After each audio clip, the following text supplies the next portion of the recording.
to Sumeru, our next objective should be to head to Sumeru City and find a way to meet with Lesser Lord Kusanali. And speaking of Lesser Lord Kusanali, even though we haven't heard too much about her, she doesn't seem to be the same deity who abducted your sister. But even so, people call Sumeru the Nation of Wisdom, you know. If we can get a chance to meet the God of Wisdom, maybe she can give us some useful information. But, Paimon doesn't know the way to Sumeru City. Maybe we can climb up to that spot with the statue of the Seven on it. That'll give us a way better view of things. Even if we can't see exactly where the city is, at least we'll be able to check for some smaller settlements nearby. Wait a second. Look! There's someone up ahead! Perfect timing! Now we can just ask for directions rather than wander around like lost adventurers. Hey there! We're not from around here and seem to have gotten a little lost. We'd like to ask for some directions. Huh? Did they not hear Paimon? Hey! You over there! Could you give us some directions? Huh? What's going on here? There's no way she could have missed that. Wait! Could she be ignoring us? How did... Well, even so, she might be heading someplace where we could find other people to ask. Let's keep our distance and follow her. When we get the chance, we'll just ask someone else for directions.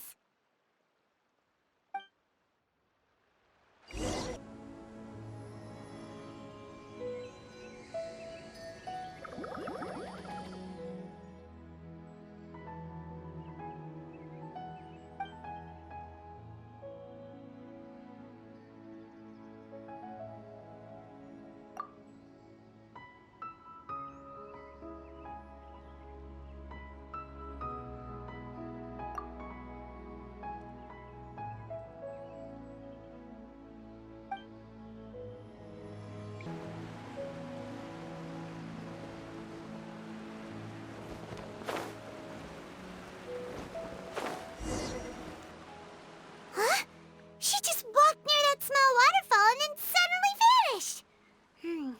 Let's go take a closer look.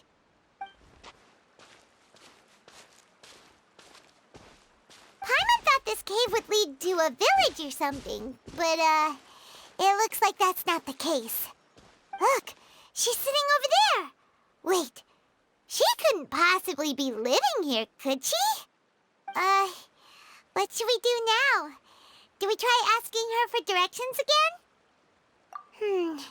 It looks like she's meditating or something. If we bother her now, she probably wouldn't let us off very lightly.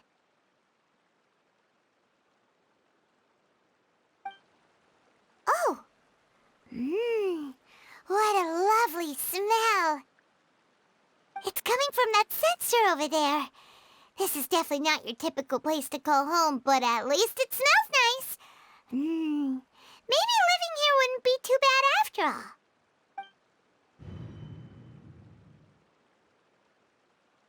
Huh? What's the matter? You don't look too good. What? Is the smell making you feel sick? Strange. Paimon doesn't feel anything.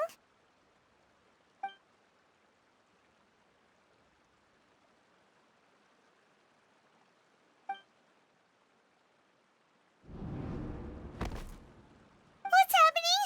Traveler? This is no time for a nap. Oh, come on, wake up.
The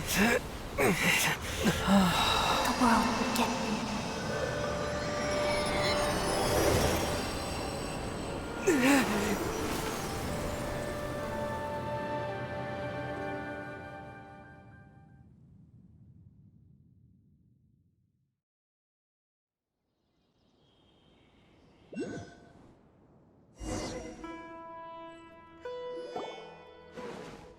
Are you sure it's not serious? The Traveler's been out for a long time now. Yes, you can relax. Believe me, Master is extremely knowledgeable. If he says that he's going to be alright, then there's absolutely nothing to worry about. Oh, are you awake now? Oh, thank goodness! Traveler, you're finally awake! Well, we're at... Good question. Where are we? Paimon was in such a panic when you passed out that she even forgot to ask what place this is. This is Gandharvaville. It was originally built by scholars from Sumeru as a place to rest in the rainforest. Now it's mainly used by the forest rangers as a base of operations. My name is Kale. I'm a trainee forest ranger. My master and I found you passed out during our patrol, so we brought you here. Oh, no things are necessary. I didn't do anything really. By the way, how are you feeling now? Any discomfort? Oh, that's Master's herbal medicine you're tasting. He gave you some while you were unconscious. Before I forget, Master mentioned you should take more medicine once you wake up.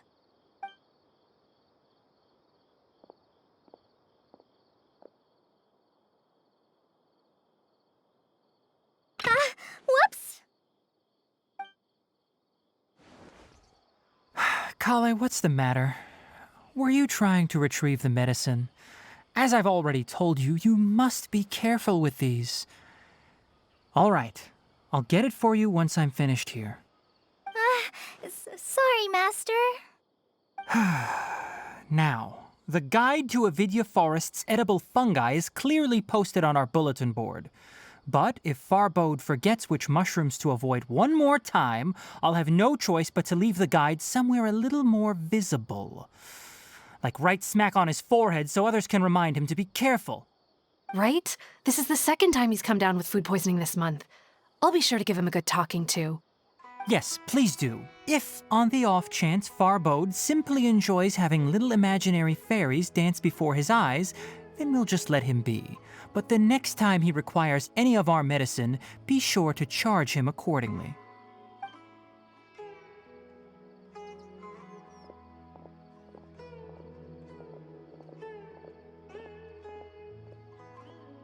So, how are you doing? Feeling better? Oh, this is my master, Forest Watcher Tainari. He is chief officer over all the rangers here in Gandharvaville. I already informed Paimon about the reason you fell unconscious earlier.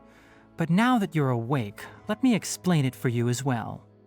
It is common practice for Sumeru scholars of certain darshans to dedicate themselves to training and meditation in isolated areas, particularly the nearby forests. While meditating, they use a certain incense known as spirit borneol to help calm their minds as they enter a state of deep rumination. In hopes of asking directions, you two followed a scholar named Hypatia into her cave. The incense you smelled inside was the spirit borneol I just mentioned. That incense typically has no effect on most people, but for a very select few, it can have profound effects on one's cognition. Very good. Now, answer me this. Did you feel anything after passing out? Say, any out-of-body experiences? Or did you see anything while unconscious?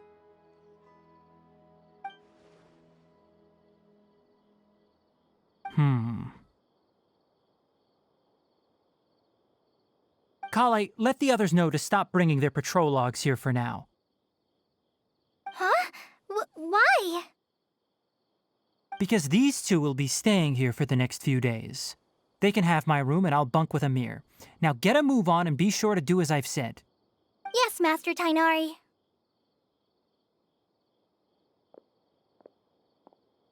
Wait, hold on a second. Can you tell us what's going on? Sure. Let me fill you in. I originally planned to send you on your way once you finished your medicine. However, it appears now that you should stay a while longer in Gandharvaville for further observation while you recuperate. Further observation? No need to be hasty. As long as you have the capacity to judge between right and wrong, I promise that you'll understand the gravity of the situation once I explain everything to you. Based on what you saw after smelling the incense and losing consciousness, we can conclude that you experienced a powerful hallucination, which suggests your mental state is not in the best of shape. If you're skeptical, have a whiff of this. Whoa! Are you okay? You're experiencing a similar sensation as when you passed out, aren't you? So even though your condition is stable as of now, if I were to haphazardly let you leave, it's highly likely that you'd suddenly pass out again somewhere else. The rainforest is home to many fierce animals and hazardous areas. If something were to happen to you again, I'm afraid you might not be so lucky. For now, I suggest you continue taking your medicine each day and avoid wandering off on your own. At least until you stop having adverse reactions to this kind of smell, okay? Good. Now continue resting while I fire up another bowl of medicine for you. Seriously? We just arrived in Sumeru and we're already having problems left and right! Paimon knows we're set on meeting Lesser Lord Kusanali as soon as possible, but you really don't look too good. It'd probably be best to let you recover first. Hey! Are you even listening to Paimon? Paimon's over here worrying about you, you know! What's weird? You mean how you're feeling now? You mean the vision of tree roots and red skies you saw? But if those weren't hallucinations, what could they be?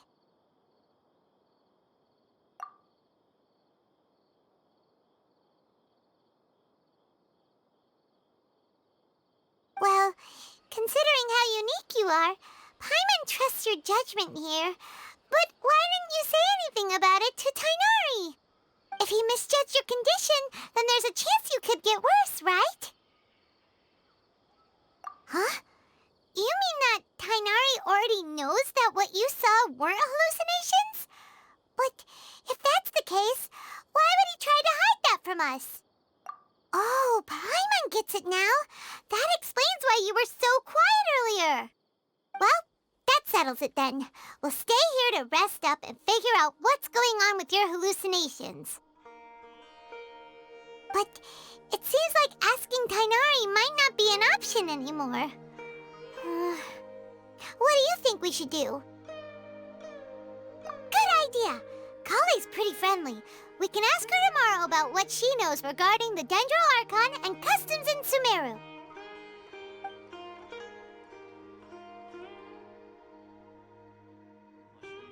Rise and shine! Come on, it's time to go find Kale!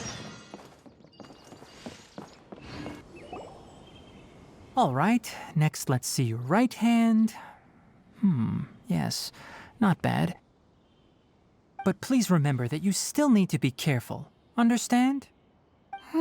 Yes, I will. By the way, Master, I still haven't received the patrol route for today. Look, Kale, today's patrol will be a long one, so you won't be coming along this time. Besides, there's a chance we may encounter... well, you understand. But I have a vision too! Am I useless to everyone now? Don't talk like that, Kale. This is not something you need to be worrying about right now. Ah, there you are. Feeling any better?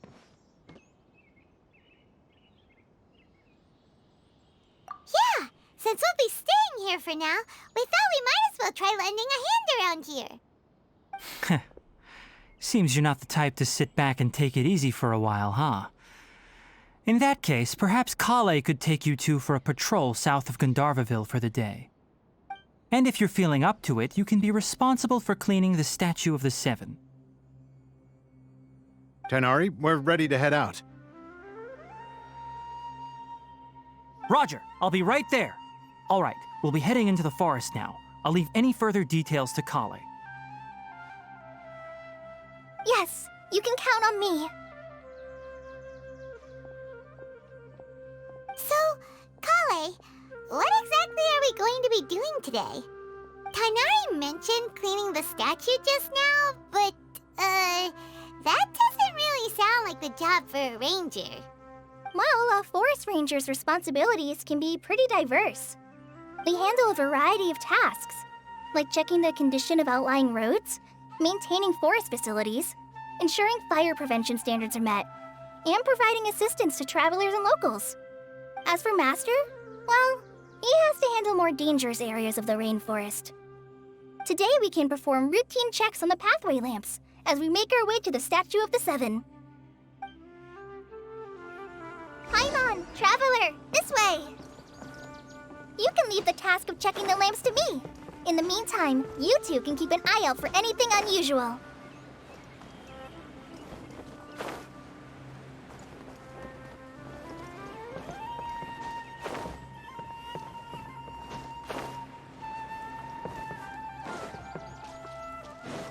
Nothing wrong with these two lamps. Let's move to the next ones.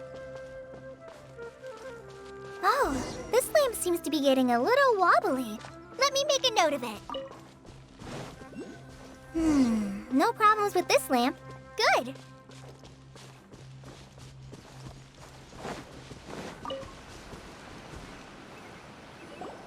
The Statue of the Seven is up on top of that large rock formation. You must have seen it when you came down this road before. It's pretty high up there, isn't it? Don't worry. If you're afraid you can't make it up there, I'm sure Master wouldn't mind if you don't clean the statue. Oh? I guess I'll leave it up to you then. There's not much footing once you reach the statue, so be careful up there.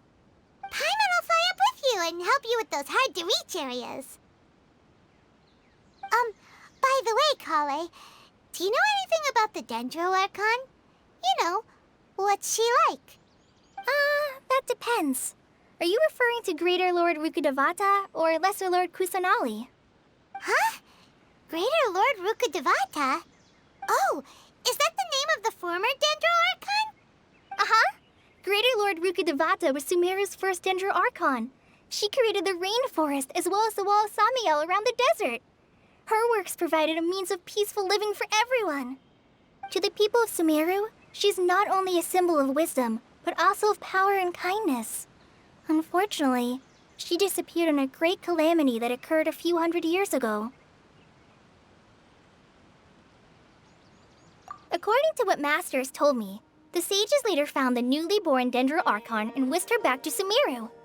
To celebrate the reinstatement of their lost deity, the sages dubbed her Lesser Lord Kusanali and let her reside in the sanctuary of Sarastana. Uh-huh. Then what happened? Well, and then... I'm not too sure what happened, to be honest. Huh? You're not too sure? But aren't you from Sumeru? Yeah, I'm from Sumeru. But... Maybe it's difficult to discuss this topic with strangers. If that's the case, then don't worry, we understand. No, it's not that. I'm not trying to hide something from you. Besides, I don't consider you two strangers. Anyway, you two know Amber, right? Wait, Amber? You mean... Yes, that's her. I once lived in Mondstadt for a while, and she helped me a lot during that time. You could even say that she helped me become a new person. There's no one like Amber. She lives life to the fullest while always adhering to her strong sense of justice. She's ready to answer the call for action at any moment, but is also very understanding of others. She's like the spark that lights the fire in everyone's heart around her. If you ask me, she's a prime example of a true outrider. She's the first person anyone coming to Mondstadt will meet. You can't help but be enthralled by her charm and enthusiasm, causing you to fall in love with the lands of Mondstadt and...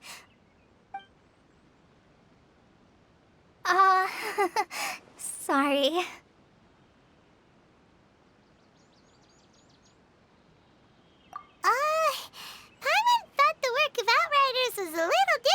what you just described, but one thing's for sure. You really like Amber. Sorry. I was rambling on just now. It must have sounded kind of weird. It's alright, Kale. Knowing that you're a friend of Amber somehow makes Paimon suddenly feel a lot closer to you. So, how do you know that we've met Amber? Well, after I returned to Sumeru, Amber and I have stayed in touch by writing each other letters. In one letter, she mentioned that Mondstadt was attacked by a fearsome dragon, but the city was saved by a mysterious blonde traveler and their floating companion. I knew you two were the ones she mentioned in the letter the moment I saw you. But, considering everything you've been through that day, I thought it'd be inappropriate to bring it up. Ah, so that's how you knew. Yep, so please know that you two have my complete trust, really. I wish I could tell you more about the Dendroarchon, but I have been away from Sumeru for some time, and I haven't read any books. Sorry. That's alright. You've already helped us a lot. We had never even heard of Greater Lord Rukkhadevata or the Sanctuary of Surasthana until you mentioned them. Oh, I'm happy that was helpful. There is one thing I want to ask, though. Why do you two want to know about the Dendroarchon?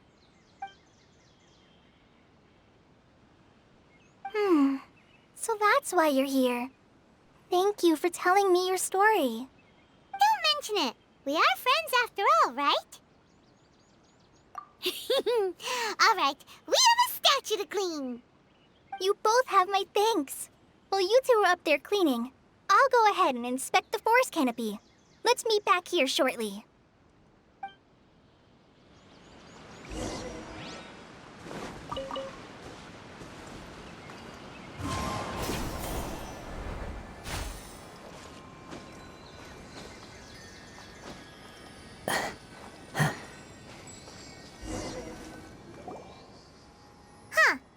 Now that Paimon looks at it, the deity that's carved on the statue is kinda small. Do you think she's supposed to be Greater Lord Rukkhadevata or Lesser Lord Kusanali? The name does seem to fit the statue somehow. Well, anyway, we'll have to figure that out later. Let's get started on cleaning the statue. Paimon will fly up and take care of the top, and you clean everything below.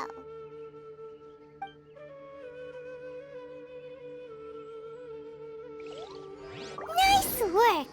That's one clean statue. Let's head down and meet up with Kale.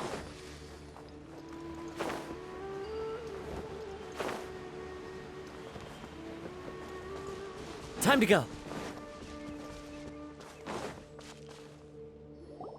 Kale, we're back. Welcome back. You must be tired after all that climbing. Let's take a little break. I brought some fruit and water for us. Yay, food! What kind of goodies did you bring? Hey, don't be a party pooper. It's not like Kale is a stranger or anything. Besides, the best way to compliment a chef is to show passion for their food. Xiangling taught Paimon that. I prepared a nice portable dish that forest rangers like to eat called pita pockets. I hope you'll like them. Whoops! No! You dropped it on the ground! Not to worry. I wrapped a few layers of oiled paper around each pita. They should be fine. Oh, whew. Paimon nearly had a heart attack there.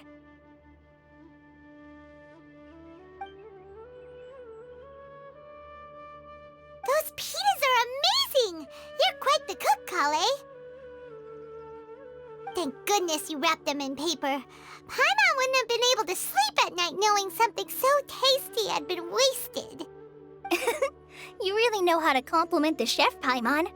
Since you liked it so much, I'll be sure to give you a copy of the recipe sometime. I'll even include all my personal cooking pointers, so you'll be making your own pita pockets in no time. Yay! Thanks, Kale! It's hard to believe someone as diligent as you could have clumsy moments too. Oh, I guess it happens from time to time. So, Kale, don't you think that Tainari's a little too strict with you? He won't let you touch anything without his permission. Paimon knocks stuff over all the time flying around the Traveler, but he's never said anything. Everyone has their clumsy moments. No, you've got the wrong idea about Master. Sure, he may seem a bit harsh at first, but with some time, you'll see that he's actually very kind-hearted. I've heard the veteran rangers say that Master is from some ancient and mysterious race that is known for their cunning wit and reclusive nature. Oh, by the way, you've heard of the Academia, right? Well, there's a group called,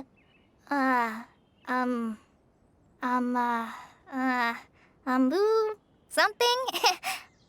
Well, anyway, because Master does a lot of research on plants, sages from the Academia have written him many times, inviting him to take up an official position there. But Master declines their offers every time, saying, Sumeru City is too noisy. It'd be bad for my ears. I know, right? I've always wanted to pet them too.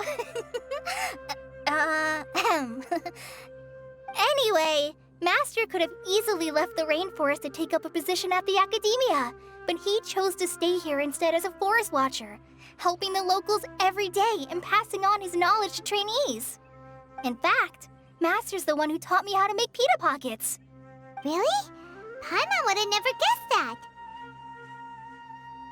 Oh, speaking of Tainari, he was the one who took care of you after finding you passed out yesterday. He even carried you all the way here. Paimon's still kinda upset, though. He kept scolding Paimon the entire way here. Oh no, I'm sorry. Master might have been overreacting a little. But, it's mostly because Paimon wouldn't stop yelling, Why, oh why, is he going to die? It probably started to get under Master's skin after a while. Hey! Don't laugh! Paimon was genuinely concerned about you.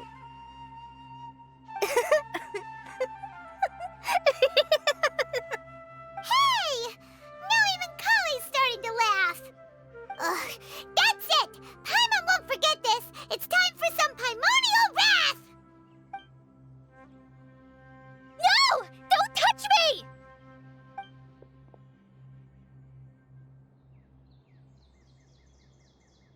Oh, sorry, Kale. Paimon didn't mean to scare you. No, I just... I didn't mean that. Kale, are you okay? What's the matter? No, I'm fine. I'm sorry. I must have startled you both reacting like that. Oh, well, it's getting late now. Let's hurry back to Gandharville. I think Master and the others should be back by now, too. Huh?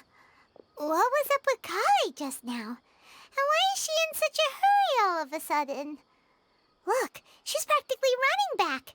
Paimon can't even see her now.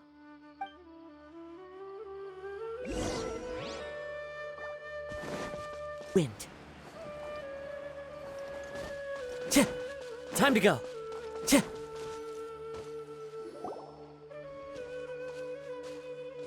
Ah, Traveler, you've returned. Yep, we're back. Have you seen Kale by any chance? Oh, Kale? Yes, I saw her go into her room just a moment ago. Oh, okay. Guess we'll just have to wait and talk to her tomorrow then.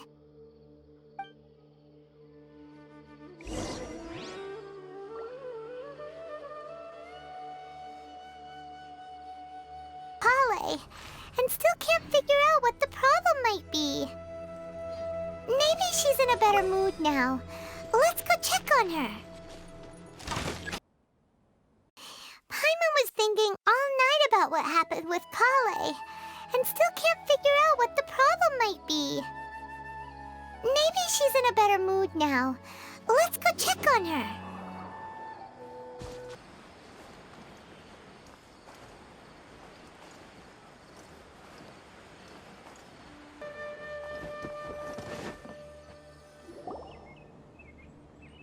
Ah, it's you two. I was just about to go look for you. Huh? Tighnari? What are you doing here?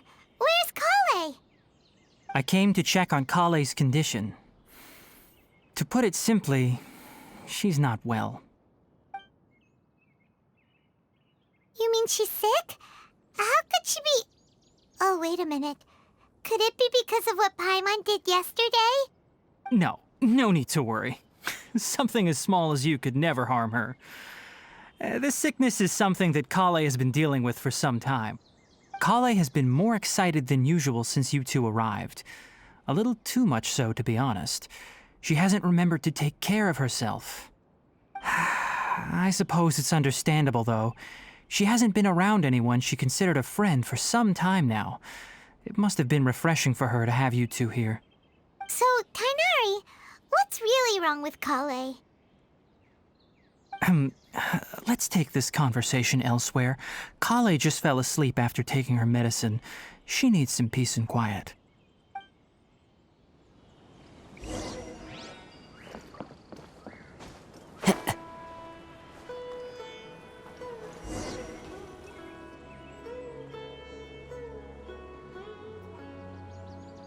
All right, let's continue our conversation here, shall we?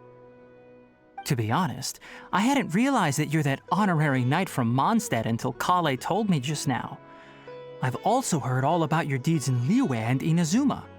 So, just to clarify, what I'm about to tell you about Kale is not because of who you are or your past feats. Instead, I am going to tell you because...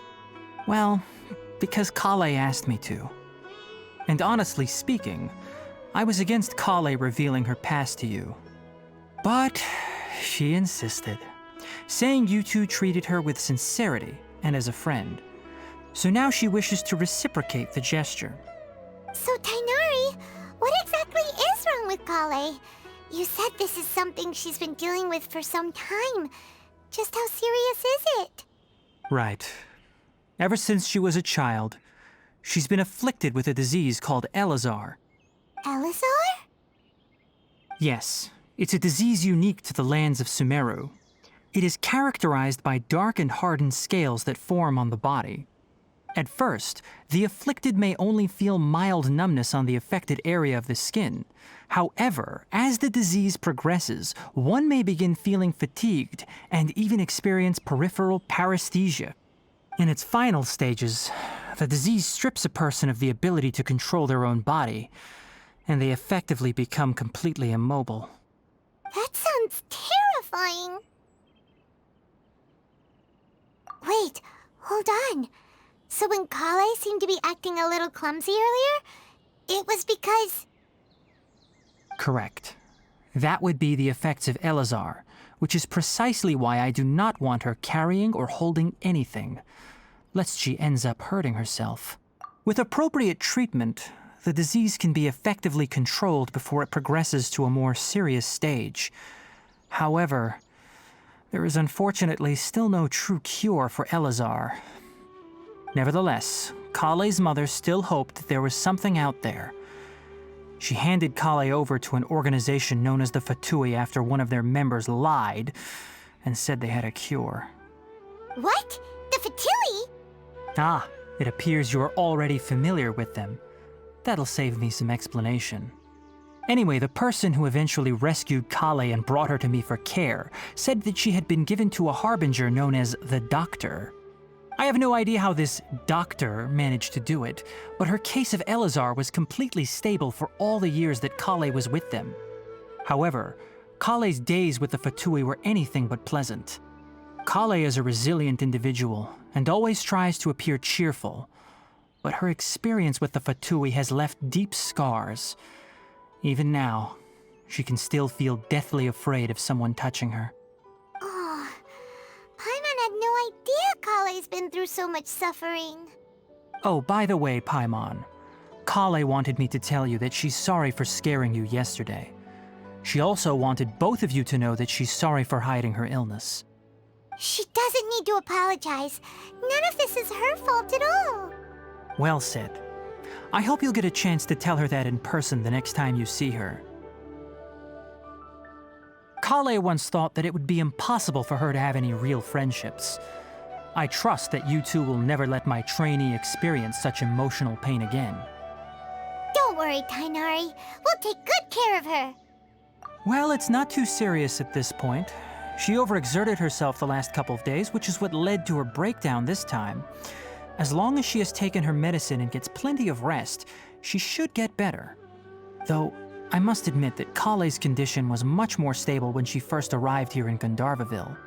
She was interested in the work of the forest rangers the moment she saw us. I could see that she was serious about learning, so I felt compelled to ask her to join us. Her stamina has gotten much worse recently. Though a moderate amount of physical exercise is always necessary, I'm afraid the long-distance patrols are a little too much for her now. All right, now that I've told you about Kale's past, I think I'll head into the rainforest to find some ingredients needed for her medicine. I'll see you two later. Yeah, we'd like to do something to help Kale too. All right, but I must warn you two. The rainforest is a dangerous place, especially for someone who's still recovering like the Traveler. You must follow closely and listen to every instruction. No problemo. Let's go then. We'll be looking for a plant known as lunar lotus. It's often used to help those afflicted with Elazar recover their energy. Hey, Tainari? Where exactly are we going to find this plant? Lunar lotus can be found all over the rainforest, but it often grows right here around Gandharvaville. Given the name, it sounds like we should be looking for it in the water. You are correct. Lunar lotus grows in the water. When fully matured, they look like giant blue flowers floating on the water's surface. Quite an attractive species, if you ask me. The large petals are actually the plant's leaves and sepals, which surround a very small flower. You should note that many of the plants found in Sumeru have names that are contrary to their species. Take the Kalpalata, for example. The plant is not a lotus at all, but rather a vine. And then there's the Sumeru rose, which is not a rose, completely contrary to its name. Oh! Huh. Okay then. Note to Paimon. Never bring up the topic of flowers with Tainari.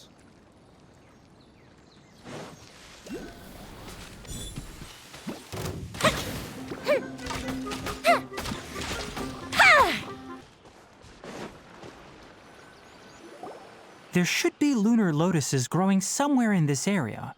Let's split up and begin searching. If you could manage to gather 4 of them, that would be sufficient. We'll rendezvous here once you've gathered the needed amount.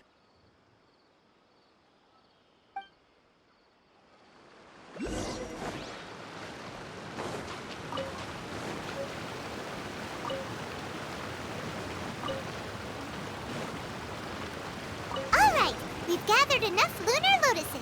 Let's head back to meet Tainari.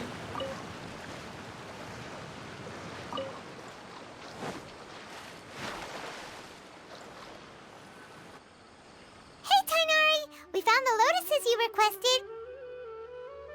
Let me take a look. Good, very good. These are all excellent quality. I'm quite glad you two came along. Your exploration experience helped save me a lot of time here. It seems we even have enough time to stock up on some other things I need. Hey, Tainari!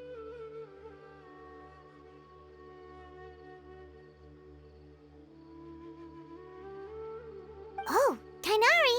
Someone's calling your name! They're dressed like a forest ranger. Ah yes, that's Amir and the others.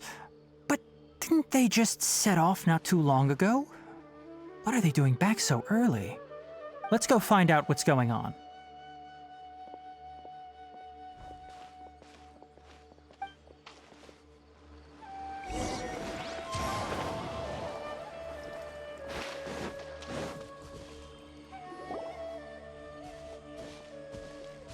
Tainari, thank goodness we found you here. We were just about to head back and find you at Gandharvaville.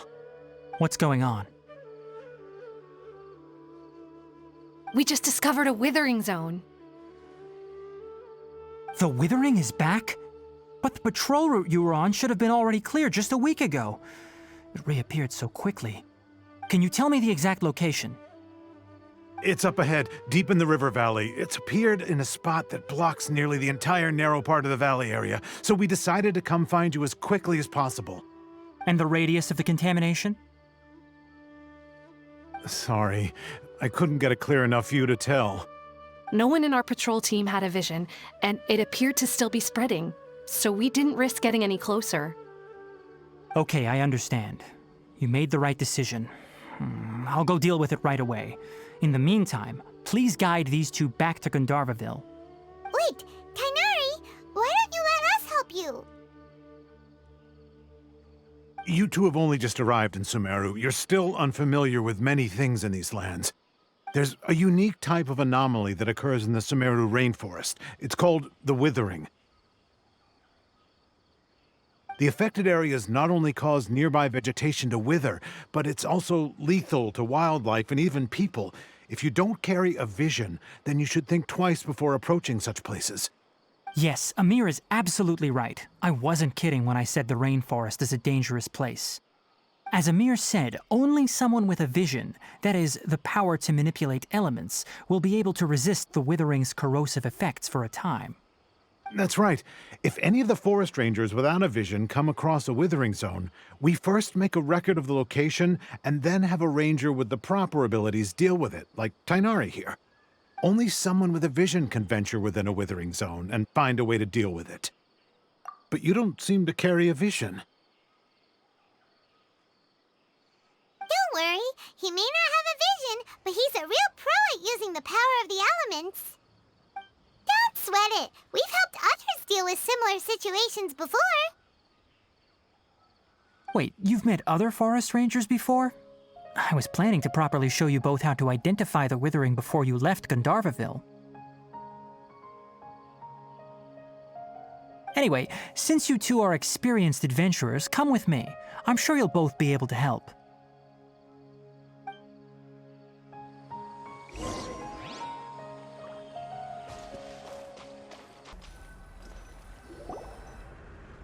Hey, look! That gloomy area over there looks like a withering zone. Even though Paimon's seen one before, it's still kinda scary. All right, Traveler. We're about to enter the Withering Zone. Since you already have experience dealing with these things, you should already know what to do. But please remember, don't push yourself. If at any point it becomes too much, return outside the zone and take a breather. It could become a matter of life and death. You ready then? Let's go.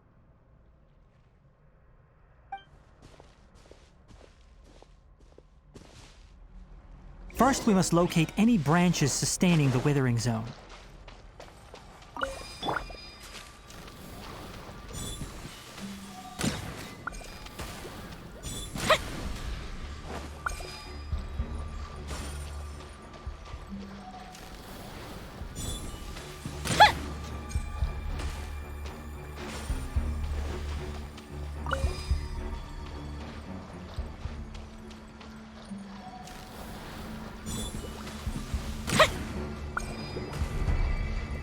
Great work.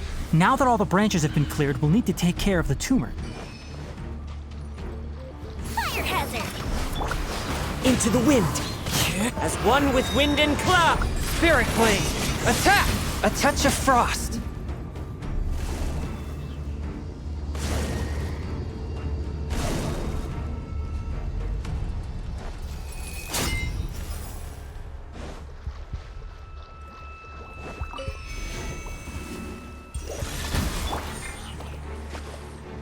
One with nature. Now, destroy the tumors of the Withering.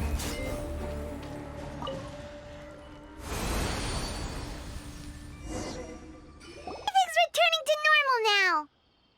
Yes, thanks to you two. We were able to quickly restore this area back to normal. Tainari? You make it sound like we did well, but why does Paimon have the feeling you're worried about something? It's that obvious, huh? Alright, it's like this. Recently, the rate at which the Withering Zone appears has been increasing. Even though we were able to quickly clear that Withering Zone, it won't be long before another one appears. If that simply meant more work for me, then that wouldn't be an issue. But it's far more severe than that. The withering is leaving lasting effects on the rainforest itself. For instance, even though we cleared out the Withering Zone, many of the plants that were affected will not recover. This presents a crisis for the ecosystem itself. Many plants in the rainforest are already in decline, directly impacting the wildlife that depends on those plants.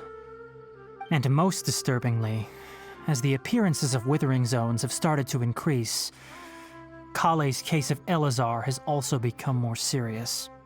Huh? But why's that? I'm still not sure of the exact reason. However, I've received word from acquaintances at the academia that similar cases are being reported for patients with other conditions. No, none that we know of. The withering has been recorded in Sumeru for millennia. It's said that it originates from the depths of the world. By the way, have you heard of Irminsul before? Irminsul is a tree located deep beneath the surface. Although it isn't like any tree we know in a biological sense, you can basically think of it as a large tree that grows downwards rather than upwards. I'm sure you've heard of ley lines, right? They're like the roots of Irminsul, spreading and extending from a massive cavern deep underground all the way up to the surface.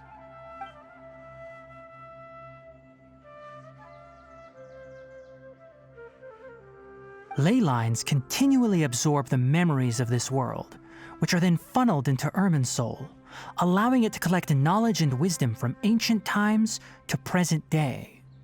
The Dendro Archon is known as the God of Wisdom because her consciousness is directly connected to it. It is also said that the Dendro Archon's power is a manifestation of Irminsul. And as for the Withering, its emergence is related to a disease that's affecting it. That's right. My ancestors learned of this from Greater Lord Rukkhadevata's familiars a long time ago. But even those mysterious creatures did not know of a cure for Irminsul. I'm afraid we Rangers will be battling the Withering Zones here for a long time until a cure is found. Alright, that's enough on this topic for the time being. Now that we've taken care of things here, it's time for us to head back to Gandharvaville.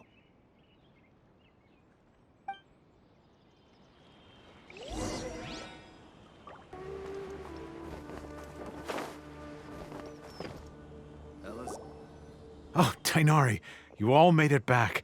How did it go? The Withering Zone you reported has been taken care of. No need to worry. Huh. Wait, is that? Oh no, Hypatia!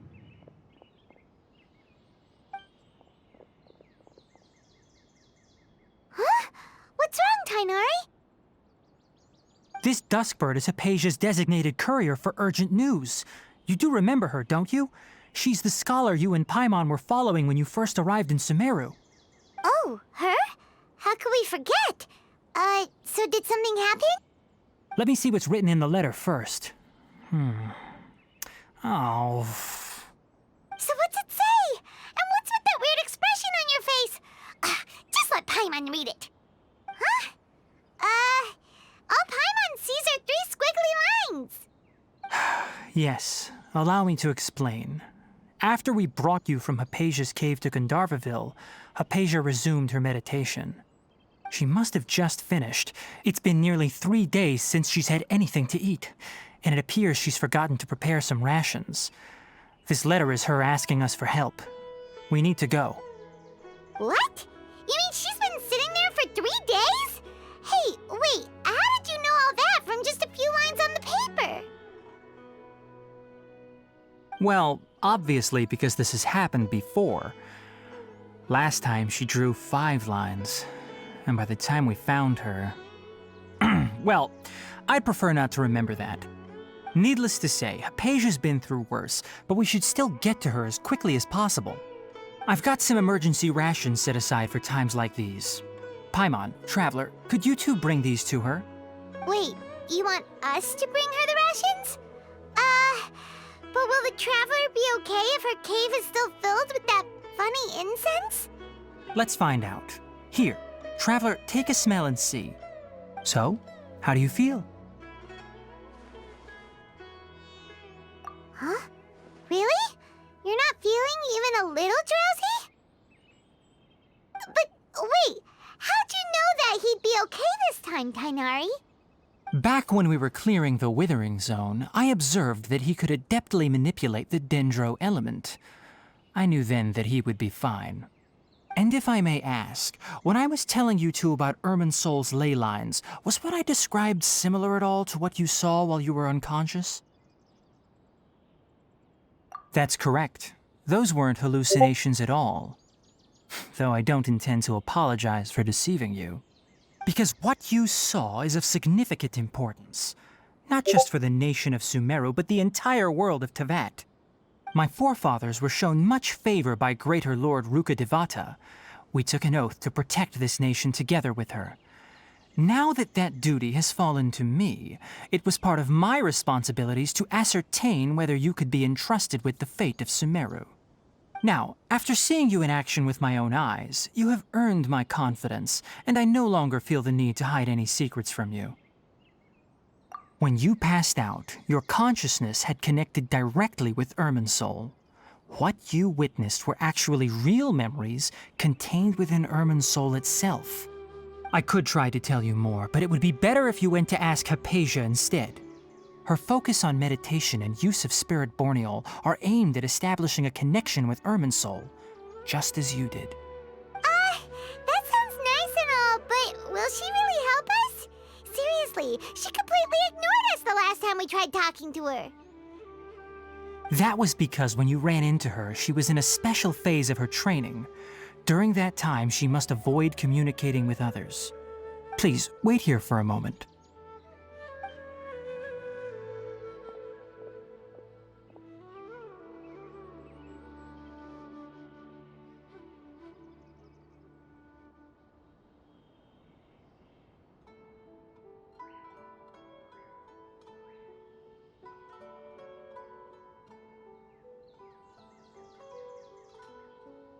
Here, take these. It's a meal I packed for Hypatia, as well as some other ingredients. I'm sure it'll come in handy.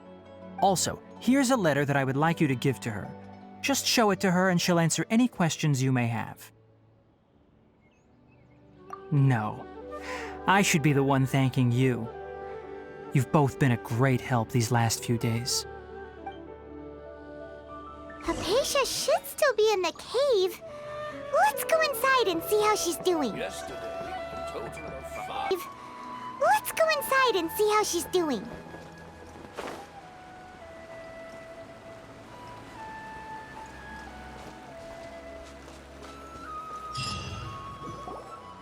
Hello? Hypatia? Hey, there's nobody here. Maybe she went out to look for some food. Let's try looking around the area.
Hypatia, are you alright? So hungry. There's no way we can get her to eat in her current condition.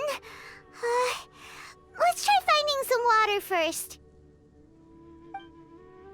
Huh? Wait. Why does it look super foggy outside all of a sudden? Anyway, let's go look around.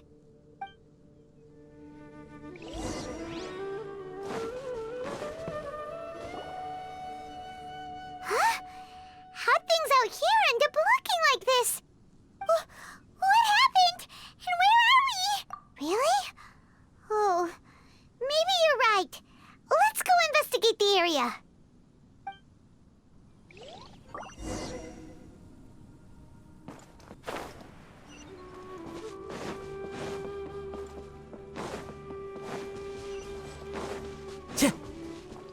Time to go. Wow, this place is huge! Paimon knew there's something off about that cave. Let's think of a way to get over there and have a closer look. Who knows? Maybe we'll find a lead of some kind.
Huh?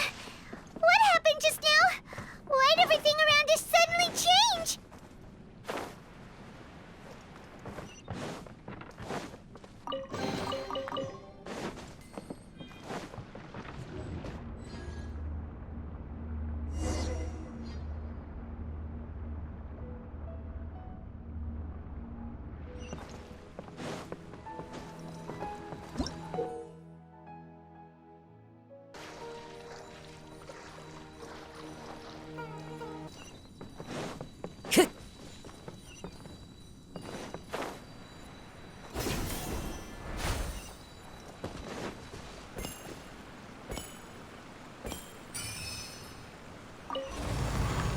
Time to go.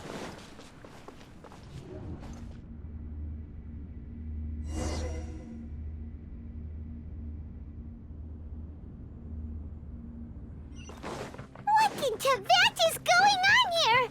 This place is getting weirder by the minute. Hey, what's the matter? You don't look so good.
We meet again, traveler. The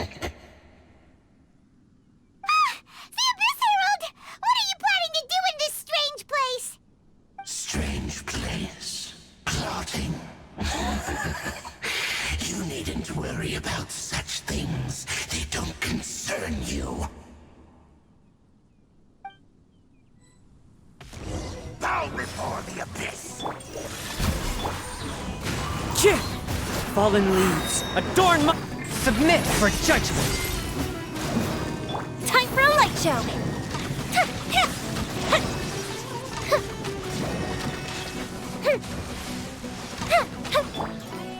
One with my blood... Wheel of life. Here come the fireworks! Wind strider! That! The fuse is lit!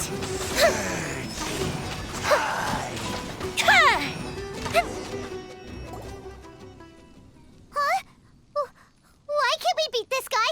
Oh, Paimon doesn't get it! We faced others like him before! What's wrong this time?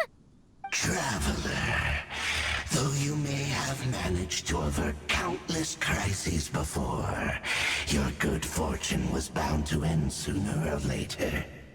It's time you realize how weak and powerless you really are. Your sister.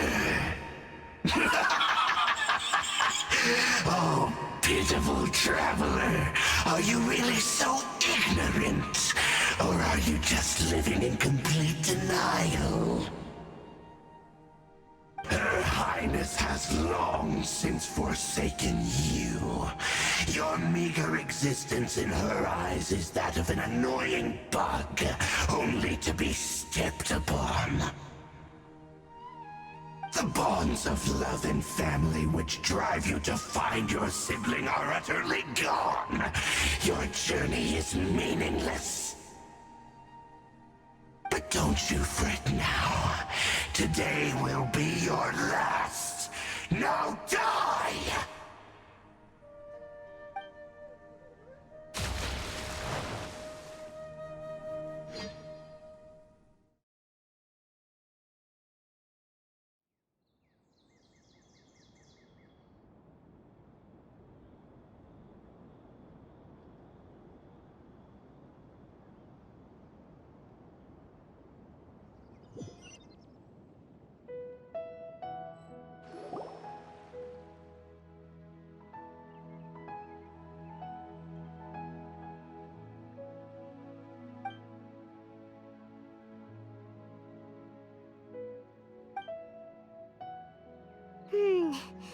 What do we do? We haven't seen Hypatia anywhere out here. Oh, there she is! Quick, let's see how she's doing. Ah, so sweet. Well, the good news is that she's still conscious. Hey, why'd you drop her food on the floor like that?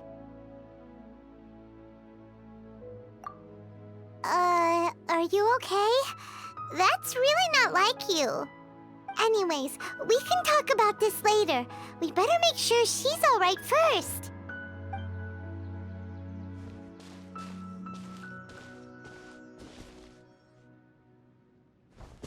Whoa!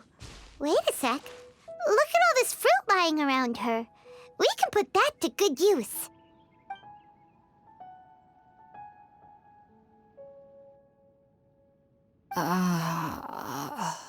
Who is there?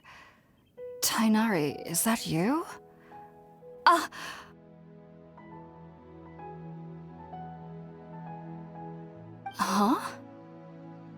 It's okay. You can relax, Hypatia. Tainari sent us here to bring you some food and water. Here, we have a letter that he asked us to give you.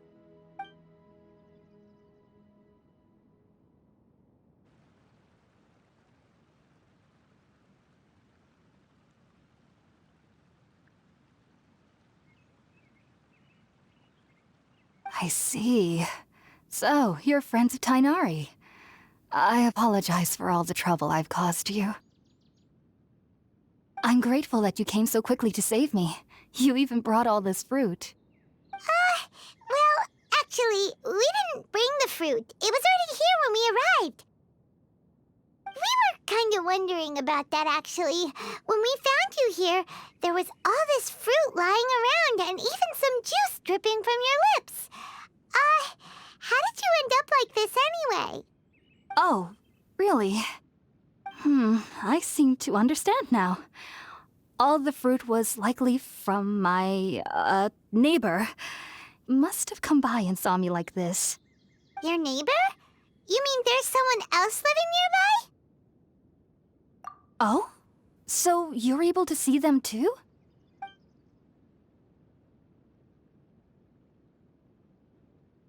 Wait, hold on a second, Traveler. You say that before we arrived, you saw some mysterious creature and suddenly had a strange dream? Isn't that a little too crazy to believe? No, I actually do believe what the traveler is saying. I myself had a similar experience once before and ended up scaring my timid little neighbor here. You needn't worry. They mean you no harm. They only dragged you into the dream because they hoped to buy themselves a little time in order to scurry away. So, Hypatia, just what kind of creature is your neighbor exactly? I'm not sure what it's called, to be honest. But I do know that they have some sort of deeper connection with the Dendro Archon. I know this because the first time I saw them was also the exact day my consciousness was able to form a connection with Irminsul. Even after I opened my eyes and stopped meditating, my heart was still pounding, and my mind was racing with all the knowledge that I had touched. And at that very moment, I suddenly noticed a small figure at the opening of the cave.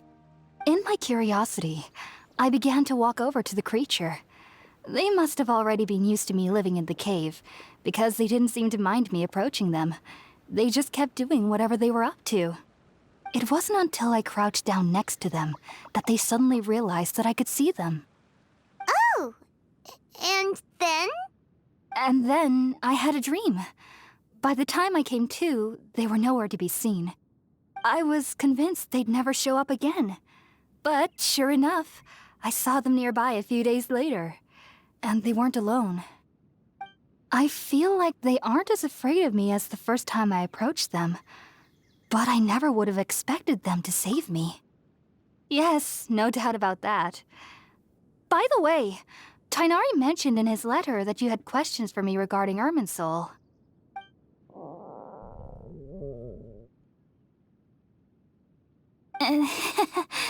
Sorry about that. Sounds like just drinking juice still isn't quite enough for my stomach. Well, if somebody hadn't dropped the food earlier... Anyway, looks like we'll need to prepare something ourselves. Besides, Paimon's getting hungry too. Let's eat first and talk about Irminsul later. All right, we're up, Traveler. Today's menu will feature sweet madame and a radish veggie soup. You'll love them, Hypatia. They're our specialties after all. Sounds good. I've never tried any dishes from other nations before.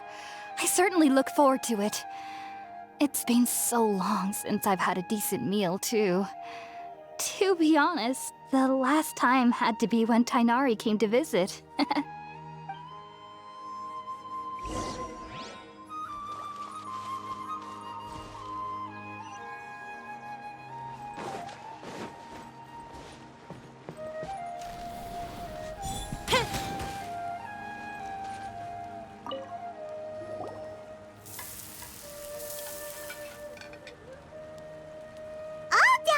Let's use the empty box that Tighnari gave us since we already washed it. Oh, it smells amazing. And the box is a nice touch, too. Let's go serve this up and start eating with Hypatia.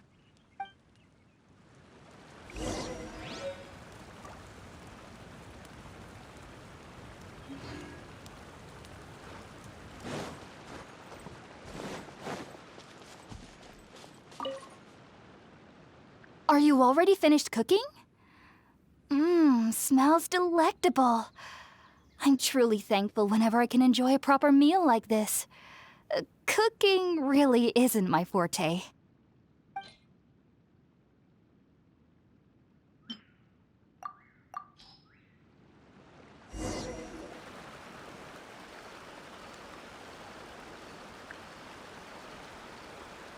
Even though everything you mentioned was in Tighnari's letter, It's still hard to believe you were able to connect with Irminsul immediately after smelling Spiritborn Ale for the first time. It took me nearly 3 years before I could do so. And everyone at the Academia even lauded me as a genius. You should know that some researchers spent their entire lives without ever successfully connecting with Irminsul as you have. So why does this incense allow people to connect to Irminsul? The ingredients used to make Spiritborn Ale primarily consist of plants created by Greater Lord Rukkhadevata. These special ingredients are conducive to heightening our senses to the Dendro Archon's power. Since the root of the Dendro Archon's power lies within Irminsul, we can occasionally tap into her powers to peer into the depths of the earth. Naturally, anyone who can establish a connection with Irminsul in their first ever attempt must be a person of great understanding. Makes sense. But Paimon's got a question. Why was he sensitive to the smell of those plants for such a long time? That was primarily due to his body's unique constitution.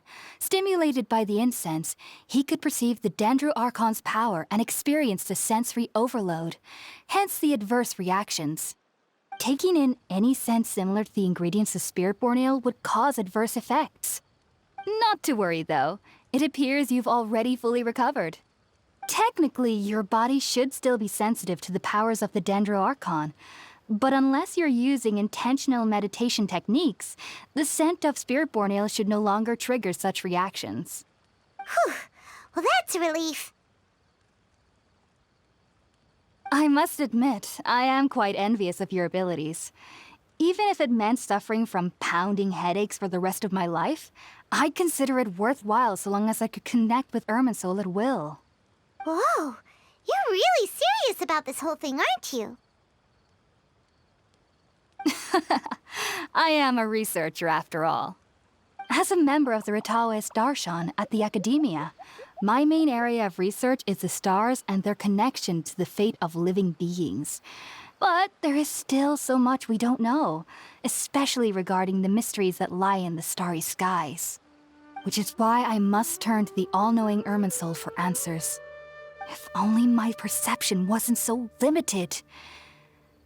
Unfortunately, I cannot guarantee that my every attempt to attune with Irminsul will be successful, or that doing so will leave my consciousness intact. I am currently in the stage of training known as Satyavada life. Many researchers in Sumeru have lost their minds while seeking to attune with Irminsul during this stage.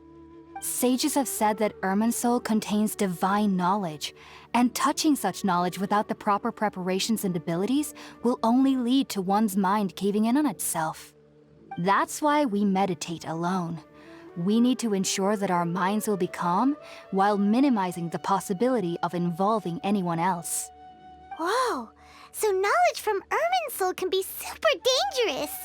Aren't you afraid of the risks, Hypatia? Of course I do. Especially during nights that are pitch black with no moonlight, and dead silent without even the sound of insects. However, I've been feeling better as of late. I don't get as scared anymore knowing that I have a little neighbor living nearby. I believe that being able to see them is a sort of blessing from the Dendro Archon. But what's strangest of all is that they're clearly an envoy of the God of Wisdom herself, and they have the curious power to make people dream. What's so strange about that? It doesn't sound so out of place for a divine being, does it? Well, it's strange because nearly nobody in Sumeru can ever dream.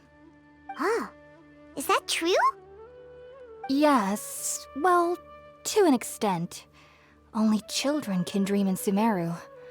Adults, however, never do. The sages say that wisdom implies rationality, but that which occurs in dreams is often neither rational nor logical. Yes, if one struggles with anxieties, those emotions could influence their dreams. The fact that the people of Sumeru do not have dreams is seen as a blessing by the sages. They believe that Greater Lord Rukkhadevata, the God of Wisdom, is keeping us away from the foolish delusions you encounter in your sleep. I was born into a family of scholars in Sumeru City. Ever since I was a child, my parents would always tell me that I'll know I've grown up once I stop dreaming. I studied hard, enrolled as a student in the academia, and went on to become a researcher. Sure enough, I never dreamed again. But then, on the day I scared the little Aranara, I suddenly saw a dream again. It was incredible. Though I don't exactly remember what I saw, I clearly recall the feeling. I suddenly felt like I was a child again. Back then, I was foolish and ignorant as any youth would be, but I was free of fear. Maybe dreaming isn't as bad as we've made it out to be. Just be sure not to speak of this if you travel to Sumeru City. They'll look at you as if you've lost your mind. So, do you have any thoughts about the things he saw when he connected with Irminsul? Sorry. I'm afraid I don't have any answers as of now. All I can say is that what you saw is a memory contained within Irminsul itself. World forget me. What could that possibly mean? If only I could ascend past Satyavada life and begin Paripurna life. I might have some more answers for you. If you two are ever in the area again, please be sure to come and see me. There's no need to be thanking me. You two are my saviors. Besides, I'm already looking forward to tasting some more of your cooking. Now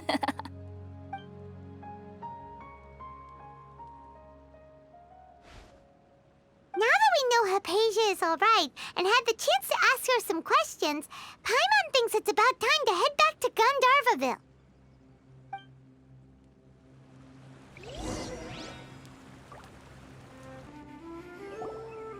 Think about it, Tainari. Refusing to join is tantamount to burying your head in the sand. I understand that you're a forest watcher and that it's your duty to combat the effects of withering zones, but isn't it evident that such work is not a lasting solution to the problem? As Sage Kage clearly stated, your presence and guidance in Sumeru City is pivotal in finding a cure for Irminsul. How could you possibly refuse? Keep your emotions in check, Gulam. Let's at least listen to Tainari's reason for declining. We're here to invite him to the Academia, not to cause a scene. Sage Kage, I am truly honored that you came here in person, but I'm afraid I must still decline your invitation. I am merely a forest watcher. How could the great minds of the Haravatat have any need of someone like me? Well, it turns out that your refusal letter had some implications on your master's reputation. He is a renowned sage of the Immorta, after all. So now I've come here in his stead. I see. Huh. And I figured that given his temper, he would come here and berate me personally. Tainari, your master is an integral part of this effort, and now he requires your assistance. And what exactly does my master need of me, Sage Kage? You'll know, once you've arrived in Sumeru City, that is. And how long will I be required to stay?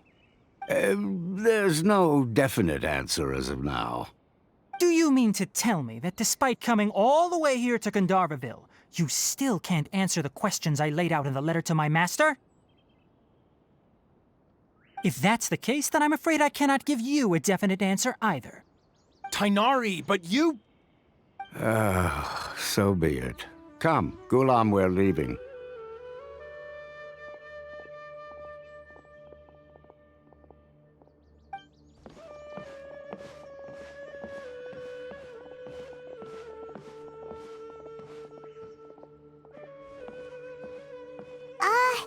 Tainari, what was that all about? It's nothing. Some people from the academia wanted me to go to Sumeru City to assist them with a project, but I had to refuse on account of all my responsibilities here.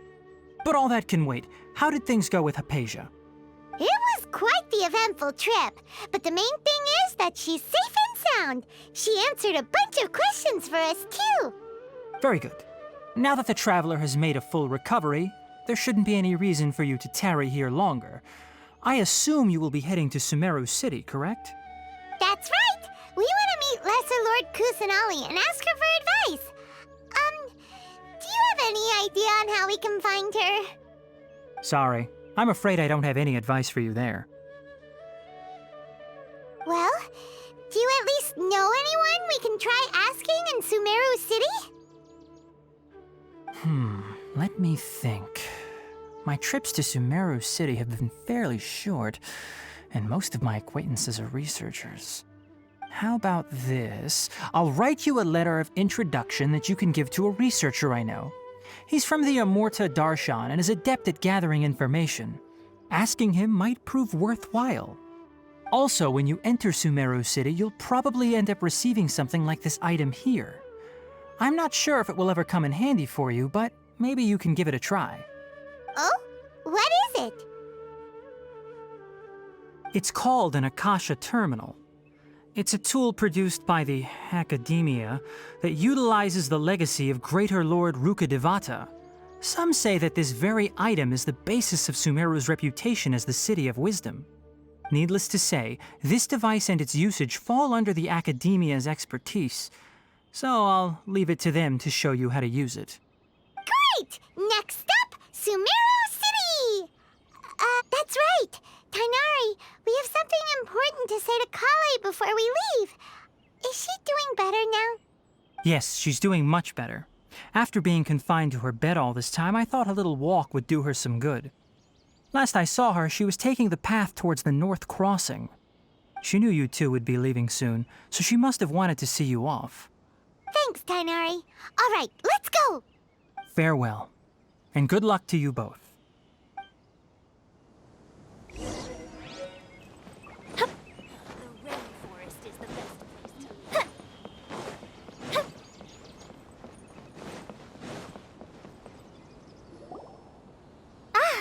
I've been waiting for you two.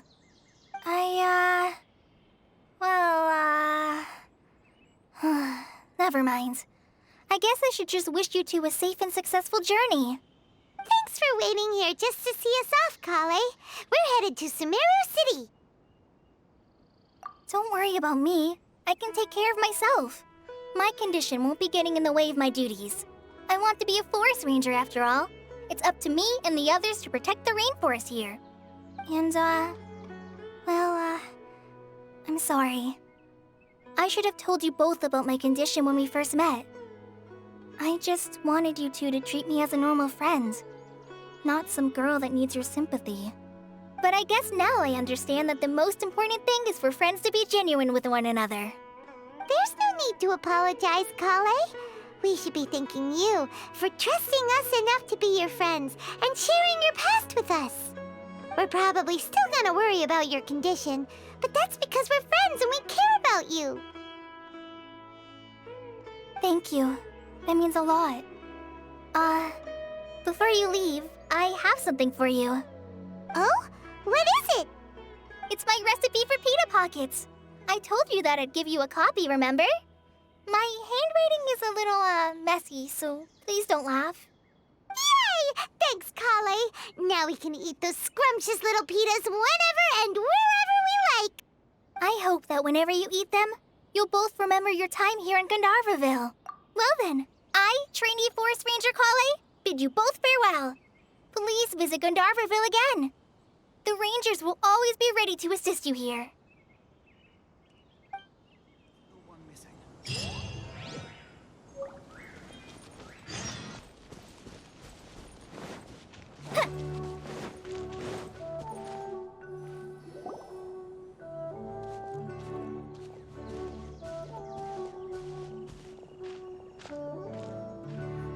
Sumeru City! We finally made it.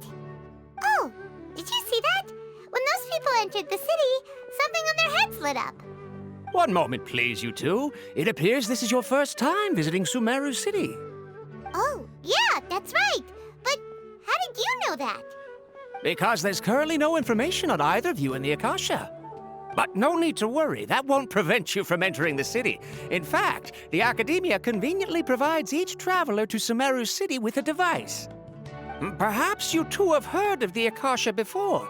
It's our beloved Greater Lord Rukkhadevata's lasting legacy, a treasure trove of collected knowledge. After centuries of tireless research on the Akasha, the Academia created one of its most ingenious inventions, the Akasha Terminal. As long as you are within Sumeru's borders, you may use an Akasha terminal to connect directly to the Akasha and access any knowledge you need. I should mention that due to technical limitations, the operation of Akasha terminals will be much smoother and more effective in large cities such as Sumeru City and Port Ormos. Oh, so this is the thing that Tainari was telling us about. It sounds pretty amazing. You two are quite fortunate.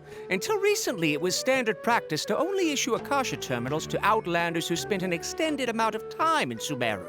However, this policy was recently changed, and now all travelers are issued one upon arrival. Here are your Akasha terminals. Please handle them with care. It kinda looks like a leaf. To activate it, simply hold it in your hand and say the following phrase to yourself. May the mighty God bless us with their voice of wisdom. Oh, since this little doodad lets you access knowledge, maybe we can use it to find a way to meet Lesser Lord Kusanali. Let's give it a try. Ahem. May the mighty God bless us with their voice of wisdom.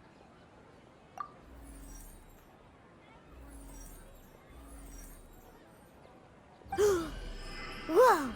Just now, something clicked, and Paimon suddenly knew how to use this thing.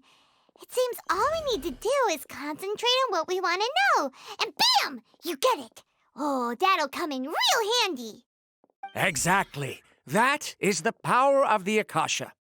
And with that, let me officially welcome you both to Sumeru City. May the wisdom of the Dendro Archon always be your guide. Okay, now that we're in, we can check the Akasha about Lesser Lord Kusanali. Let Paimon try. 500 years ago, the sages found a newly born deity from within some scorched ruins. The deity now resides in the sanctuary of Suristana. Seems pretty similar to what Kali was telling us. Okay, next, let's concentrate on asking how to meet her.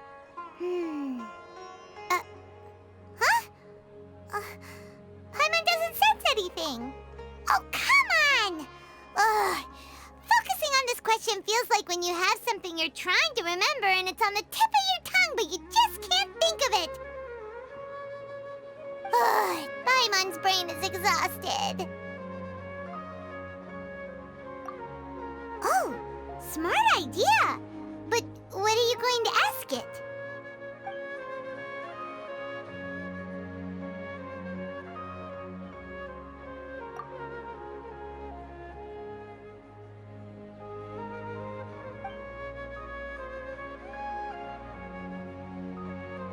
Uh-oh. Paimon's getting all teary-eyed all of a sudden. It feels like the people of Sumeru really miss their Archon.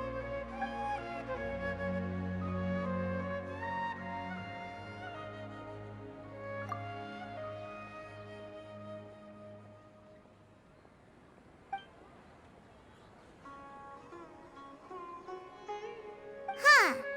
Could it be because we're Outlanders and we've only just arrived in Sumeru? You know, maybe we're not qualified to receive an answer to this sort of question or something.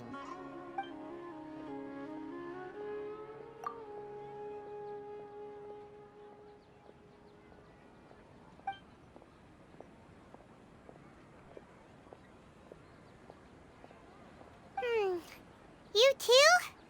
Well, glad it's not just Paimon. Well, seems no matter which way we try, we can't find anything that'll lead us to Lesser Lord Kusanali. Guess our only choice now is to try meeting with the researcher that Tainari recommended. He's from Sumeru and even has a position in the Academia. Maybe he'll be able to access more info from the Akasha. Let's see. Tainari wrote an address on the letter's envelope. Oh, it's not far from the city's gate. Say something like that about Let's... Hello, are you Rohawi? Yes, that's me. Can I help you? Great! You see, Tainari sent us here and... What? Tainari? Please, there's no need to say anything, really. Sure, I admit that the article I published last month wasn't my best work, and maybe the data didn't produce the most convincing results, but... Here! This is a letter from Tainari! Oh, let me see... Oh! Ooh, what a relief. You two nearly scared the life out of me. So you two just have some questions for me? Seems even Tainari acknowledges my innate ability for procuring information. So, what is it you two would like to know? We want to meet with Lesser Lord Kusanali. Do you know a way we can do that? You mean you want to meet the Dendro Archon herself? This isn't exactly my area of expertise, but let me see what I can find in the Akasha.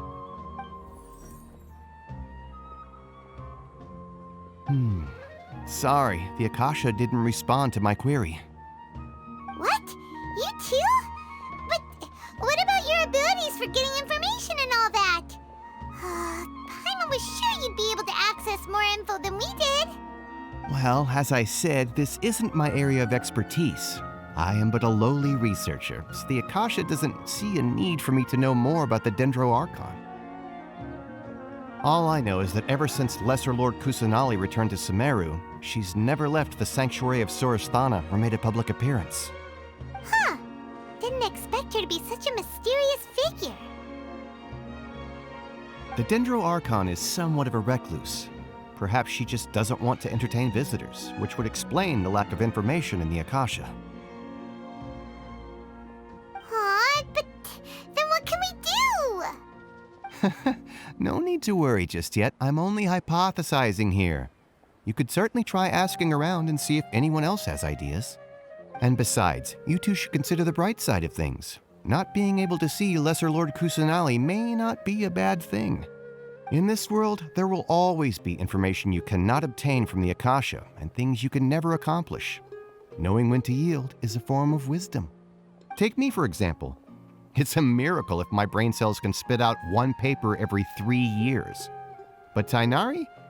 That guy can publish 3 papers in just a single year. Okay. Thanks for your advice. Don't mention it. If you two ever want information about things like who's been promoted within the academia or relations between the 6 great sages, come find me. Hey, come on! This is a survival skill at the academia. Oh, Paimon's expectations were pretty low, but this is so low it's like digging holes in the dirt. So what do we do now? Even if we want to talk to someone, we don't know anybody here. Huh? Like who? Oh, you're right! Catherine! The Adventurers Guild has its own intel network. Let's hurry and find her. And did all the cumbersome tests again. Yes, we... Ad Astra Abyssosk. Hello, Traveler and Paimon. Catherine, we need your help with something. Understood. The Adventurers Guild is always ready to serve you. With what do you require assistance? We want to meet with Lesser Lord Kusanali. Do you know a way we can do that? You two wish to meet with Sumeru's Archon. Understood. Please wait.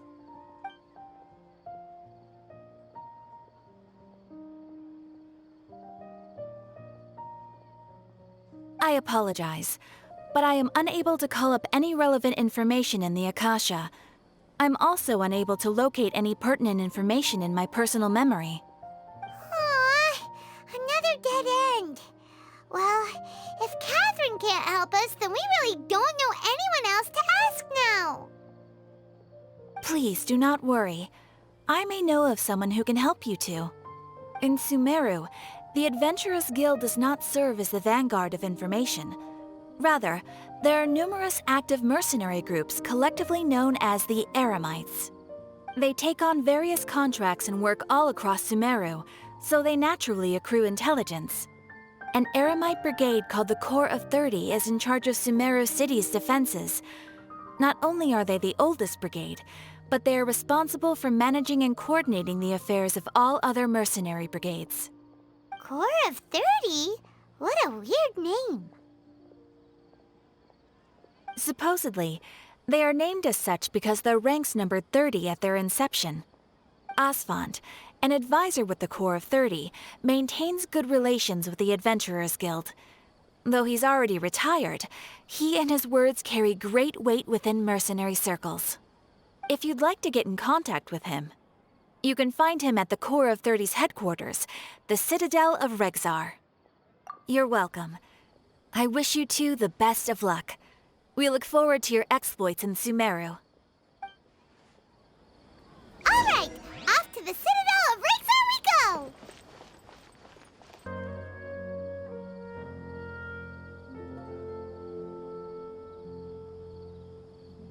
Welcome. The Adventurers Guild told me to expect you two. It's nice to meet you, Asfand. We'd like to ask you about something.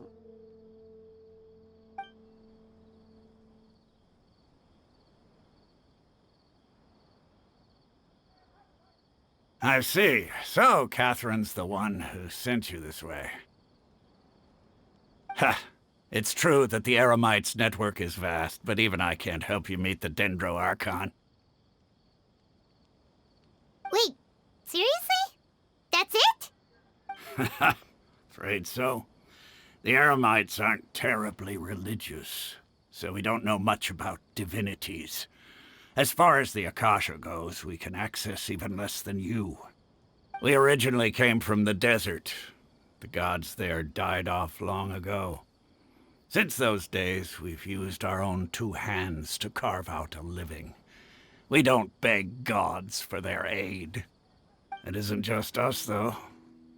If you ask me, I think most in Sumeru aren't interested in Lesser Lord Kusanali. Oh? Why's that? Just take the Academia, for example. They're the ones who truly rule Sumeru. Although they believe in gods, most of them only care for the late Greater Lord Rugadavada.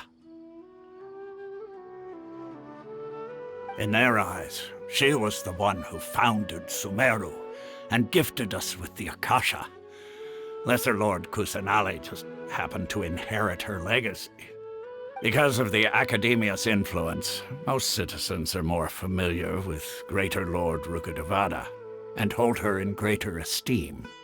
Not to mention that Lesser Lord Kusanali never makes an appearance, and the Academia never announces anything about her.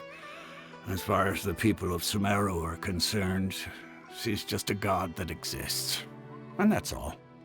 Really? Aw. After hearing all of that, Paimon sort of feels bad for Lesser Lord Kusanali. Ha! But who knows? We're all just guessing when it comes down to it. Besides, I'm sure the God of Wisdom doesn't worry about her reputation among people like us. All right. Well, thanks for the info, Asfand. No problem. Always happy to help out the Adventurers Guild.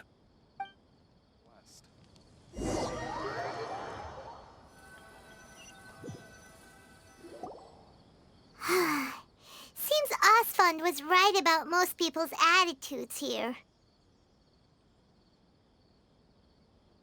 Not only are they not interested in the Dendro Archon, they even say stuff like, if the Akasha doesn't think I should know, then I don't need to know about it.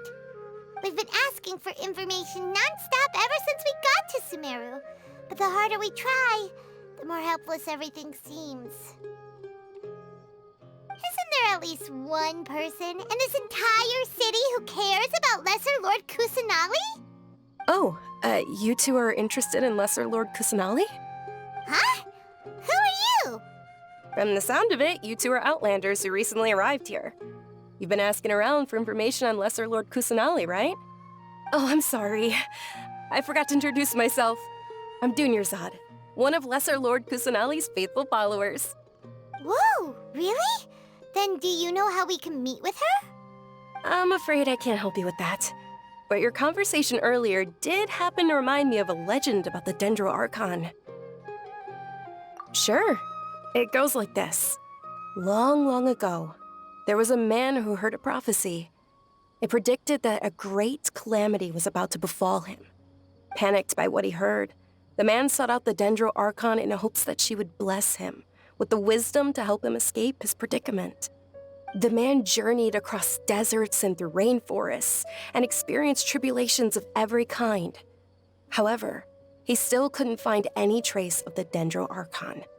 In despair, he thought, alas, the Archon has abandoned me. He then had no choice but to sorrowfully resign to his fate. Okay, and then what happened? And then, the calamity came. But to his own surprise, the man felt somehow emboldened by the trials of his journey. By relying on his own strength, he managed to overcome the adversity.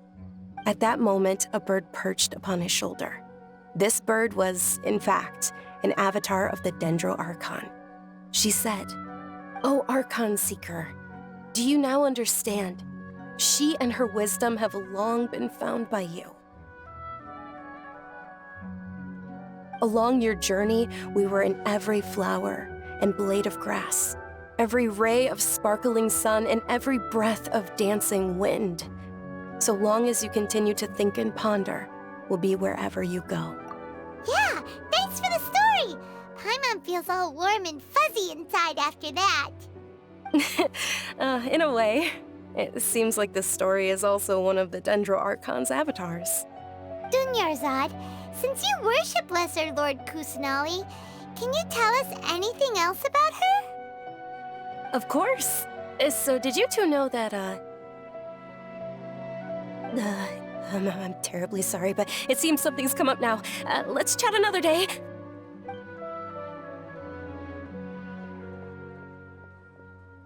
Hey, wait! What the heck just happened? It looks like they're searching for someone. Dunyarzad was acting super nervous just now. You think they're looking for her? This stinks! We finally managed to find a lead about Lesser Lord Kusanali! We can't let them get in the way now. Let's see if we can get rid of them. Then we can catch up with Dunyarzad. Hey, have you two seen a brown-haired girl wearing a purple top and a long blue dress? We're looking for her. Did she have bandages wrapped around her wrists? Yes, that's her. Did you see which direction she went? Yeah, she went that way. Quick, after her!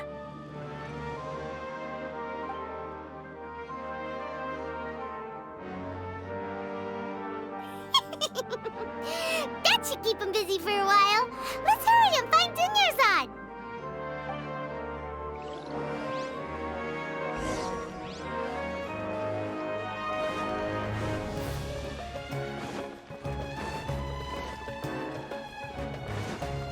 Time to go. This new shipment of items.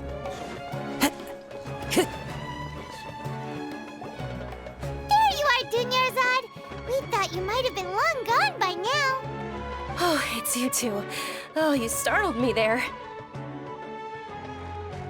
You can relax now. We threw those people looking for you off the trail. Really? Thank you so much. Unfortunately, I believe there's still more of them out there looking for me. Uh-oh, looks like there are some coming this way. Huh? More of them? Then what are we standing here for? Run! No, wait, my body isn't in the best shape. It's difficult for me to run. Okay, sounds good. There's a tavern on the other side of the port we can go to.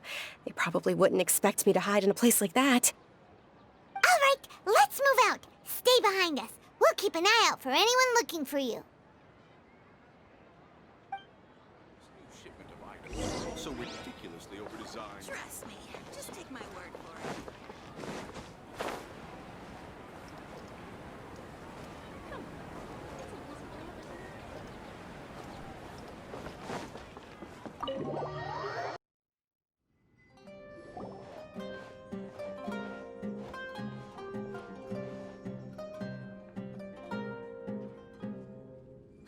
we made it.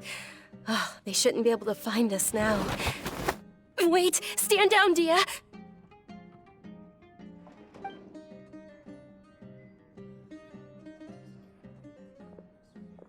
My lady, who are these two? They're travelers that I met on the street just a moment ago. They happened to notice that you were all searching for me, so they helped me hide. I see. In that case, you two should scram. There's nothing here for you. Wait a sec! Who the heck are you? And why are you shooing us away? I'm Miss Dunyarzad's bodyguard, here to see that she returns home safe and sound. My lady, let's get going. You've been gone for so long that your parents are worrying themselves sick. And if I refuse to go with you? It'd be easier for the both of us if you cooperated. But if you insist on not going, then I'll have to carry you like a sack of potatoes. Hey! Dunyarzad already said she doesn't want to go back. Why are you still pushing her? Stay out of this. You don't understand the situation. Sorry, my lady. Even though I'm your bodyguard, your parents are my employers. I have to answer to them. How much? Wait, what? How much more do I have to pay you to become your employer? So you never listen to my parents ever again. Double? A triple? Give me some time and I'll get that much. My lady, this isn't about Mora. I don't know what you think of us Eremites, but let me say this. I like Mora, but I'll never go against my principles. That's why I'm here looking for you. Sure, it's an order from my employer, but my conscience was also telling me it's the right thing to do. And knowing your health, carelessly running around like this is gonna hurt ya. For the sake of those who love you, don't be stubborn. No, you're wrong. I'm aware of my limits and I know what I'm doing. Honestly, the only people being stubborn right now are my parents. And I know perfectly well that it makes no difference if I'm at home or not. They still won't accept reality. And every time I bring this up, they just change the subject. Dia, you've been living with us a long time already. This should be old news to you.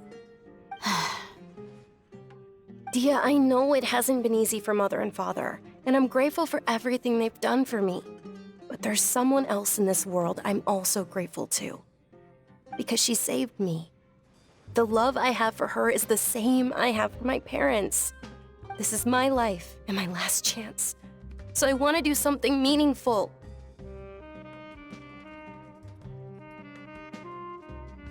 My lady, are you sure what you're doing now is meaningful? Yes, I'm sure. At least, it is to me. Fine, I won't ask you to return home anymore. But let me make something very clear. I'm only doing this because I respect your determination, not because I agree with you. Thank you, Dia. Sorry for being so rude just now. My nerves were acting up.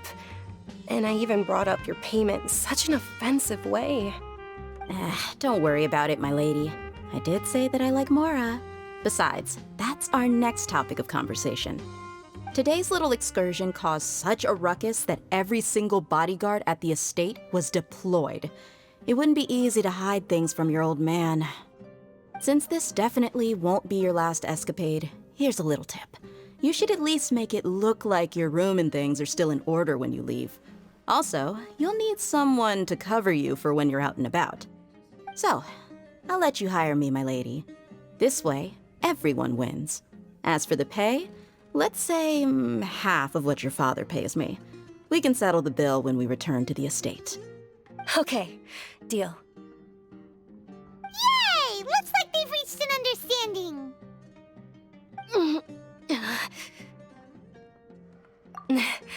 I'm fine, really. I just feel a little tired now that things have calmed down. My lady, stop trying to look tough. We're already in a tavern, so let's rest up and grab some grub. I'm sorry for worrying you two. If you don't mind, I'd like for you to join us. Sure! After you rest up, we want to hear more about Lesser Lord Kusanali.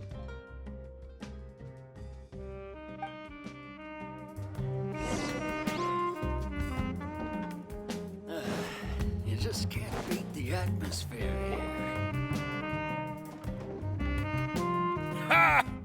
if it isn't Dia. Haven't seen you in nearly half a year. Word on the street is that you're a bodyguard for the Homayani family now. Ha! Don't you find that kind of work boring? Nah, you get used to it. How about a menu over here? You got it, huh? Isn't this little Miss Homayani herself? We don't get to serve personages like you very often. We'll be sure to prepare our very best. Thank you, sir, but there's no need. I don't have a lot of Mora on me, and I really ought to save as much as I can. But please bring these two the best food you have. They're my new friends, so I want to be a good host for them.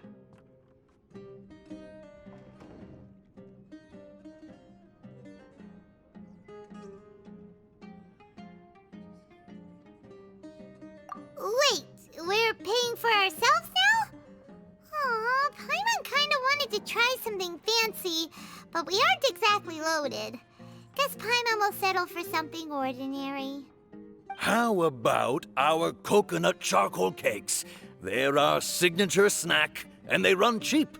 Look, other customers over there are eating some now. They look kind of burnt and dry. Paimon will pass. What do you have against my slime dishes? Dunyarzad, we asked a lot of people when we first arrived, and almost nobody was interested in Lesser Lord Kusanali. So, what made you want to follow her? Well, remember when you asked me if I knew how to meet the Dendro Archon? Even though I don't know how, I think I've actually seen her before. Huh? Really? Yes, it was when I was a child. At the time, my illness had kept me bedridden for the better part of a year. I was stuck inside and couldn't make any friends, and my parents did their best to find treatments for me. But even then, the Akasha didn't have any helpful information. My younger self no longer had any hopes or dreams. One flare-up was so bad that I was in a semi-conscious state for several days. Then one night, I woke up alone in my room. I was terrified. My body was paralyzed. Even if I cried, there was no sound. At that moment, an ethereal voice spoke in my mind. Dunyarzad, don't be scared. You don't have to cry. Dunyarzad, don't be scared. You don't have to cry. Who are you? How do you know my name? How do I explain this? You might not be able to understand, but actually, I know everything about you. Really? Of course. I know that you're scared of thunder, that you hate taking medicine every morning, and that you love counting the petals on your mom's skirt. Wow, you really do know everything. Dunyarzad, is there anything you want? Want? Not really. I can't go anywhere or do anything. Huh? But aren't you a child? All children have wishes. Tell me what you want, and maybe I can make it happen. But can you make my illness go away? Oh.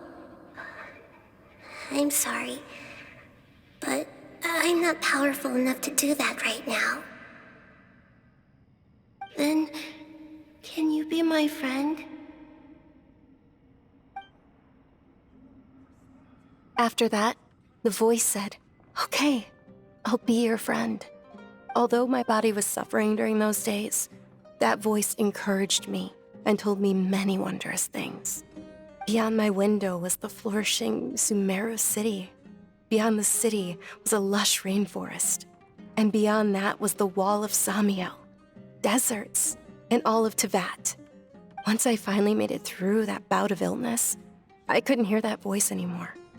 I told my mother about it, but she said that I must have been dreaming.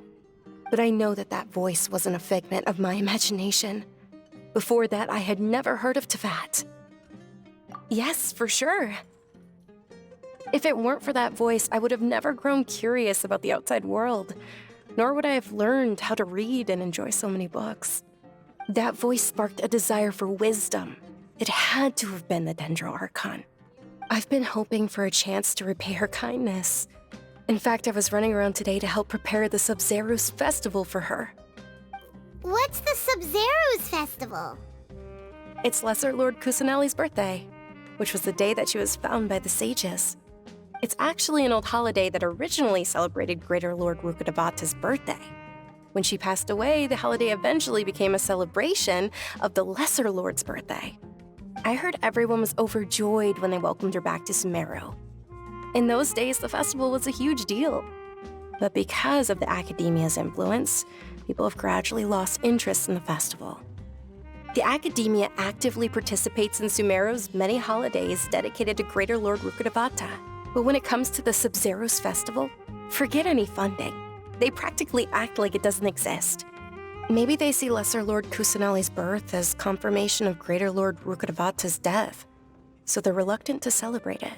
Aw, but that's awful. It is. It's absolutely terrible. Sure, the Greater Lord founded Sumeru, but hasn't Lesser Lord Kusanali been the one quietly protecting us for the past few hundred years? Just remember that we're still out in public. Don't get too carried away now. I know that people over by the Grand Bazaar still hold the Sub-Zero's festival to this day. But I hadn't met any of them before, so I was never able to contribute. But recently, I made a friend there who also follows Lesser Lord Kusanali. I gave her my savings because I want her to throw a wonderful festival this year. That's the least I could do for Lesser Lord Kusanali. Hold on, my lady. Does this friend happen to be Nilu, the one who sends flowers to the estate? Yes, that's her. I saw her leaving the other day with a nervous look on her face. It seemed like she was hiding something in her arms. Did you give her something? Yes. Initially, I didn't have much Mora prepared, so I had Nilu sell one of my skirts. I've agreed with Nilu to meet up at the Grand Bazaar today and see how things are coming along. Dia, would you accompany me? Sure. That's quite the trip, though. I'll carry you. No, that would be too much, even for you. You might as well just accept the lift. If I let you walk, who knows how long it'll take us. And if anything happens to you, then I'd really never hear the end of it from your father. But of course. Nilu will be thrilled to hear there are more people interested in Lesser Lord Kusanali.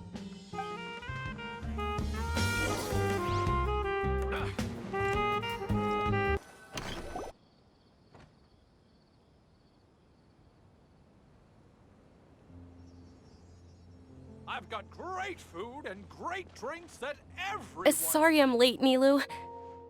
Oh, Dunyarzad. It was taking you so long that I assumed you got trapped at home, but you made it in the end.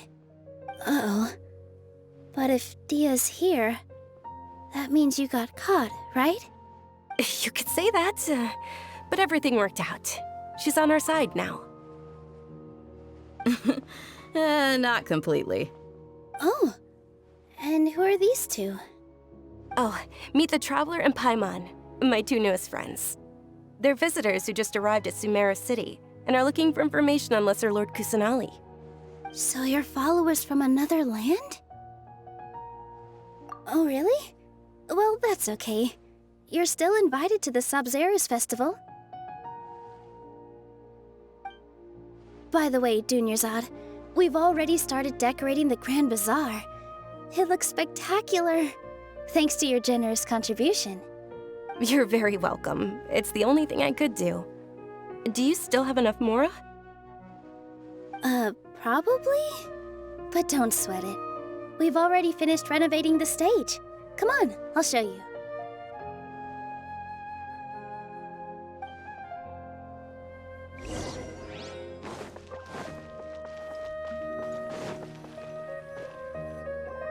Wow! This place is amazing!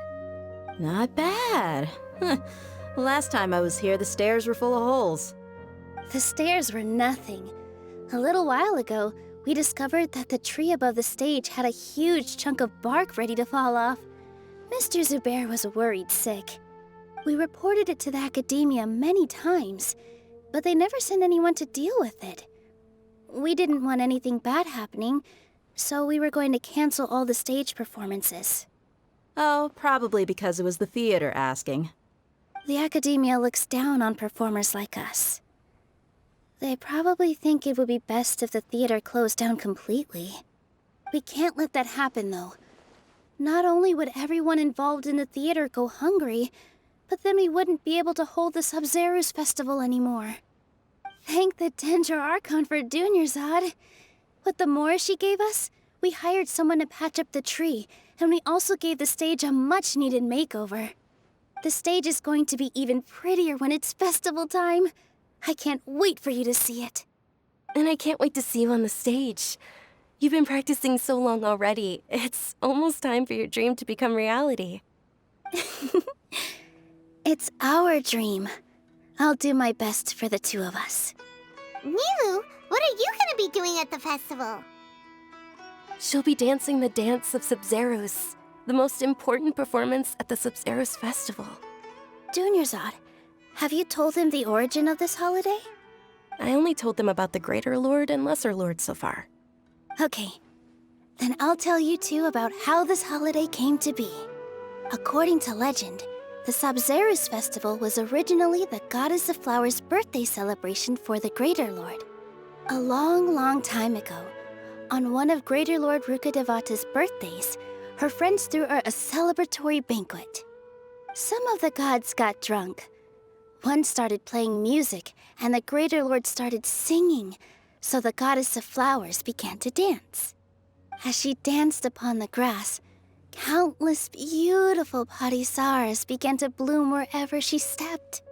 Those brilliant purple flowers became her dazzling stage. All the gods clamored, "Oh, if only time could stop at this very moment."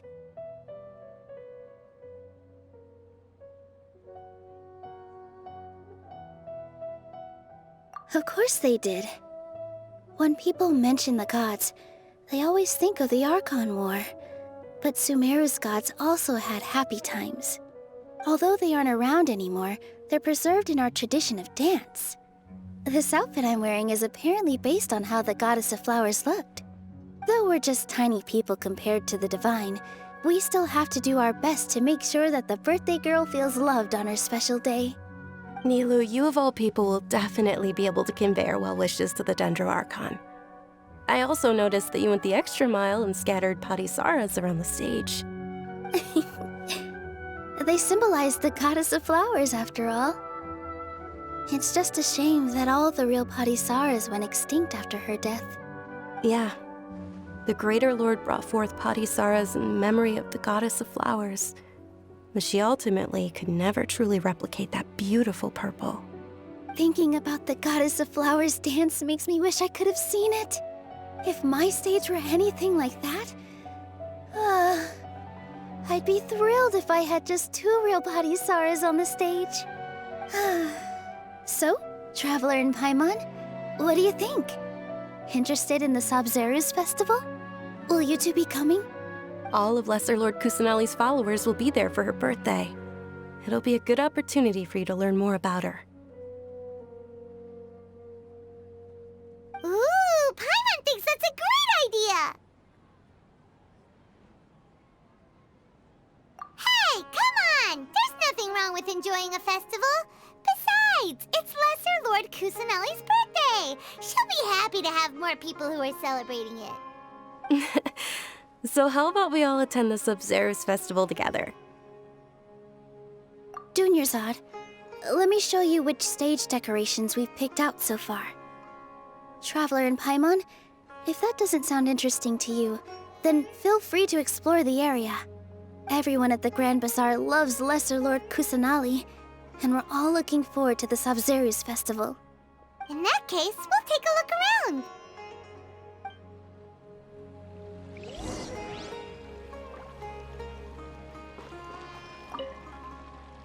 Whoa!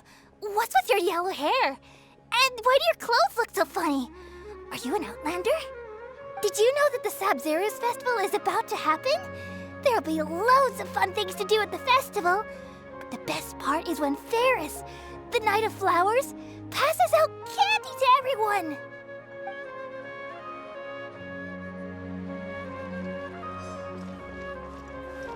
Wish to hear it. Ah, dancing at the Sub-Zero's festival. You know, I also danced when I was younger. As a child, I even asked my grandmother why we performed the dance for the Lesser Lord when it was originally done to honor the Greater Lord. My grandmother said that Greater Lord Rukkhadevata is a beloved deity and honored by all. And Lesser Lord Kusanali is too. If the Goddess of Flowers ever knew Lesser Lord Kusanali, then she would certainly have wished to be her friend and hold celebrations for her too. The Sub-Zero's festival has been losing its appeal over the years. That is, until a wealthy benefactor stepped in this year and brought the festival back to life. I heard she forked out a lot of mora to make it all happen.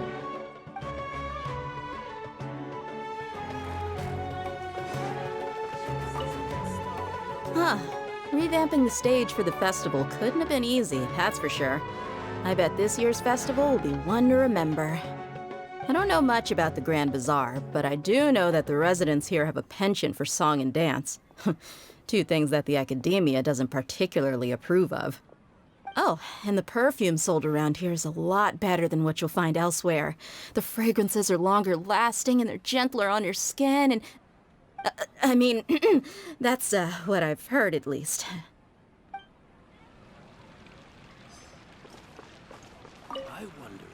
Things are really shaping up, and there's a buzz around the festival this year. We're expecting people from all over to come by this year and buy things during the festivities. Don't be fooled into thinking that Sumeru City has the best of everything. Some festival snacks are only offered here in the Grand Bazaar. And when it comes to musicians, dancers, or singers, the Grand Bazaar's got the best of the best.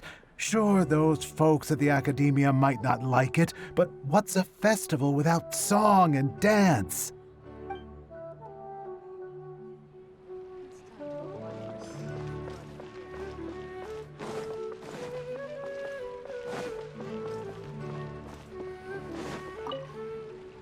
Milu, your outfit looks amazing.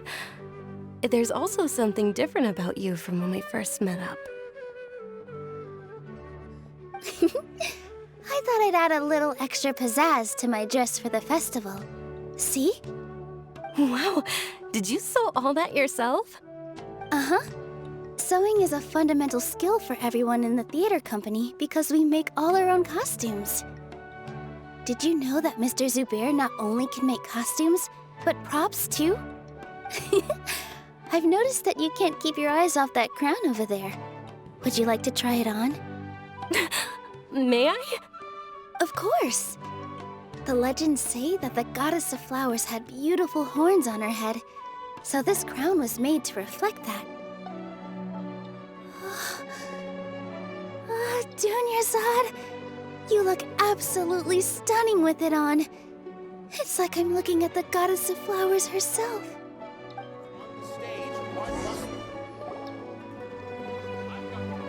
Hey! Is that who Paimon thinks it is? It looks like... Catherine!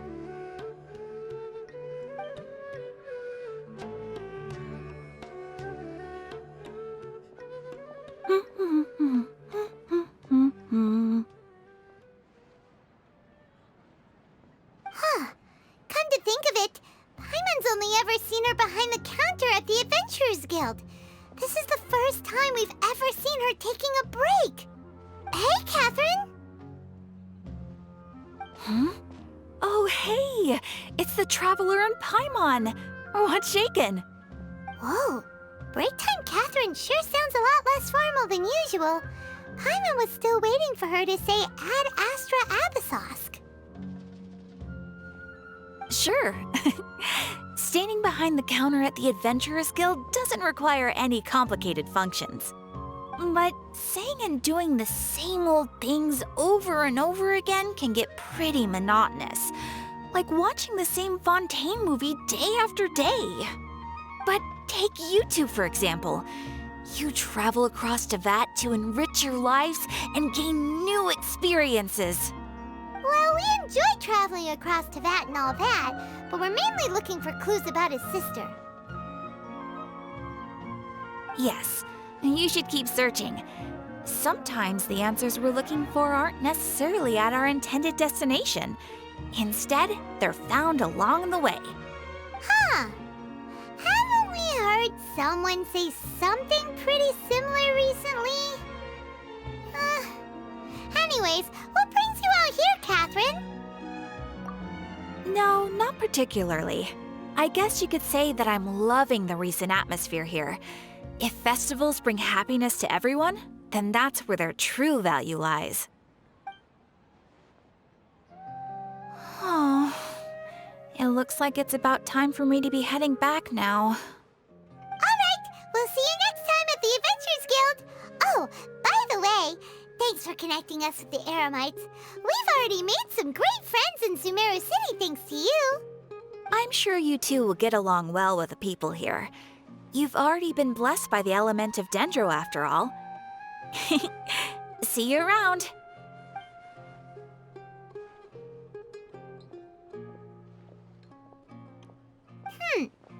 There's something really different about Catherine today. Hey, Traveler. Paimon. Oh, hey, Dia. What's going on? I've got something to tell ya. My lady knows you're looking for ways to meet Lesser Lord Kusanali, and she's been trying to come up with a way to help you. Well, I have an idea that might help. Are you serious? We'd love that! It might not necessarily pan out, so don't get your hopes up too much. I'll need to take you two somewhere and ask someone some questions. My lady is feeling a little worn out at the moment. Nilu's found a place for her to rest. After I take my lady home, let's meet in front of the Citadel of Regzar. Sounds like a plan! Let's head over to the Citadel of Regzar and wait for Dia!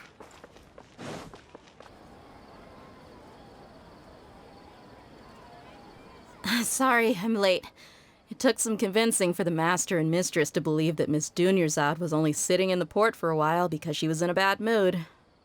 Anyway, I guess I should be thanking you. I haven't seen Miss Dunyarzad that happy in a long time. If it wasn't for you two, she probably would have been caught and dragged back much earlier. You sure sound a whole lot nicer than when we first met, Dia. Who would have thought you had such a soft spot for Dunyarzad? It's called being a professional. I'm a bodyguard, and I work for whoever's paying. Look, Dia's blushing. Listen, you two. I don't expect to be working for Miss Dunyarzad very long, but I hope to finish things on a positive note if possible. Let's cut the chit-chat and head into the Citadel. We'll see if the person I know has a way for you two to meet with the Lesser Lord.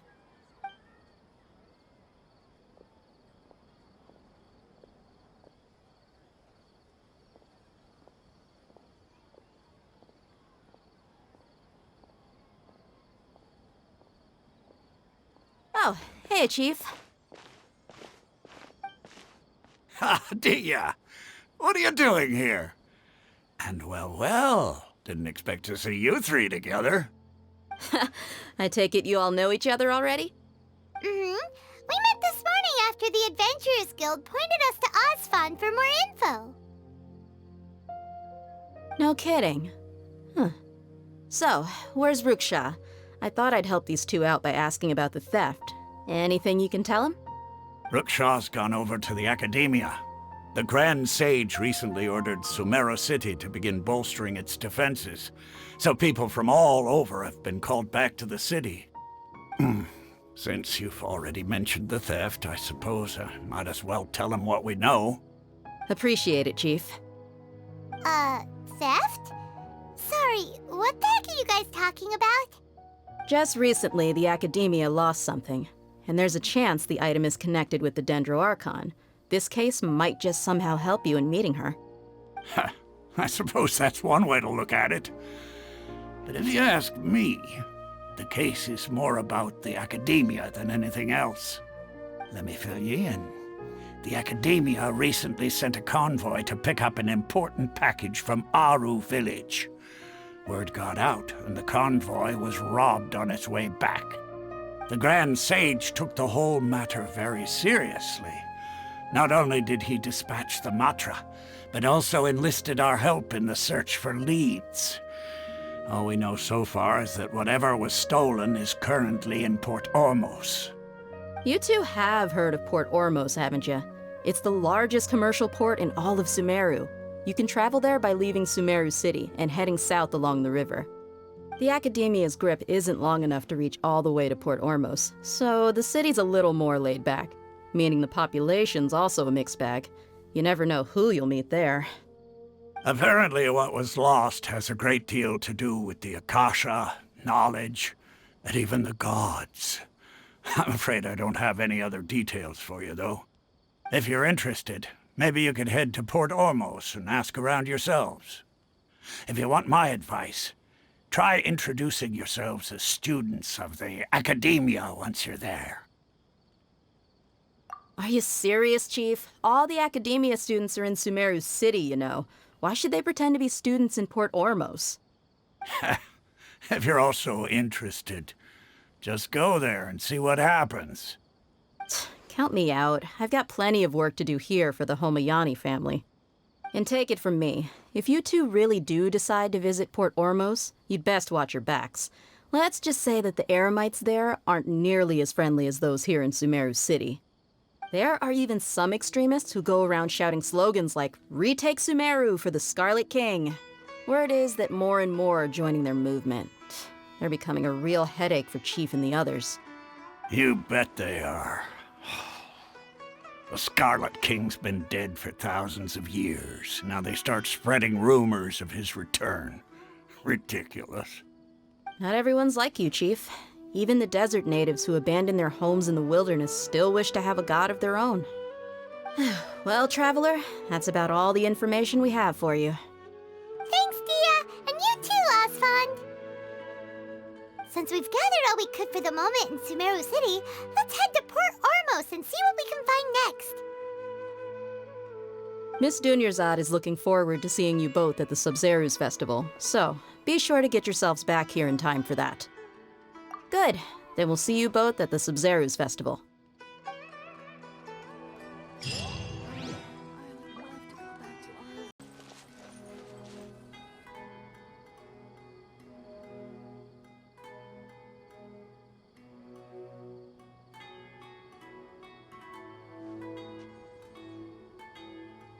Come and have a good look yourself. Traditional spices of the highest quality, made with pride and experience. You've got a deal. I can't thank you enough for always looking after my business. Believe me, I'm not making this up. Several Eremite mercenary groups are nearly in open conflict, but does the core of 30 care? And that's not all. Did you know that... Wow! Talk about hurly-burly! This place is busy! Huh? Guess that's only to be expected for the largest port in Sumeru. Maybe it's because of what Dia told us earlier, but Paimon can't seem to shake the feeling that there's also danger lurking in these crowds.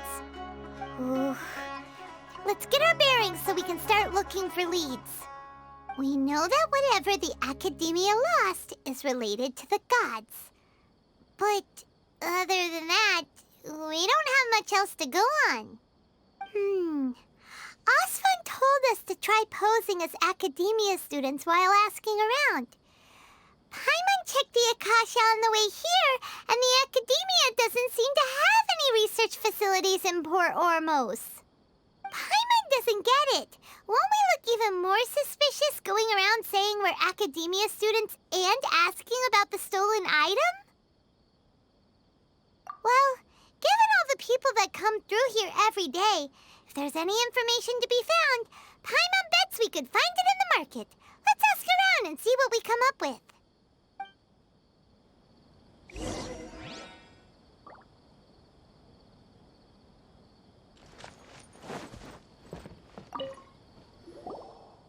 Welcome. Welcome. How can I help you two? Hi there. We would like to ask you a question. Do students from the academia ever... Of course. Especially around this time of year. Students from Sumeru City that are about to graduate often come to Port Ormos to cut loose a little. Many people often talk about how hard it is to get accepted into the academia, let alone graduate. But those who finish their studies and go on to become full-time researchers at the academia have it even harder. Sure, we may not be Sumeru City, but Port Ormos offers beautiful scenery and a stress-free environment. Some even say it's good luck to come to Port Ormos, so students and researchers come flocking here when things get to be too much at the academia. Ah, you see over there? Those are students from the academia. They've been looking worried and miserable ever since they got here a few days ago.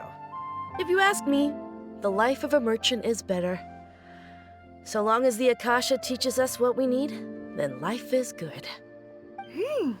Those students seem to be discussing something. Let's see if we can listen in.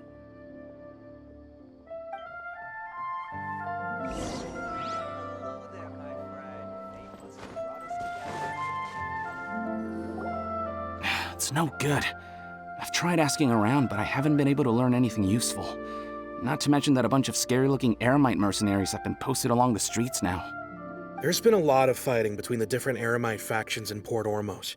If we choose to move on our own, then it would be wise to steer clear of them. Especially the group that's constantly shouting some stuff about the Scarlet King and some resurrection. I've even heard that the Citadel of Regzar is starting to get fed up with them. What was that group called again? Ein something or other? They're called Ein El Ahmar. Today, I heard that the thing we're after might be in their possession at the moment. Wait, come again? Don't you see? Many of the Eremites in Port Ormos deal with trading this kind of thing. They're usually pretty wary of outsiders, but not so with students of the academia. It's because the kind of goods that students are looking for aren't the kind of goods that Eremites are after. As long as they know you're a student, then deals can be made. I've heard that Ein al-Hakmar likes to set up shop at the Jafar Tavern. Supposedly, if you're willing to part with 500,000 mora, they'll give you info on anything. Wait, did you say 500,000? If information alone costs that much, then how could we ever afford to buy what we're looking for? I guess we might as well give up on trying to graduate this way. I wouldn't worry too much. Our field of research is very niche. Who else could possibly be after that kind of shady knowledge? I bet it's practically worthless to anyone aside from us. Well, I guess that makes sense. Then the only thing left for us now is to find a way in. Why don't we all just pool our money together and pay for the information? Whoa! Did you hear that? A niche field of research and shady knowledge? It all sounds pretty suspicious to Paimon. Is knowledge something people just buy and sell like that? So, what's our plan?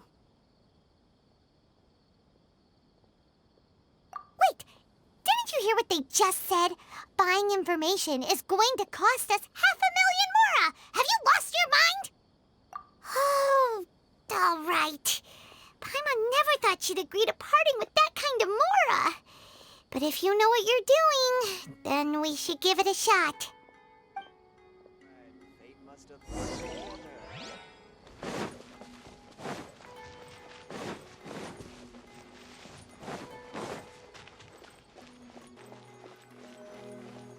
This is the place we heard those students talking about. Let's find a seat somewhere and see if we can spot the... Oh, you've arrived. Please, take a seat. So, they think that they can go toe-to-toe with the boss? Ha! Once we reclaim the power of the Scarlet King, they'll be the first that the boss punishes. They're nothing to be afraid of. Our main rival now is the Caracal Battalion. They've also amassed a significant amount of mora this time, so we mustn't underestimate them. How can the Caracal Battalion compete with the boss when they're nothing but a bunch of money-grubbing opportunists out for a quick mora? Yeah, With Boss's fervent devotion, he'll be able to use this power to bring our god back this time. Huh. All these guys talk about is the Scarlet King, so they're probably the ones we're looking for. Greater Lord Ruka Devata. That traitor and her followers must not be spared. The day will come when the Scarlet King exacts vengeance on Sumeru, and all of them shall be punished. Yeah, Paimon was wondering what they meant too.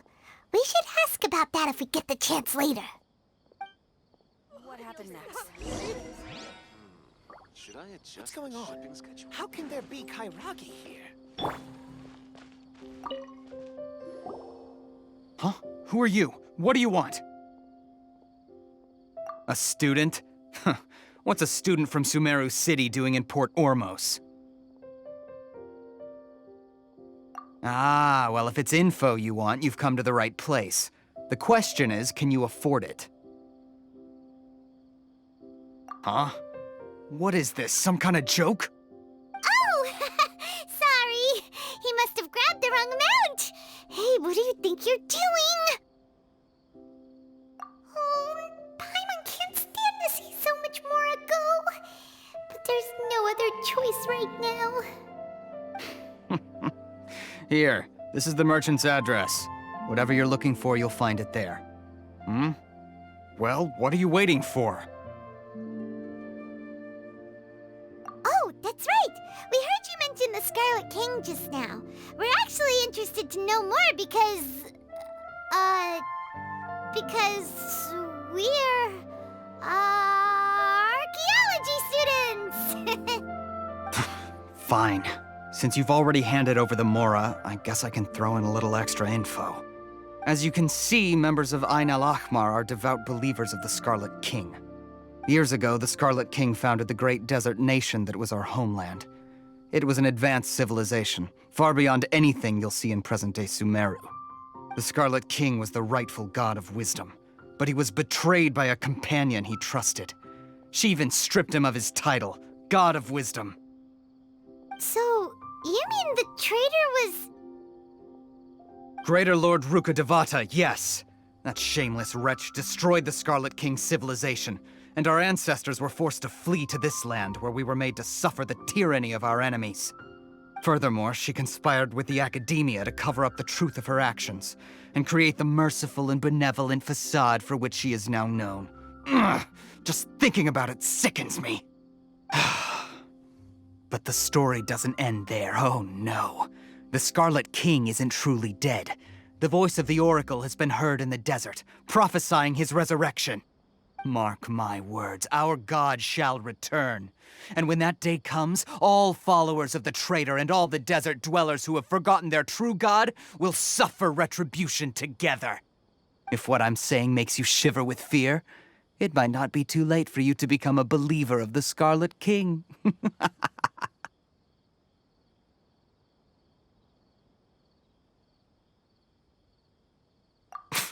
I don't have anything to say to you Academia people about that.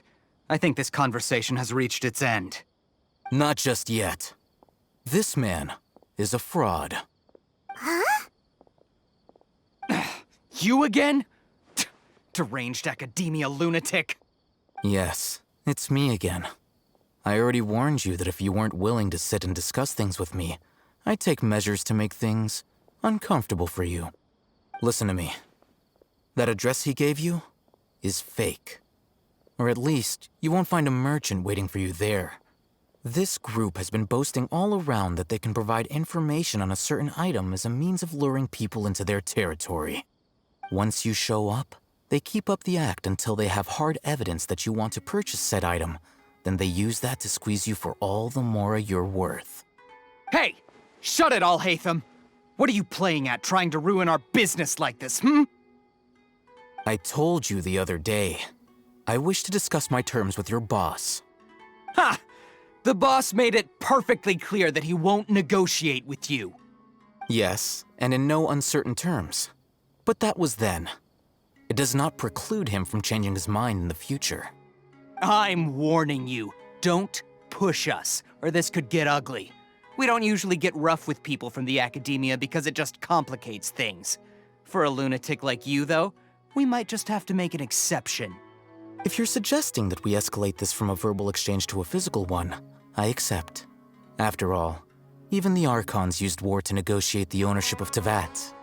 If, on the other hand, we can't agree on any means of negotiation at all, then I'm afraid my next course of action will sting a little more than the mere falling through of a few business deals. I will jeopardize the Eremite's reputation, which I know you value above all else. I am quite confident that if I began to take such action, your boss would willingly approach me himself. However, I fear that by then, some things will have happened that cannot be undone. Also, a word of advice. I suggest you tell your boss exactly what happened here today. Otherwise, he might blame you for not telling him in the future. What did you say? Consider this. Have I ever failed to follow through on my word in the past? This guy is really out of his mind. Okay then. If you really have a death wish, let's meet a week from today. The pier in front of the Pharos Lighthouse, 4 o'clock in the afternoon, sharp. Don't expect us to hold back. Not so fast. First, you return the 500,000 mora to them.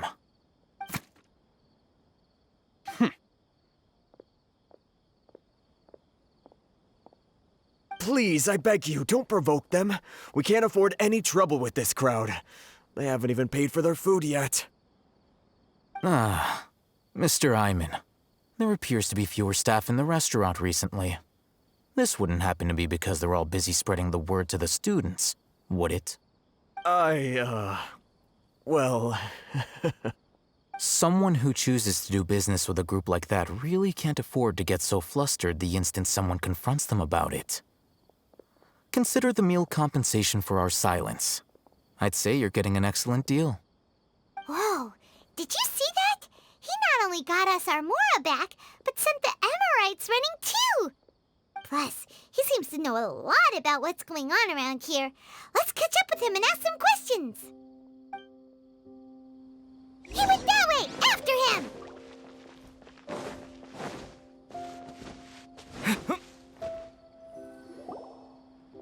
Wait up! It's Al-Haytham, right? What do you want?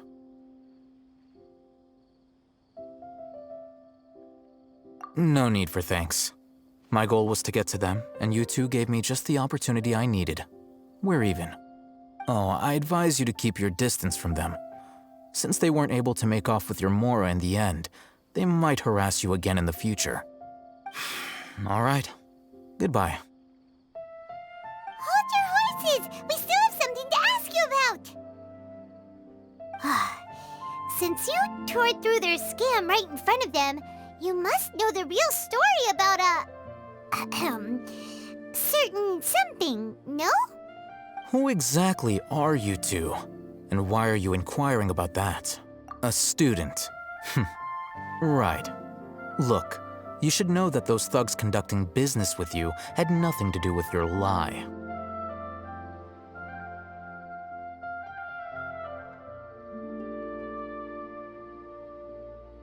Huh?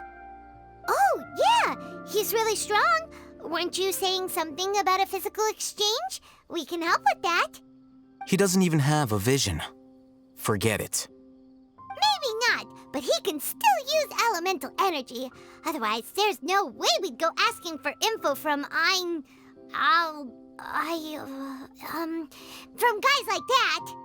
Those high-headed thugs are definitely gonna bring a lot of backup for your next meeting. Even if you don't go alone, you won't regret taking us with you.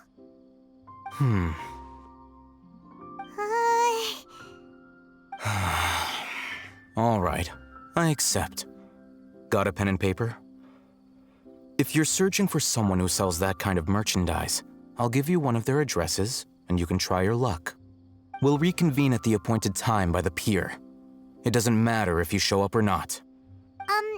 So, since you were happy to give us this merchant's information, does that mean you can tell us exactly what we're after? You were willing to part with 500,000 mora for something and you didn't even know what it was? Okay. Well, if you truly are as skilled as you claim, then you can beat the answer out of them when they become hostile. Look, if you've been making inquiries, then you have to know something by now. Tell me what you know so far, so I don't waste time repeating information. We know it's connected to the academia somehow, and that not only do the Eremites deal in it, but some students want to get a hold of it too. What? You know almost everything there is to know, but you're unable to compile this information because you've never seen the object before. This is what you've been looking for. Huh? Paimon can't tell what it is. It looks like some kind of ornament. This is a knowledge capsule. To put it simply, it's a vessel that can store a fixed quantity of canned knowledge. It's like a miniature Akasha. Anyone who links it to their personal Akasha terminal instantly becomes privy to its contents. Correct. Anyone. Unlike the Akasha, which heavily regulates who can access what information, knowledge capsules confer their contents without any requisites. That's amazing! It's essentially a convenient and harmless vestibule for knowledge. Unfortunately, it's illegal in Sumeru to privately possess or trade them. They were created as a means for scholars to transfer knowledge gained from Irminsul into the Akasha, and are intended to be destroyed immediately after use. But despite strict regulations, some of these knowledge capsules will always escape destruction. After all, there will always be those in this world who are dissatisfied with life as designed for them by the Akasha and wish to change their fate. Over the past century, a wide variety of canned knowledge has been leaked from the academia. Now, in Port Ormos, the valuable ones are a means to mora for the Eremites. Meanwhile, those which the Eremites deem to be useless to them occasionally prove useful to the common citizens and hapless academia students. Well, I think that about sums it up. Oh, so that's your true objective. With our current arrangement, I don't believe I can offer an answer. You're still resolved. Fine. Let's talk somewhere with fewer people.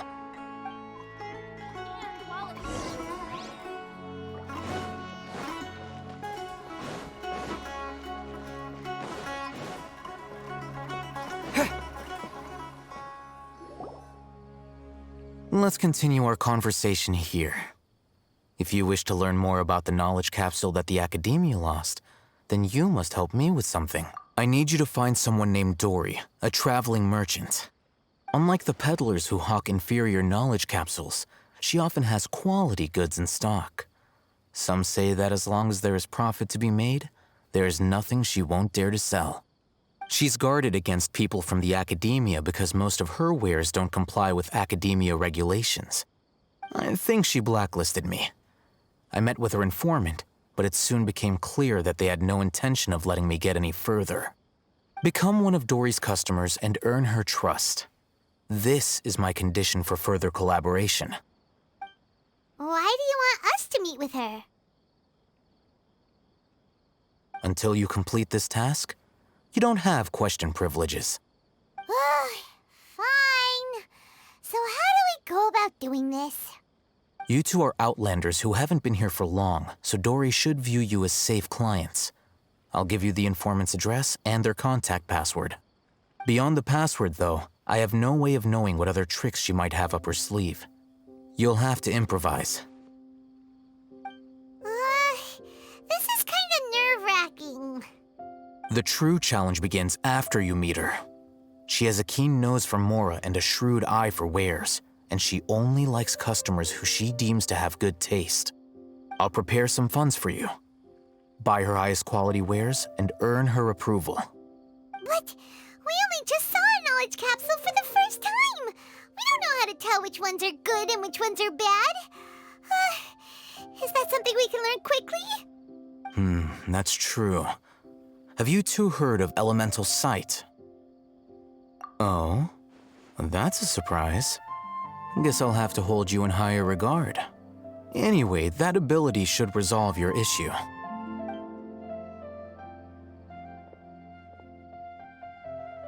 Here are 2 knowledge capsules. Tell me, can you detect any difference in their quality?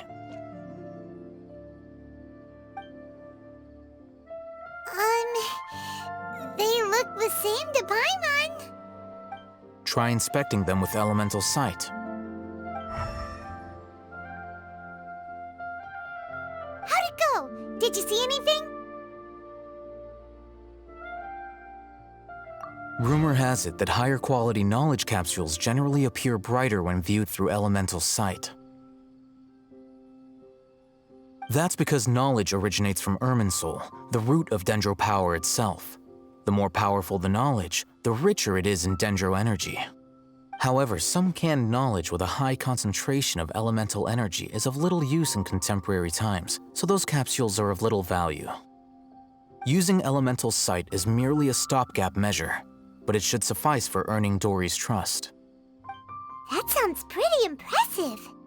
Here's a sheet with the informant's location and contact password, and here's the Mora for purchasing canned knowledge. Don't be cheap. You'll need to spend to catch Dory's eye. If there's any Mora left over, just keep it. Oh, and be sure to exercise some caution. There have been Matra present in Port Ormos lately. Your efforts will be for naught if they catch you. Matra?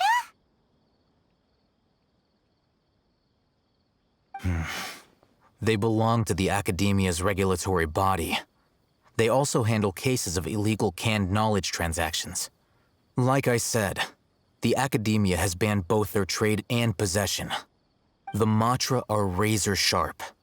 You're in for nothing good if they lock their sights onto you. If you two want to back out, now's the time. Okay, then we have a deal. If you succeed in your dealings with Dory, come find me at the Wikela Funduk. We'll have an open discussion then. Looking at what Al-Haytham wrote, Dory's informant is a traitor near Old Ormos. Let's follow these instructions and try to get in contact with him.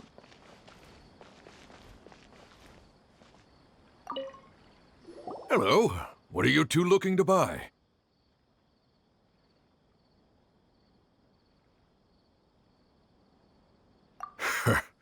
What a unique palate. We have unripe hara fruits, but we usually keep them in the back. I'll have someone escort you. Following the paper got us past the first round. Ronak, these two want to buy unripe hara fruits. Show them to the warehouse. Got it. You two, please follow me.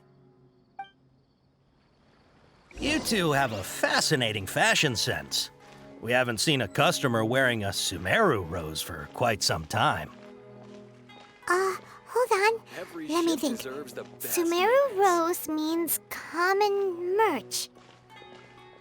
No, look again. We're obviously wearing morning flowers. Ah, my mistake. I do apologize. Whew. That pop quiz sure was scary. The warehouse is up ahead. Please follow me.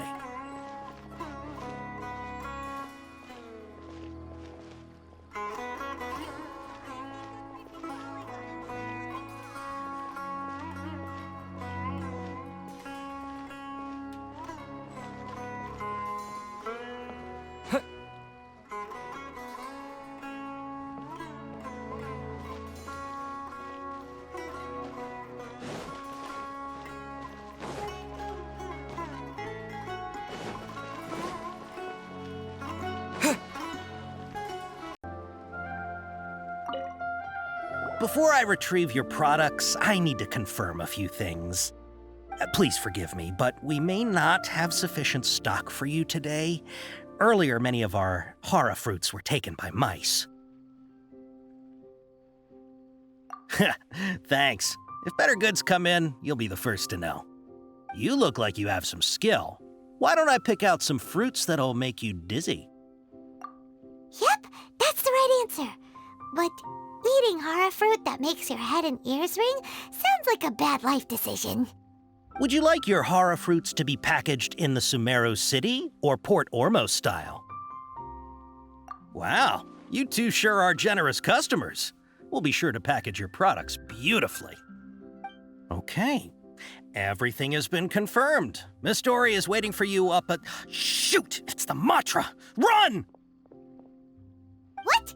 The matcha? Where? I'll hate them said we're done for if they catch us. We gotta get out of here.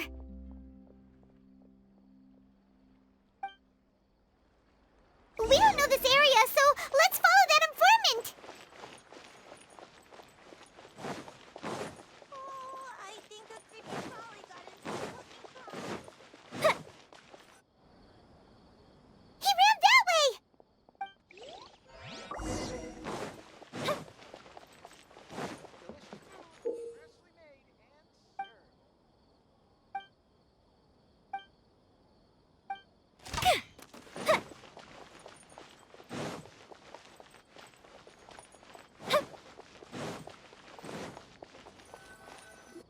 Look, he's over there!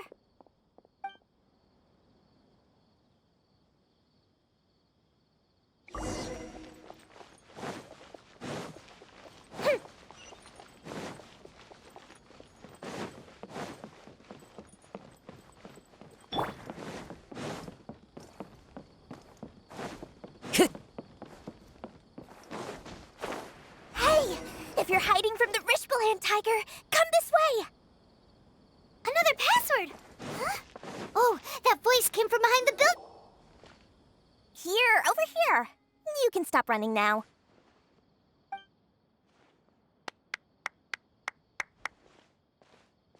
So you were the one who was calling out to us just now. But, are we definitely gonna be safe here? These two good customers wish to buy some horror fruit, Miss Dory. And if there's nothing else, I'll just excuse myself. Oh, very good. Thank you. Huh? Wait, you're Dory? Paimon sure thought you'd look a whole lot scarier. Hey, what are you trying to say, Princess Pea-Brain? I can be scary enough when I need to be, believe you me. If you don't watch what you say, then you can forget about doing any business. But it seems you two have actually done pretty well so far. Not only did you manage to find the informant, your reactions were also pretty sharp. You don't really look like criminals or anything, but I bet my Mora that you've been involved in some shady dealings, haven't you? Paimon's not sure if that's supposed to be a compliment, but we'll take it. I can't risk doing business with people who start huffing and puffing after just a few paces. No matter how much Mora they might have. Not only will they get caught by the Matra, but they'll also get us into trouble. As decent folks trying to run an honest business. We don't need any of that. Wouldn't you agree? So that's why I prefer to have customers like you. It's your first time here, but don't worry, I won't ask too many questions. Even if you wish to buy enough knowledge capsules to decorate your house with, please, knock yourself out. As long as you have lots of round, shiny Mora, then we're all good. Ah, yes, of course, of course. Go ahead, help yourselves. Voila! Wow, she has a trove of canned knowledge. Whew. She'd probably be in serious trouble if the Matra caught her with all this. What kind of products do you seek, my dear customers? Don't worry, I'm not interested in your reasons for buying. I can, however, offer some suggestions. Take this one, for example. An analysis of the sociological ideology and dialectics of the Hilichurls. Only 3 people in all of Teyvat have ever studied it, making it extremely rare. It's on sale now for 350,000 Mora. Yeesh, who would want to be an expert in that topic? Or how about the architectural styles and construction methods of Teyvat in the early Archon War period? With this one, you can become an expert in historic architecture preservation and find an excellent, well-paying job in nearly any nation. Ooh, now this sounds like it could be useful. 2 million Mora, and it's yours. No discounts. Whoa! That's a lot of Mora! Of course, you are free to pick whatever your heart's desire. The contents and price of each knowledge capsule are indicated in small text on the body of each one, down at the bottom. Alright, let's try the method that Alhaitham mentioned.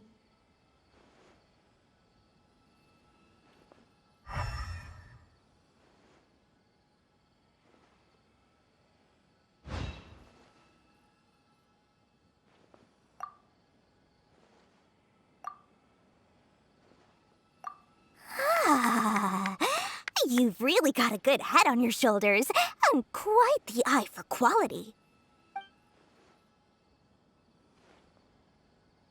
We'll take these, please and thank you. My oh my, you are blessed with a taste for both the exquisite and the extravagant. Customers like you are a rare breed. 1 in 100. No, 1 in 1,000 even. Listen, I have a special offer for you two. If you spend just 100,000 more, you can pick any knowledge capsule of your choice up to a value of 1 million Mora. Say what now? Hey, did you hear that? Spend another 100K and we get a capsule worth a whole million! But all the canned knowledge we just bought is easily worth 500,000 Mora. If we spend just a little more, we can get something worth 1 million Mora. Isn't that a fantastic deal? Think about it. We've gone to all this trouble to get this canned knowledge. And so far, everything we bought belongs to Alhaitham. Aren't you even the least bit curious about how this whole canned knowledge thing works? We're talking instant knowledge here. Don't you want to try it yourself?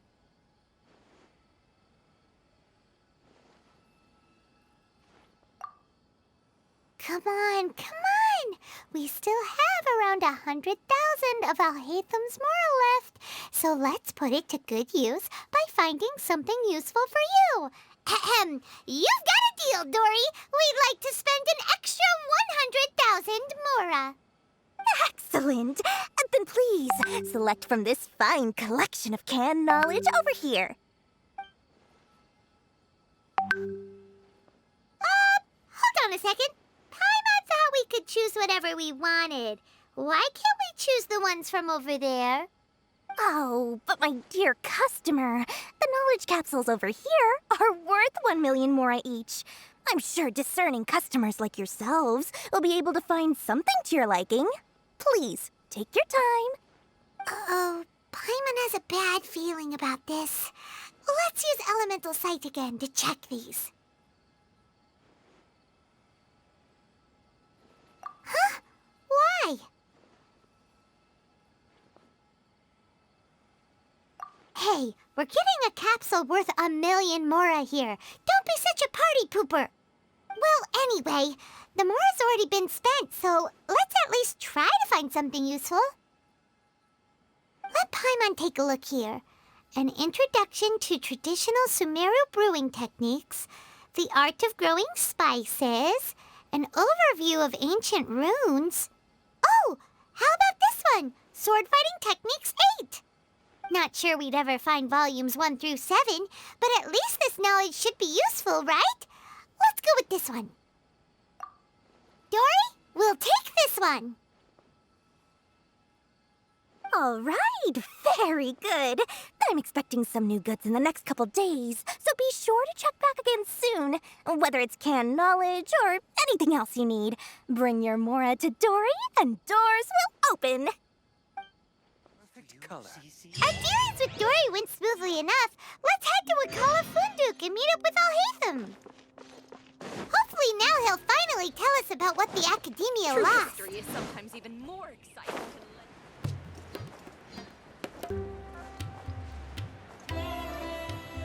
Different. Nope, everywhere's the same. Ha! You two made it. And from the looks on your faces, You were successful.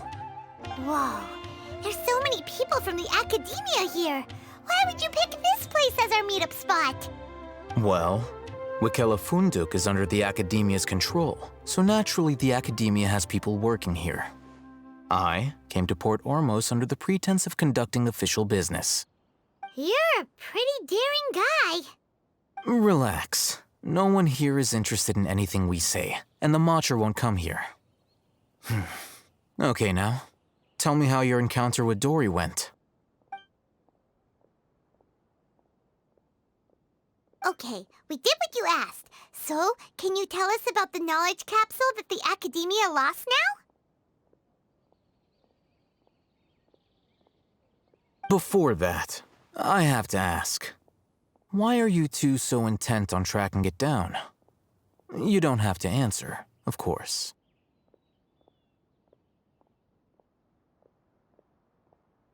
Yeah, he just wants to meet the God of Wisdom and ask her about something important. We've been in Sumeru for a while now, but we still haven't found a way. When we heard that the Academia had lost something that might be related to the gods, we came here in case it turned out to be our lucky break. In that case, you're on the right track. A short while ago, the Academia lost a knowledge capsule in the desert. It's supposedly a divine knowledge capsule. Use it, and you'll gain the wisdom of the gods. Wow, there's really such a thing as that? Hey, if we find it, do you think we could learn how to meet the Dendro Archon? Ooh, or how to find your sister? I highly doubt it has any mystical properties, but it does indeed exist. And it's right here, in Port Ormos. So, where exactly? That's what we need to find out next. I won't deny that. I am investigating because I'm curious as to what the divine knowledge capsule truly is. As you know, the Eremites in Port Ormos also have their eyes on it. It is an extremely precious item. The knowledge contained within may bring great power or wealth to whoever has it in their possession. Several brigades have been vying for ownership of it as of late, but there is still no victor. My personal finances and connections cannot compete with those of the Eremites. After attempting various methods, I finally managed to reach a tentative agreement with several brigades. I agreed to forego ownership of the divine knowledge capsule in exchange for the opportunity to study it. After all, there's no harm in understanding what it is. However, there are those who are less amenable to negotiation, such as those from Ain al-Ahmar. They adamantly believe that the divine knowledge capsule contains the Scarlet King's power, and that he will return to this world when they obtain it. They refuse to let anyone from the Academia tarnish their deity's soul. So you kept hounding them because they refused to cooperate with you? Yes. Ain al-Ahmar isn't exactly wealthy, but its members are determined to get that capsule by any means necessary. To that end, they've resorted to many methods more foul than fair in order to amass sufficient funds. So, I've been sabotaging their business to force them into negotiating with me. The divine knowledge capsule should be up for a secret auction within the next few days. Each brigade will place their own bid, and the prize will be covertly given to the winner. To ensure the capsule's security and to evade the Matra's notice, the winning brigade will not publicly disclose their victory. Unless I know whose hands the divine knowledge capsule ends up in, my agreements with them will fall through. Dory is the most reliable source of information, but that avenue was previously closed to me. With you on board now, the situation is different. In other words, you wanted us to befriend Dory so you could find out where the divine knowledge capsule is. Yes, you can say that. But this arrangement harms none of us. The day after tomorrow, go back to Dory and try to purchase information on the divine knowledge capsule's whereabouts. If she has no information, wait 2 days and approach her again. If I get the opportunity to study the divine knowledge capsule, I will relay my findings to you. Will that suffice as compensation? Okay, then we'll meet up in 2 days. Alhaitham, before you go, we actually bought a knowledge capsule for ourselves, but we're not sure how to use it. You two want to try using a knowledge capsule? Sure, I can teach you. Doing so right under the Academia's nose is a bit problematic, though. What do you say we head to the outskirts of town? I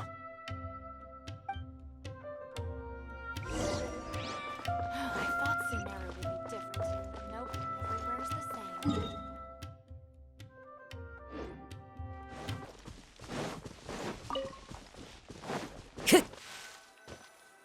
All right, this place works. Show me the capsule you purchased. Here. Sword Fighting Techniques 8. Huh. A combat class knowledge capsule. This class is something of a rare find these days, since most have been taken by the Eremites to augment their battle capabilities. Really? Ah, yeah, what a great buy! If you want to determine the efficacy of this capsule, I can evaluate your combat ability. However, effects will likely be minimal if you already possess a high amount of strength. We can conduct a controlled experiment where you fight 2 battles, one before using this knowledge capsule and one after. While you fight, we can use an Akasha terminal to monitor your various physical parameters. There may be variances in your physical strength between the 2 tests, as well as a disparity in your opponent's abilities. But don't worry, I'll run statistical analyses afterward to mitigate any confounding effects. Wow! Haytham! You must have been one of those guys at the Academia who got top grades on everything. Paimon's curious about something, though. You definitely weren't one of those students who needed canned knowledge to graduate from the Academia, right? So why are you risking getting caught by the Matra for this capsule? When you are unable to understand a researcher's actions, most cases can be attributed to curiosity. This is but one theory. Sounds like you're trying to avoid the question. All right, let's begin the test. Just fight as you normally do.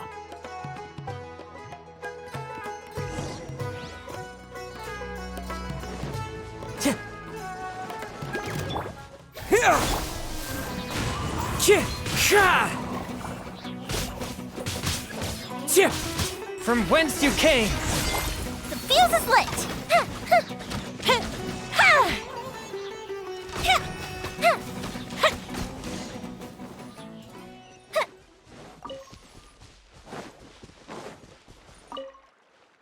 All right, I'll link your Akasha terminal to record data. The next step is to use this knowledge capsule. Hold it in your hand. I'll help you establish a connection with it so you can activate its power.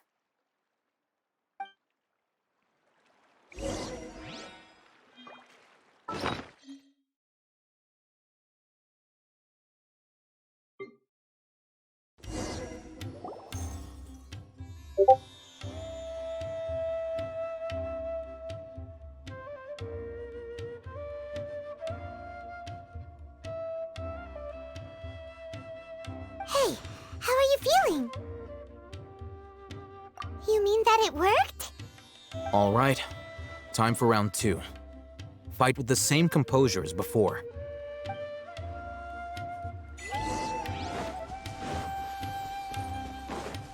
Here come the fireworks!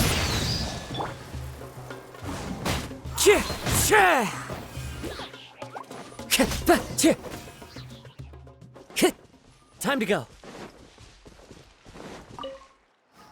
Now, I'll start recording data again. Haytham, how's it going? Well, the knowledge capsule you purchased did improve his combat capability. During the second fight, his overall fighting performance increased by 0.073%. Wait, how much?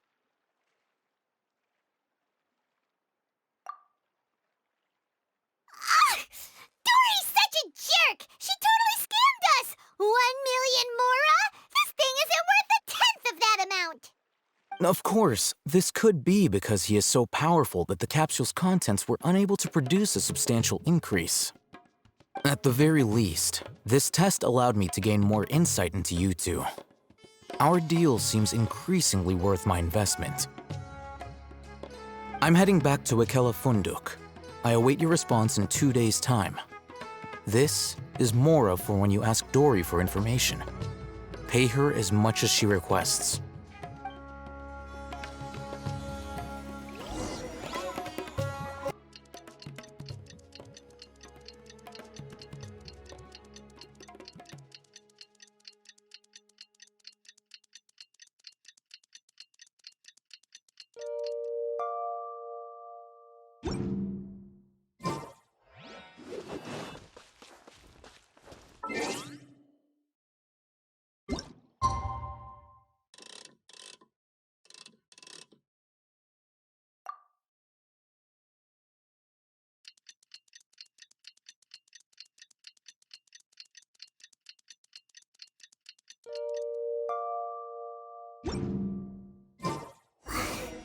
Let's see Dory today and ask her about where the Divine Knowledge Capsule is.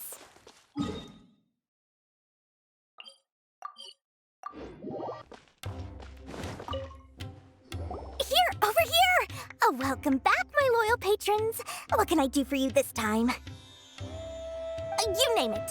Canned knowledge, supplies, or anything else you need. I'll find a way to get it. Where there's a waterfall of Mora, there's a way. Can you really get us anything we want? Anything at all? Aha! So it appears that canned knowledge alone is no longer sufficient for your opulent appetite. Then please oblige me. Tell me what you have in mind. Oh! I knew customers with pockets as deep as yours would undoubtedly crave something more profound than ordinary canned knowledge. But you know, that kind of information isn't going to be cheap. After all, I had to work really hard to weasel my way into the auction site. Not to mention that if anyone found out that I was the leaker, I would be in big, big trouble. But how can we be sure your information is accurate?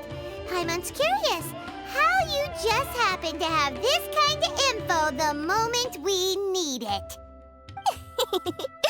Because to me, anything of value is what I consider to be my supply. Therefore, I must always be aware of what's hot on the market in order to secure more sales. As for the information's authenticity, well, you've no need to worry about that. I used a camera to take a picture of the transaction. That way, no one can dispute it. It's always a pleasure doing business with such sterling patrons. Now that you've paid in full, here's the scoop. The Divine Knowledge Capsule was purchased yesterday by a certain Misery, the leader of Ain el Ahmar. Ain el Ahmar? You mean the Eremites who worship the Scarlet King? Ah, so you're already familiar with them. The group has done everything in their power to obtain the Divine Knowledge Capsule. After all, they believe it contains the power of the Scarlet King. That Divine Knowledge Capsule is unlike any other canned knowledge I've seen before. It was glowing bright red. The capsule is clearly visible in the picture I took. You can look for yourself. Thanks for the info, Dory. Please, it's my pleasure. It's all thanks to discerning customers such as yourselves that my efforts yesterday were not in vain.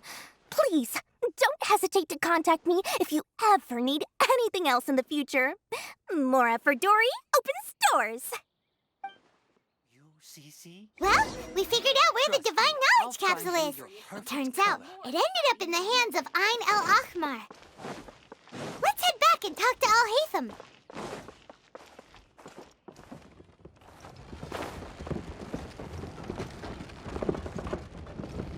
Sumeru specialty spices. You won't find them anywhere else.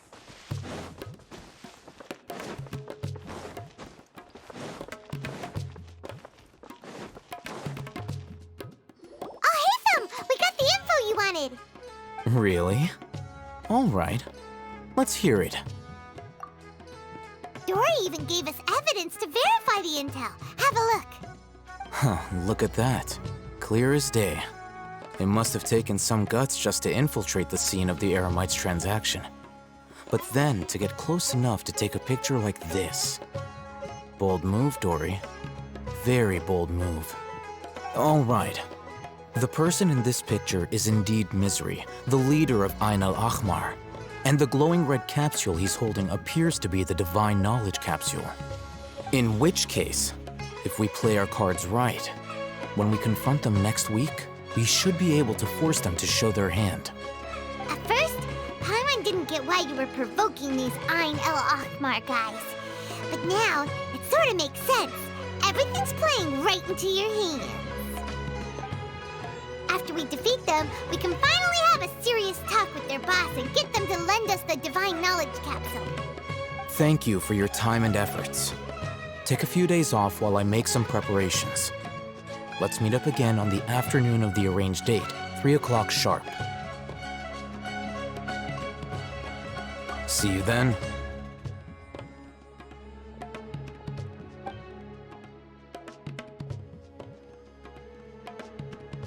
Oh, Hatham sure is taking his time.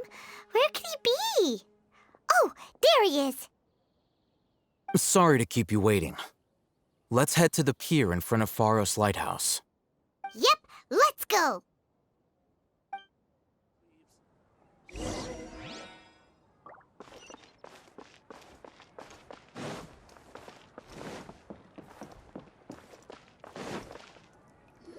Al-Hatham.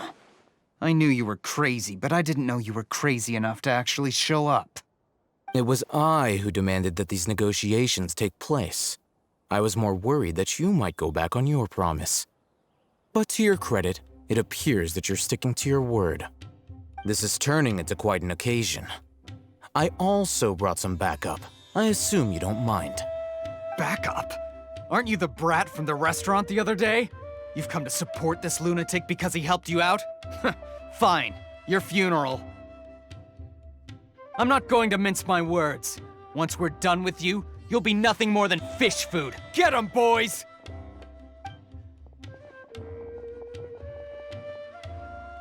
Uh-oh, here they come.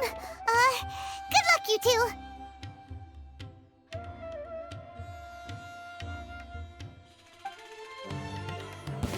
That's close enough. As one with wind and cloud. One with my blade. Spirit blade. Attack! So! Following orders. Yeah.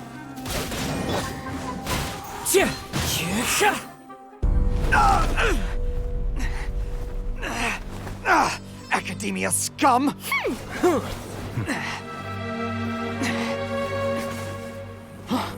Boss! Finally! Did you use it? Great! Now we can...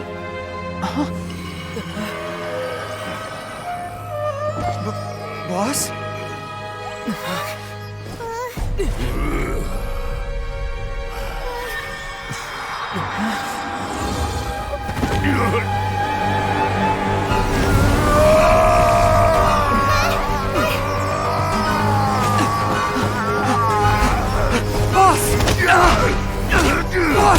What's wrong? What happened to him? We have to cut his Akasha connection, now.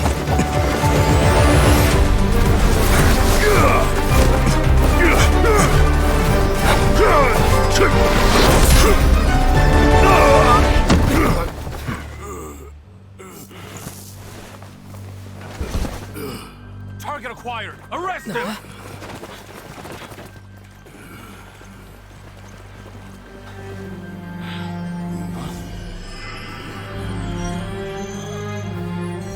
Do not impede our work. Is that understood, Al-Hatham? Of course. I was only trying to help. Take him away!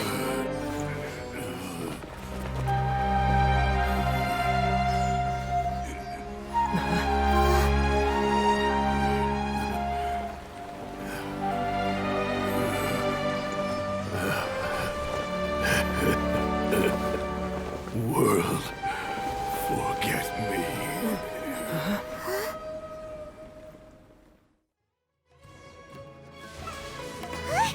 What in Tibet just happened? It's like that big guy suddenly lost his mind. It looks like he used the Divine Knowledge Capsule. You mean the Divine Knowledge Capsule did that to him?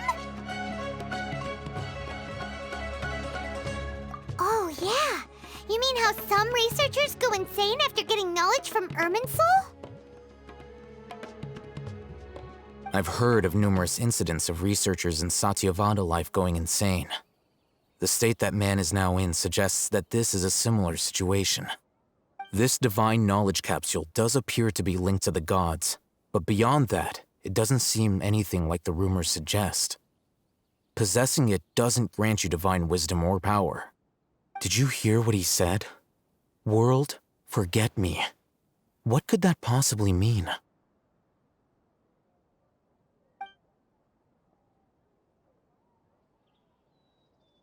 If the mantra took him away, then that means the Academia got the divine knowledge capsule back too.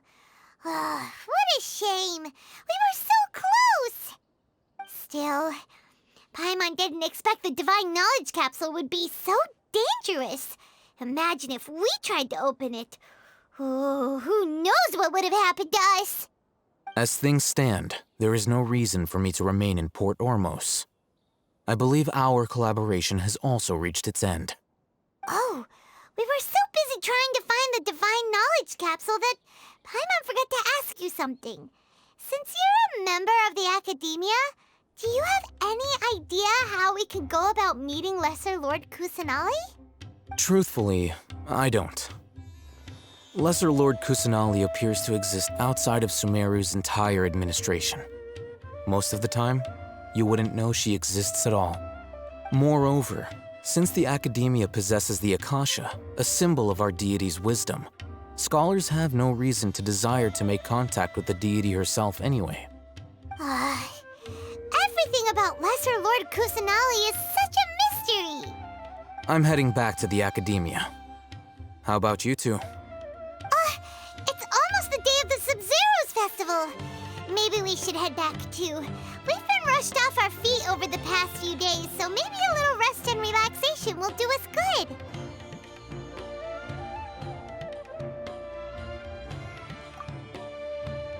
Then we'll part ways here, Alhaitham, until we meet again.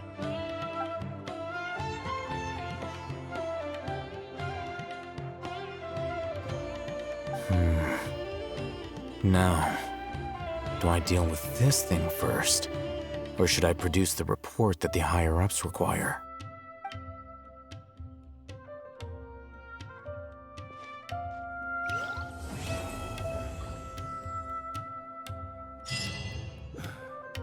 Sumeru's largest commercial port sure lives up to its name. Look at all the merchants, and everyone seems excited just to be here.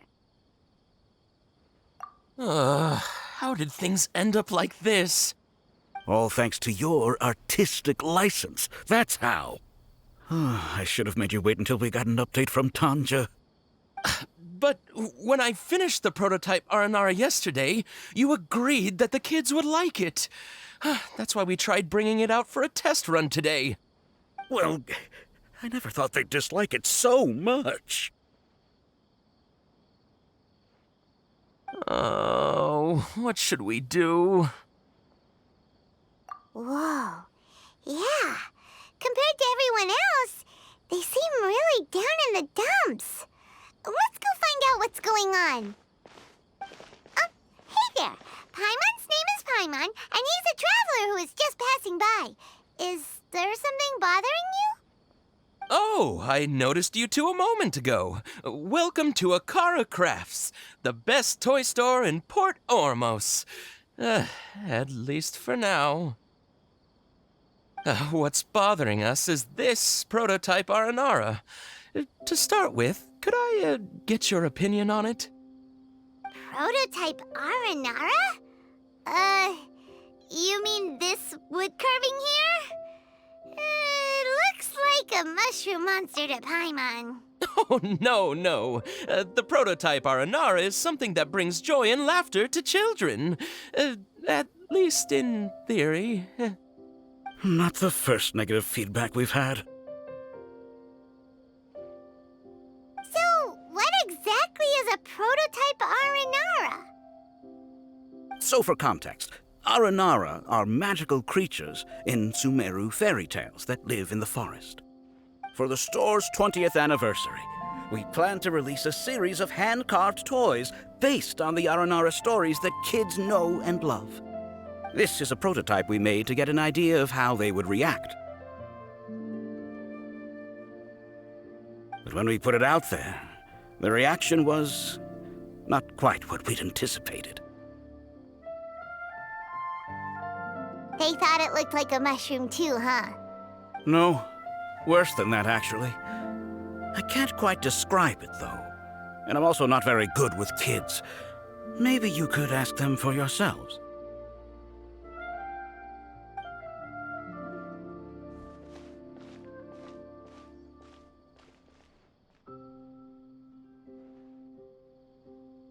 This is not an Aranara. No way. I've read Uncle Tanja's Aranara and the Ill Little Fungus. It says that Aranara are supposed to be chubby and squishy. The carving looks nothing like that. Toys do look better when they're round and chubby. Uncle Tonder said in Aranara's vow that you can deceive the eyes, but you can't deceive the heart. This carving makes me feel lost and confused inside. I don't think the creator put his heart into it at all. It's nothing like an Aranara. Ooh, didn't put his heart into it, huh? Oh, sounds like one of those things that's easier said than understood. Kassid and Alia didn't like this carving, but I think it's okay. It doesn't look too happy, so it's kind of pitiful in a cute way. Oh, a positive review! Yeah, so I would totally ask my dad to get it for me, if it wasn't meant to be an Aranara. Oh, well, that took a sudden turn for the worse. We asked the children for their opinions. Oh, how did it go? Has it maybe, grown on them at all? Oh, this is such a shame. Why isn't Tanger back from Gandharvaville yet? Oh, the kids kept mentioning an Uncle Tanger, too. Who is he exactly? Uncle Tanger is a famous children's author here in Port Ormos. He wrote quite a few stories in the past, but none of them were popular among children. Just like our prototype Aranara. But around a year or so ago, he suddenly had a eureka moment or something, and suddenly the children loved every one of his stories. That's right. My little Ghaffari loves his stories too. The whole reason we decided to make these carvings was because we saw just how popular the Aranara are among children. We asked Tanja for guidance, but right after he agreed, he went off to Gandharvaville with his son to look for inspiration. They haven't returned yet. We were running out of time, so we had no choice but to carve an Aranara based on our own imaginations. As you can see, this was the result. Oh, we have to do something. Hey, since you're the famous traveler, could you do us a favor and look for Tanger in Gandharvaville, He doesn't have to come in person if he's too busy. Just ask him to write down his suggestions and bring his notes back to us, if you could. Please, if only to put a smile on the children's faces. And, of course, you'll be well compensated for doing us the favor. They seem pretty desperate. Let's help them out. To see the kids smile. And also for our reward. Yay! Rewards!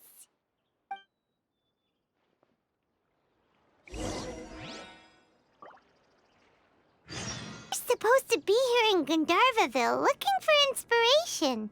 But how do we find him? Should we yell his name at the top of our lungs? Hey, buddy. What's your name? What are you doing here all alone? Do you live in Gandharvaville? Regardless, don't worry. As a trainee forest ranger, I'll do everything I can to help you. Hi, Miss Forest Ranger. I'm Rozzy. Don't mind me. I know the way back to Gandharvaville. When people say, don't mind me, what they really mean is don't worry about me. That's all the more reason not to leave you alone.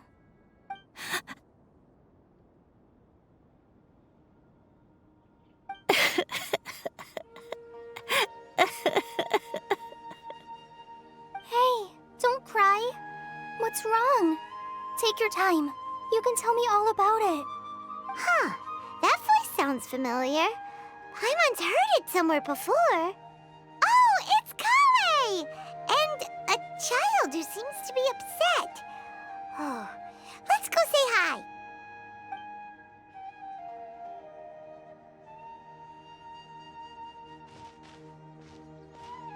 Hi, Kale. How have you been? Paimon and Traveler. I've been doing pretty well. Thanks for asking. I'm helping Master Tainari patrol the forest. What brings you here? We're here on an errand. We heard your voice, so we thought we'd come ask you for help.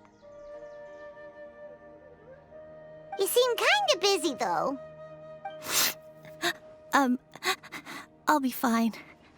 You go help them first, Miss Forest Ranger. I'm okay, really. The sand got into my eyes, that's all. What a well-mannered child. Sand? There is not a lot of sand in a forest. You keep saying you're okay because you don't want us to know what you're upset about, right? Maybe. That's exactly why you have to get it off your chest. Here's a trick. If you're keeping a secret that bothers you, you can try telling it all to a tree hollow. A tree hollow? Yeah, a tree hollow. Do you know Tanja's stories?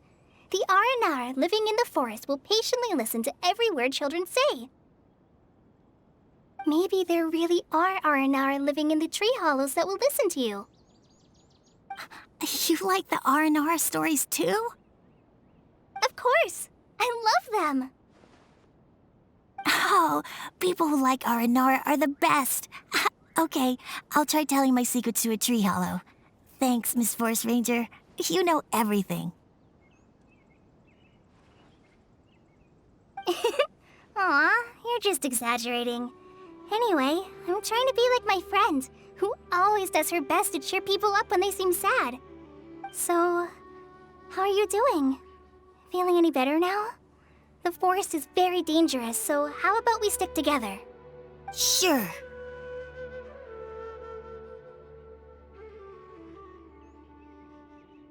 Wow, Kale's so good with kids. Well, helping children who are lost in the rainforest is all part of a forest ranger's duty. So, what was it you wanted help with? You're not lost too, are you?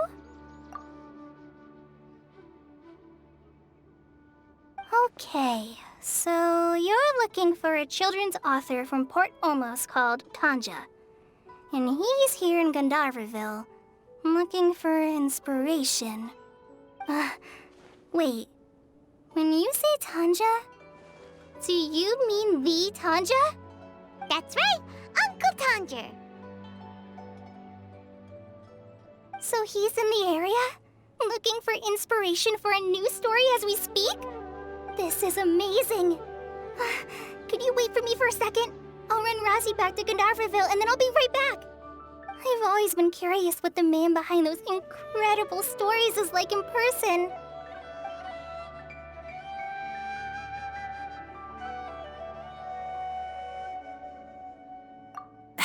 Tanja's just a normal guy. Even so, he must be more creative than most people. Wait, hold on. Razi, do you mean you've met Tanja before? Mm-hmm. He's my dad. Your dad? Tanger's your dad? As in you're Tanger's son? Uh-huh. Ah, Paimon sees. That guy at Akara Crass told us that Tanger brought his son along with him. So he meant Razi. Why are you here on your own, though? Did you and Tanger get separated? We had an argument. I was upset, so I ran off here by myself. Oh, in that case, we should take you back to Gandharvaville first. Then we'll look for your dad and tell him where you are. No, I'm good. Thanks for your advice, Kale. I'm not so upset anymore. Come with me. I'll take you to him. Yay! Thanks, Razi! Oh my gosh! I can't believe I'm actually gonna meet Thee Tanja! Oh.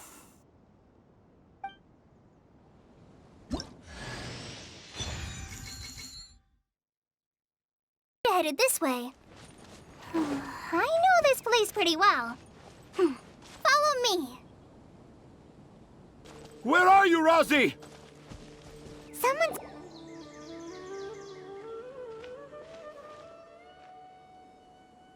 Oh, Rosie! Thank goodness I finally found you. What would I do without you, my son? Were you in danger? Did the wild beasts scare you? Did the stars guide your way? I'm okay. All thanks to their help. Thank you. Thank you all. I dare say that even the most cold-hearted Spino crocodile would be moved to tears by your kindness. Oh, it's nothing. It's all part of my responsibility as a trainee forest ranger. I'm the one who should thank you for creating so many wonderful stories for the children of Sumeru. I love them too. Really? I didn't know anyone read my stories apart from young children. That must mean you're still in touch with your inner child.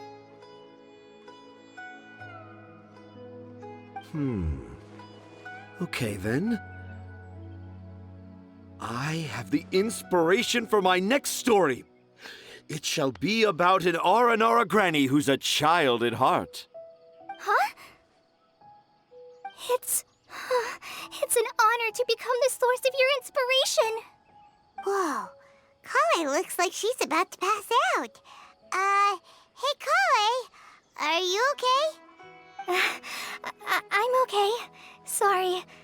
I just got a little too excited. Are you two story lovers as well? Yes. The moment I saw you, the image of an Aura giant and an Aura finch traveling together popped into my mind. Ah, excellent! Improvisation! Yes, mount your trusty steed of imagination and canter through the lush meadows of lyrical expression. You have the potential to become a celebrated storyteller too, you know. Seems like Tanja has a slightly exaggerated view of what it means to be a children's author. Also, Paimon's not a finch! That's nothing to get excited about!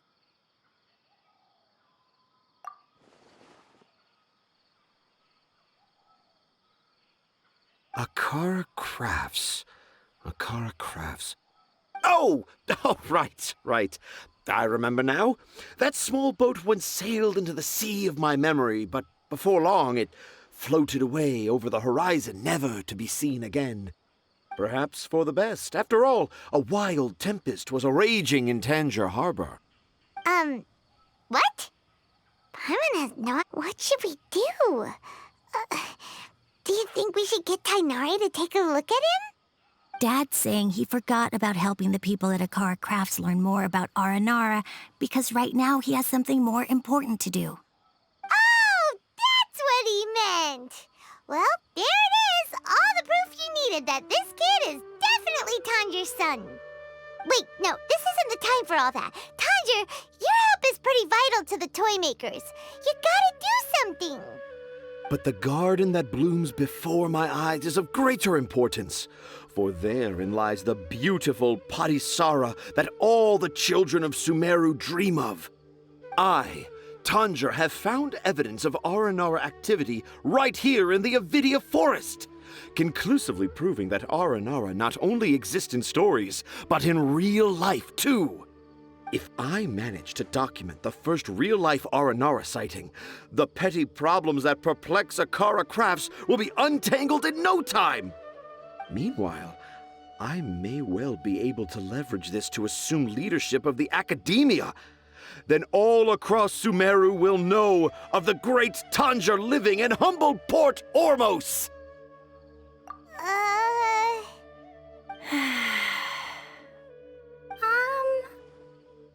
I haven't written any papers myself, but I think you need to have a bunch of them approved by the review board before entering the academia. You also need a detailed and objective experiment record. Anyway, Tanja, what did you mean by evidence of Aranara activity? The hook's what's important in a story. The great storyteller Tanja never gives his audience the bait right away. Come with me. Wait, not that way. Kale, what's wrong? Nothing. But that way leads us deeper into the Avidia forest. I'm just concerned for Tanja's safety. And I think I'm starting to understand why Razi and Tanja were fighting.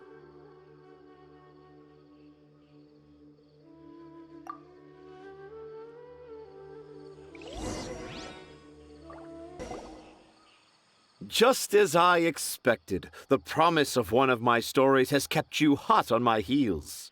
But this is just an ordinary tree hollow. Paimon's not seeing any evidence of Aranara. You can deceive the eyes, but you can't deceive the heart. Look with your heart and you too will understand. Paimon's not sure what look with your heart means, but anyway, let's start by investigating the area around this tree hollow.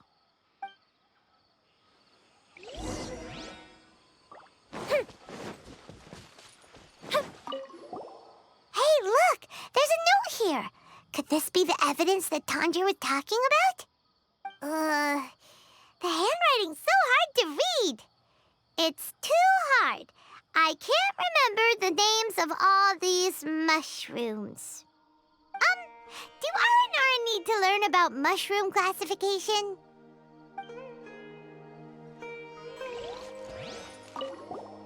Here's another note that says, "This tree hollow is my castle." That sounds more like something an Aranara from the stories would say.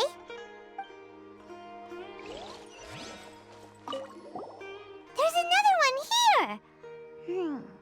If only I were a clever Aranara. A clever Aranara. Is the emphasis on clever or Aranara?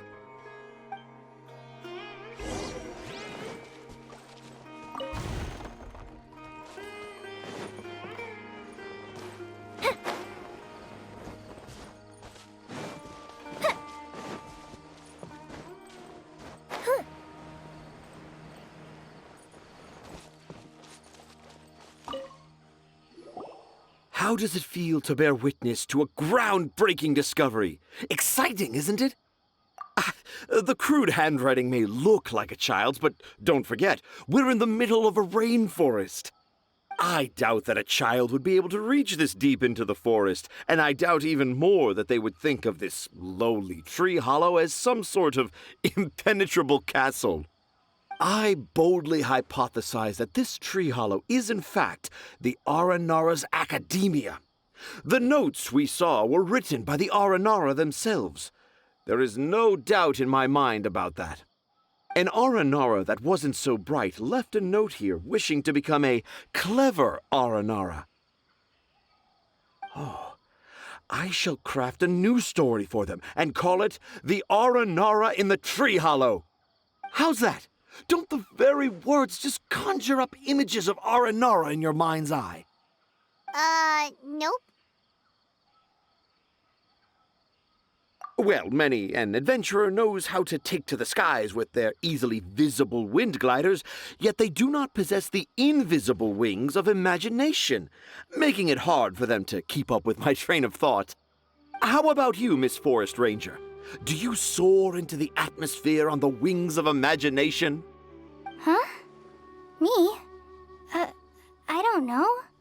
Maybe I do, but maybe not. Yeah, I'm fine. It's just that witnessing Tanja's creative process is a little, Overwhelming. Oh, yes. Yes. Overwhelming. For now, I've decided to stay here with Razi until we witness the legendary moment when the Aranara appear in this hollow. Don't worry, I won't let the Akara Crafts toymakers down. When a real Aranara appears, their little troubles will be resolved in an instant. He seems pretty stubborn. Looks like we'll have to stay here and wait a little longer. No, I think we should return to our camp first. Tanja, An Aranara and the three little fungus, it says that Aranara are very sensitive creatures. I don't think they'll show up if we stay here. Oh? Was that in the story? Ah, yes, I remember now. Miss Forest Ranger, you sure know your stuff. In that case, let's go back to camp and call it a day. We'll continue our search for evidence first thing in the morning.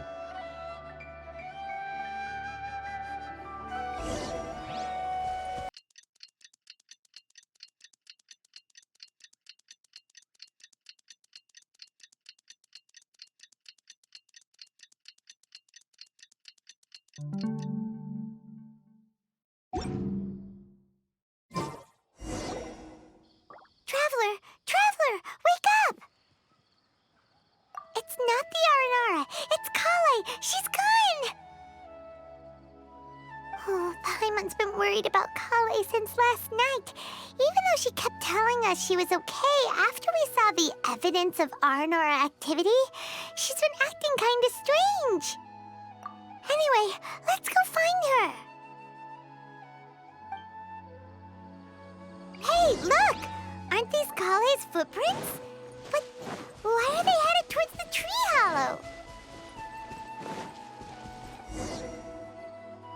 So Kale came back here alone. Is she waiting for the Aranara to show up? And I thought this was a place nobody knew about. I never thought Tanja would find it, or that I would run into the Traveler and Paimon. If I'd known, I would have just told the tree hollow instead of writing it down. There must be another way to practice my handwriting. Now I've created a whole new problem for myself. What do I do now? Dress up as an Aranara? Oh, no, that won't work. I should be writing something that an Aranara would never say, so that Tanja won't mistake me for one of them. But what should I write? What should I write? Oh, I've got it! There's no way Tanja could see this as the work of an Aranara. So the evidence of Aranara activity we saw during the day was actually evidence of Kale's activity. But why didn't she just tell Tanja? Oh, right! Kale told Razi that he could tell any secret to a tree hollow. Must be because that's what she does, and now she even writes it down. Yeah, you're right. We'll keep her secret for her. Oh, looks like she's almost done writing. Let's head back.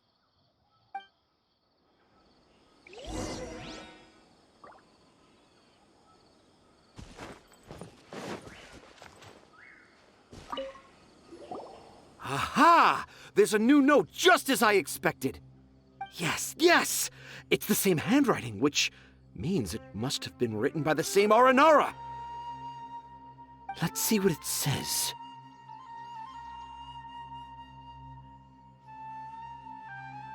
Ooh, what could it be?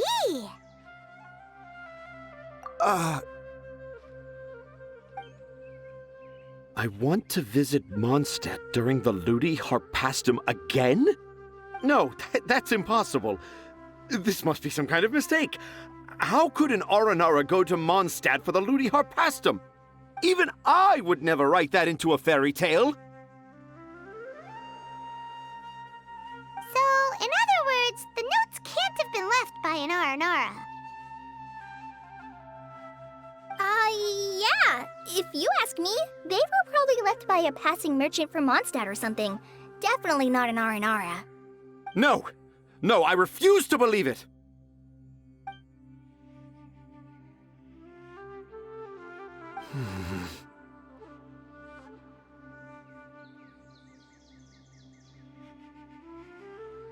I can't. What do you mean you can't? It's not like it'll take you a huge amount of effort. You've written so many stories beloved by the children. I'm sure you can help create carvings that are just as successful. No! I can't do it. I thought that if I could find an Aranara, I'd be able to help Akara Crafts. But it was someone from Mondstadt all along.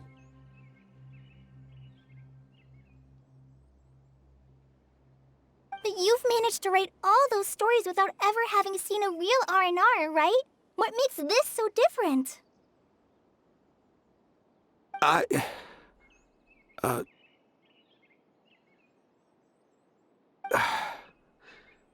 Rosie, you tell them. Really? Can I? Yes, it's fine. Tell them. I know this is the moment you've been waiting for. Okay.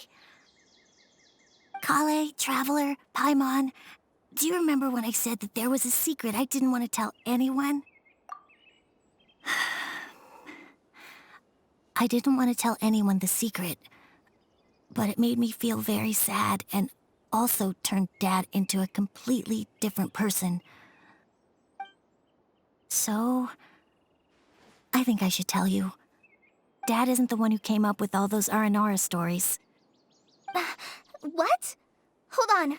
So if Uncle Tanja wasn't the author, then who was it? Wait, you don't mean... It was me. Dad's been telling stories in Port Ormos for as long as I can remember.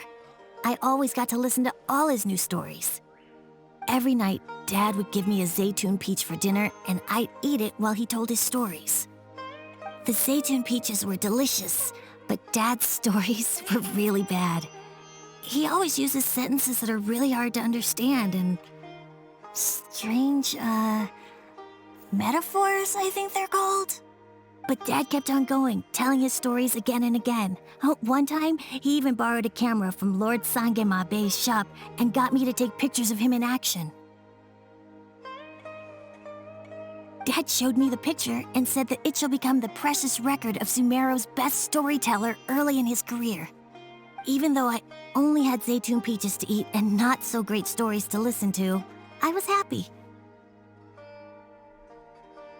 Then one day, I tried telling Dad a story I came up with. Dad seemed really excited from the very beginning. He looked really happy. He lifted me up high into the air and told me to continue. He lifted me up so high that I was looking down at him. As I continued with my story, I saw his expression gradually change.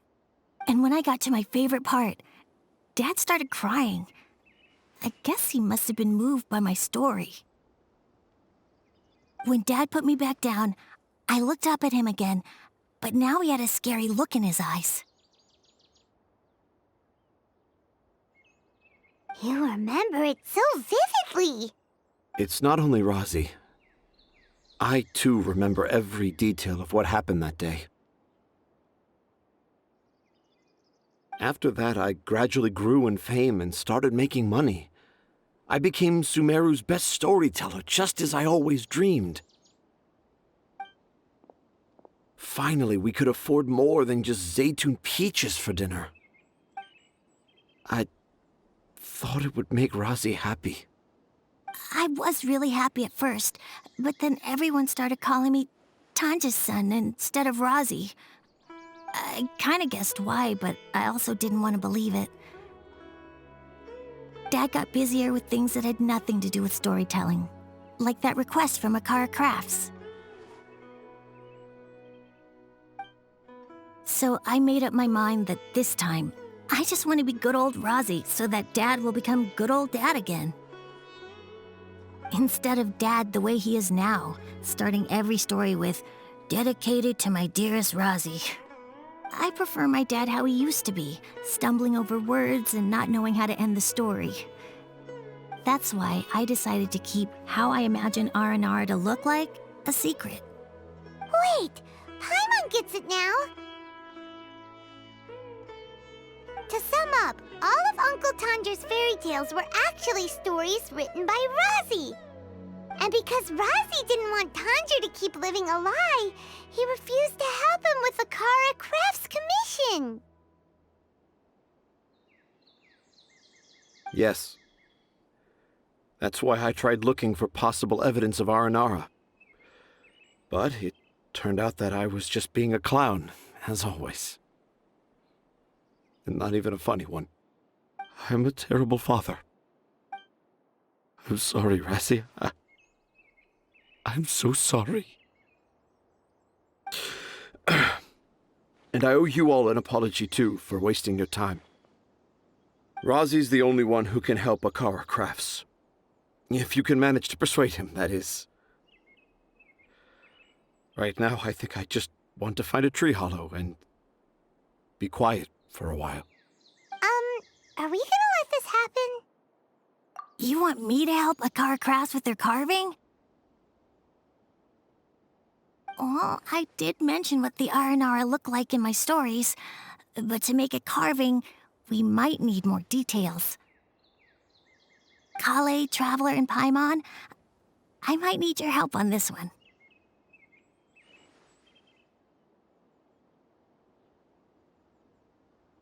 I've never really left Port Ormos before. This is my first time in Gandharvaville. Well, it's my first time being so far from home. Sumeru is so much bigger than I thought.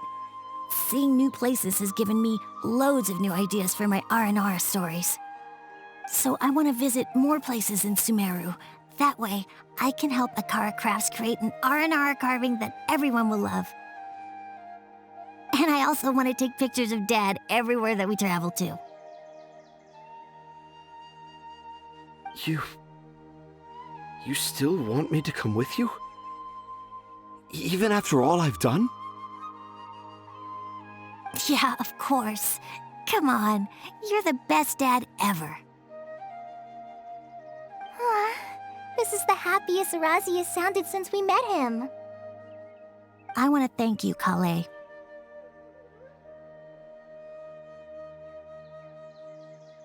Huh? Me? I didn't do anything to help. You told me about telling my secrets to a tree hollow. Even though I didn't have the time to find a tree hollow, telling everyone my secret made me feel so much better. Yeah. It's hard to keep too many secrets. And there's no need to hide our mistakes from others all the time.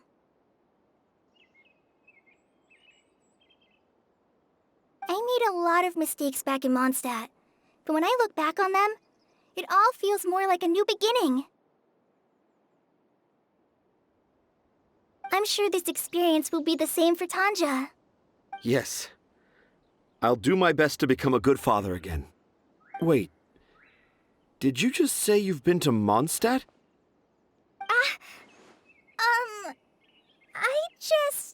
I just passed by once. Never mind that. Come on now. Akara Crafts is waiting for us. Let's go, Razzie. Grab that camera and see what hidden inspiration you can discover along the way. Okay, let's go. Come on, Dad. Razzie, slow down and watch your step. Yeah!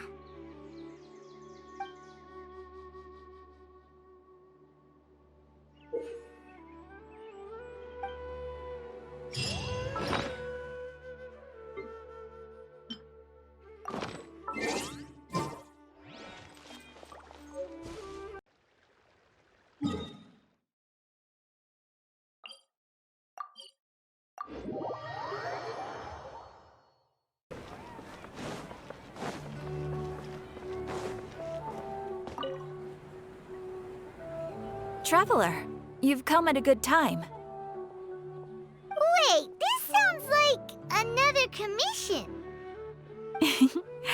It is as you say. The commission this time around is of high importance.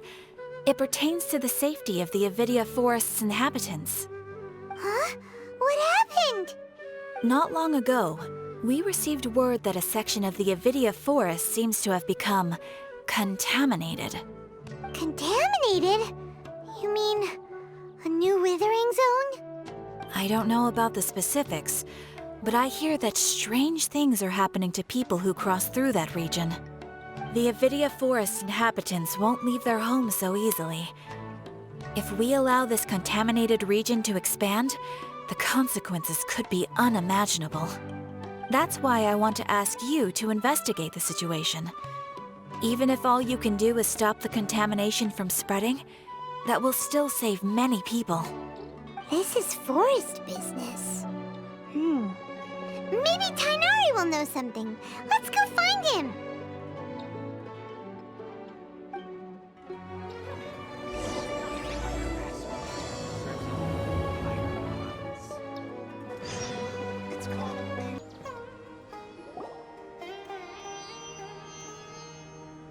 This is where you've been, Tainari?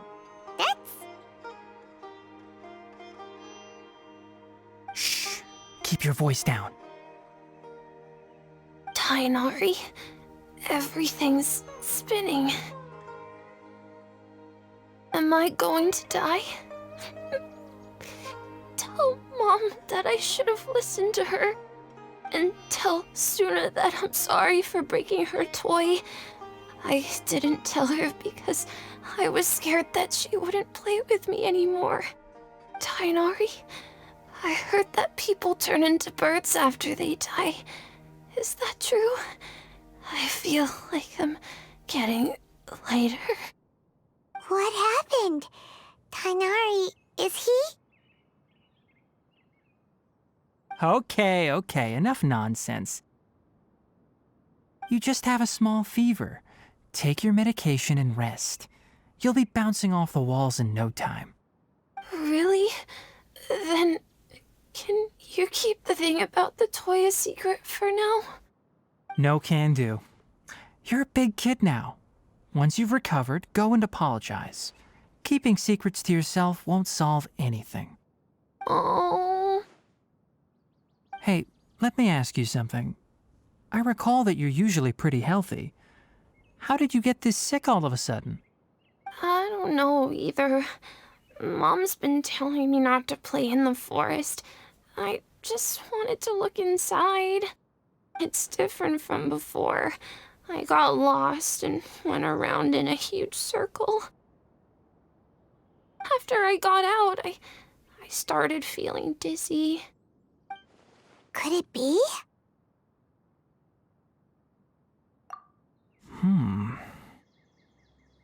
So that's how this whole mess happened. Anyway, go rest. No running around until I say so, got it? Traveler, Paimon, let's step out for now.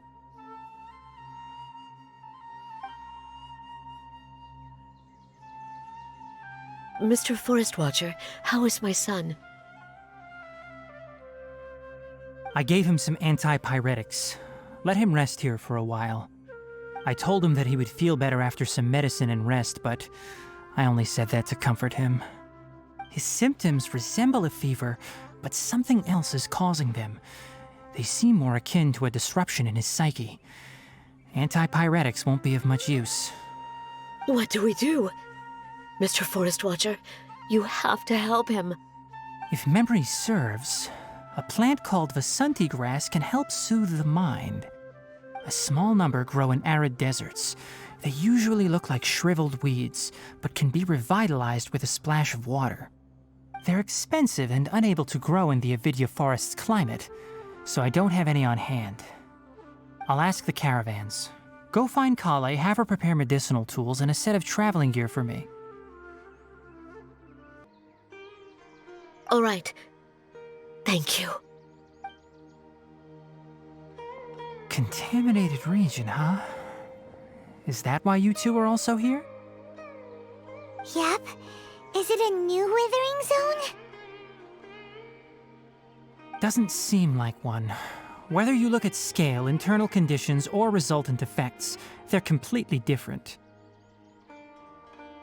The only thing they have in common is that they aren't welcome. This nuisance made itself home in the Avidya forest, so I can't turn a blind eye. We feel the same way. All right. Let's contact the caravans first and purchase some Vasanti grass. We can also ask about the contaminated region. There's no time to waste. We have to move quickly. Let's go.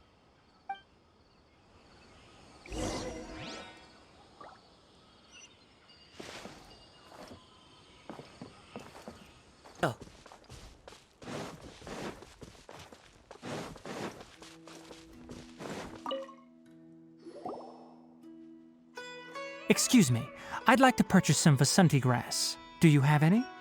I'm sorry, Mr. Forest Watcher, but we've been closed for the past few days. Closed? Now that's odd. It's my first time hearing you say something like that. It's a long story. Some of our goods were stolen recently. They were mechanical parts that we got from the academia. Although they're old models, they still fetch a good price on the market. Our caravans had to pool together Mora to afford those parts. Now that they've been lost, we'll likely come up short this trip. All the merchants talked it over, and we decided to raise the prices of our remaining inventory. Until this plan takes effect, none of us can privately sell anything. I don't get it. If these goods are so important, then why not think of a way to get them back? Raising prices won't solve anything. At best, you're shoving the consequences of the robbery onto your customers. Mr. Forest Watcher, it's not that we don't want to.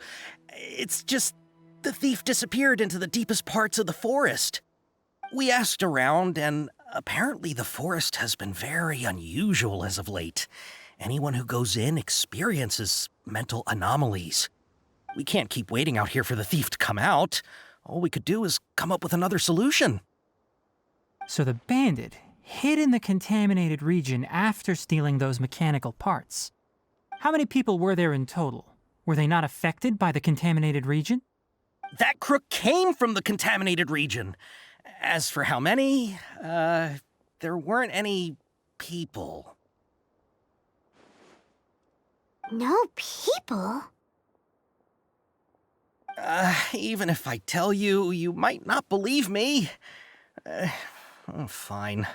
The thief that stole our parts was a huge mechanical crab! What the heck? The Avidia Forest has creatures like that? To be honest, I'd rather not think about it. It moved too skillfully to be new at this. It came out of nowhere. Before we could react, it swiped our goods and ran away. We were all shocked. By the time we came to our senses, the thief was already long gone. I see. If we help you retrieve your stolen goods, then business will return to normal? Oh, but of course! Not only that, but you'll become one of our caravan's VIPs on all future purchases of any... Enough. Tell me something that's actually useful. Any leads on that mechanical crab? Maybe one. After our goods were stolen, we specifically got someone to assess the situation. If you're interested, you can go and talk to them. All right. We'll go and have a word.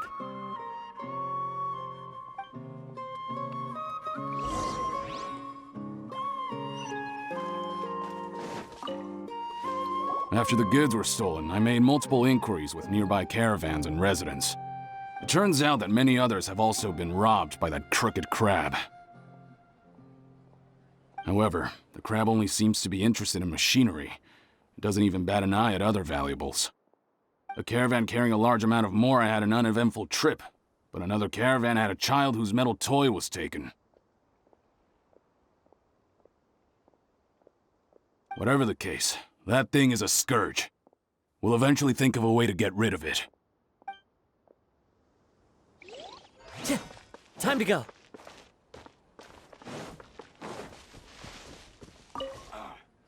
That mechanical crab is fast, strong, and a pain to deal with. 10 of us might not even be able to take that thing head on. Didn't the academia ban research on mechanical life forms years ago? Where did that thing come from? Our salaries even got slashed because of it. Who would have thought that that robber wasn't a human, but a mechanical crab? This is rough.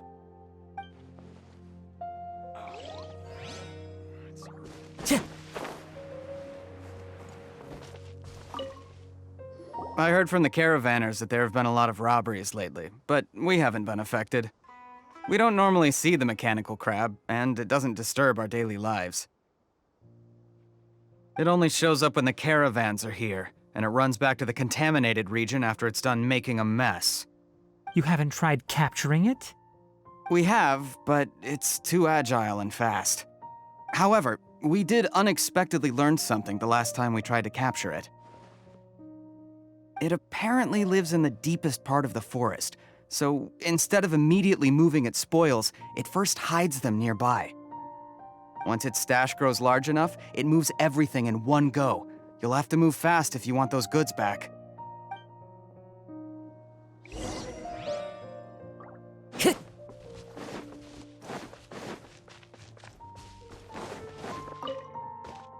How are things? Did you make any progress? We learned of its behaviors, but much still remains unclear. Assuming normal operational status, mechanical constructs generally act according to their given commands. If I were its owner, I'd command it to steal more valuable things. Or the Mora you made. That would be the most efficient method. But it only goes after mechanical components. This doesn't make any sense. Right. It's really weird.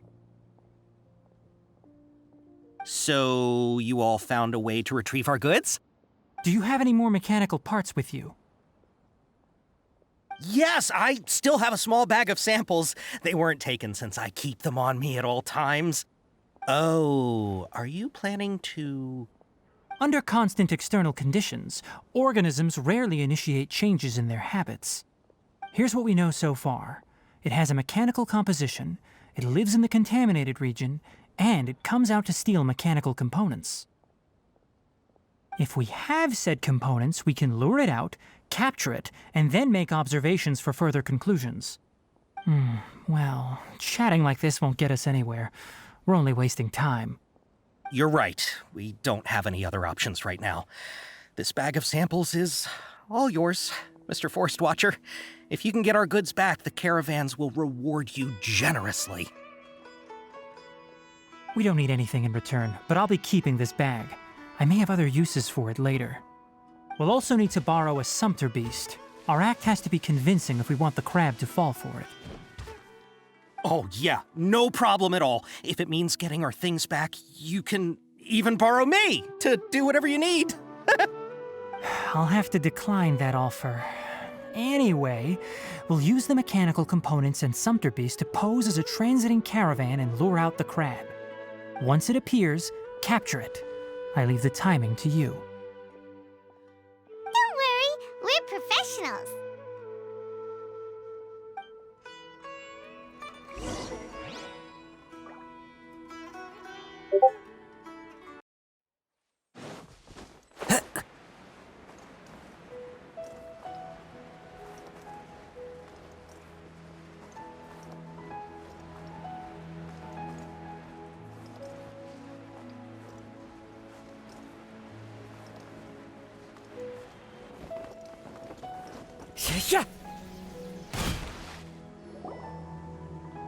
Looking at the trade routes and the contaminated region's current perimeter, the goods were likely stolen somewhere around here.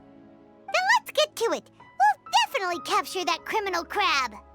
Okay, we'll start from here and have the sumpter beast with the components on board lead the way. This sumpter beast isn't familiar with us yet, so be calm and take your time with it. The sumpter beast went ahead. Let's keep up with it.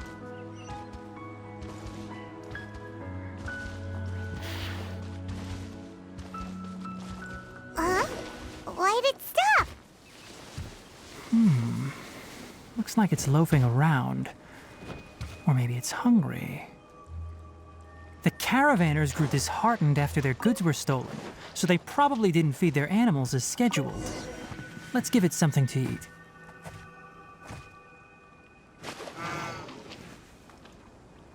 All right, it's moving again.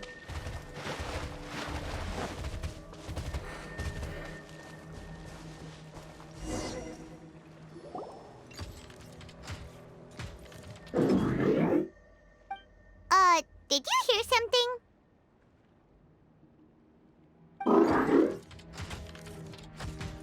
Ah!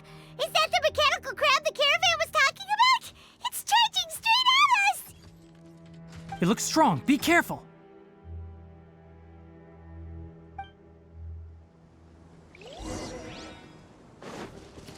One with my foot. Into the wind. Time for a light show!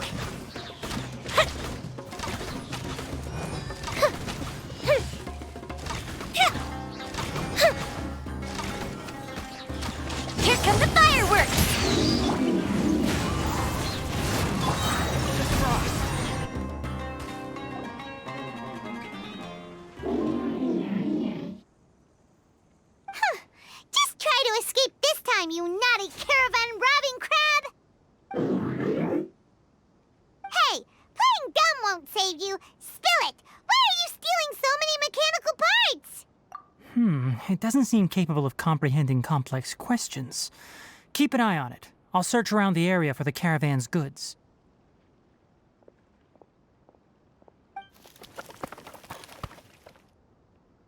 I don't know why you're stealing mechanical parts, but they don't belong to you. Stolen items must be returned to their rightful owners. Any objections? You came from the depths of the contaminated region, right? How about you help us with something? If you take us there, I'll give you some mechanical parts as a reward. It reacted! We can't be certain yet. Its excitement may be a simple programmed response upon seeing mechanical components. Okay, so you want the crab to lead us into the contaminated region? That's right. The contaminated region has a large and currently expanding perimeter, so it would be difficult to conduct a thorough search. If we charge straight in, we'll get lost like headless pigeons. Also, our new friend here seems to be full of secrets. I've been studying this contaminated region recently, and I have a hypothesis of my own. So to be absolutely safe, it would be best to have a guide lead the way. Paimon gets it now. Does this scuttler understand what you're saying? It doesn't have to, as long as it isn't hostile towards us. I gave it some components that it will definitely take back to the contaminated region. So long as it doesn't attack us, we can simply follow along. It seems to be really happy. Listen to me. Wait for us here. No running off.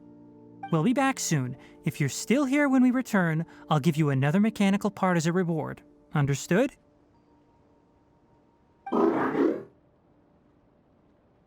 I'm not sure, but our priorities are to retrieve the mechanical components and to purchase Vasanti grass to make medicine with. We should return, but before we do, we need to set up a few traps. Can't have that crab escaping.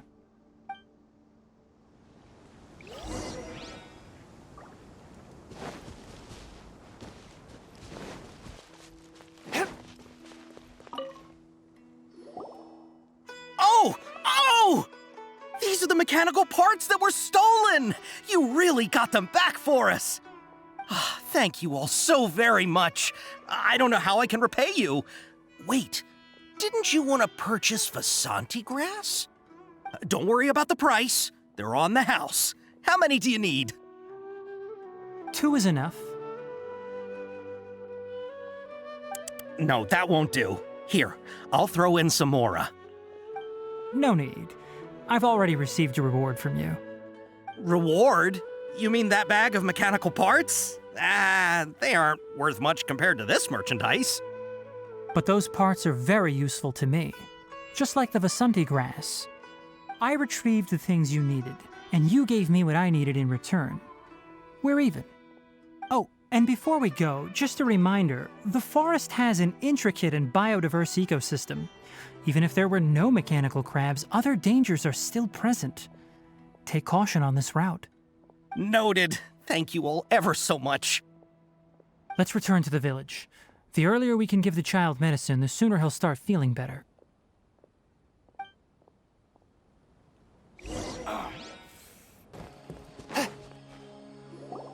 Oh! Hi there, Traveler and Paimon. Master, I prepared the pharmaceutical equipment. Do you need me to help grind the medicine? No need. A precise dosage is required this time, so I'll do it myself. Oh, okay. But once I'm done, you can deliver the medication to the child. He gets a little nervous when I'm around for too long. I don't think he finds me very approachable. I'll go prepare the medication. Traveler, give me a hand.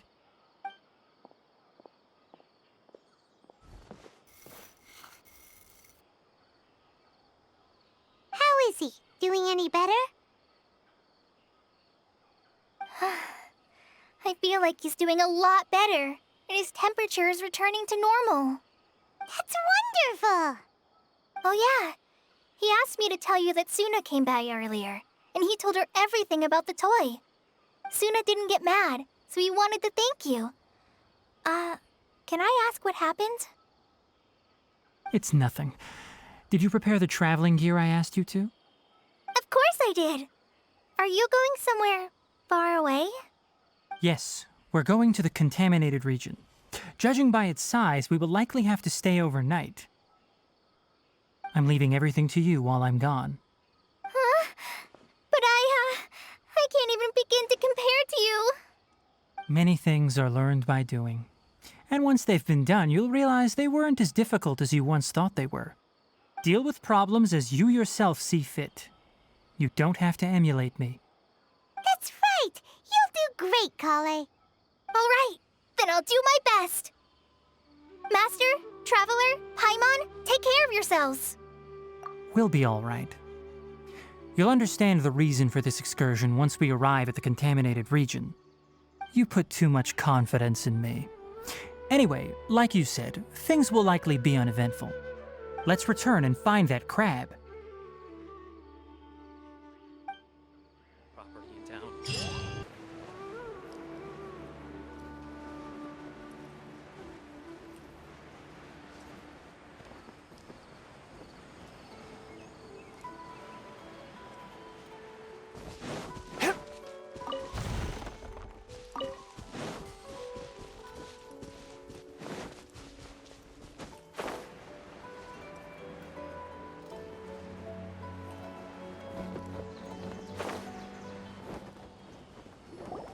We're here. This should be... Huh? Where's the crab? Did it secretly scuttle away? Huh. The traps weren't triggered, so it should still be here. Odd.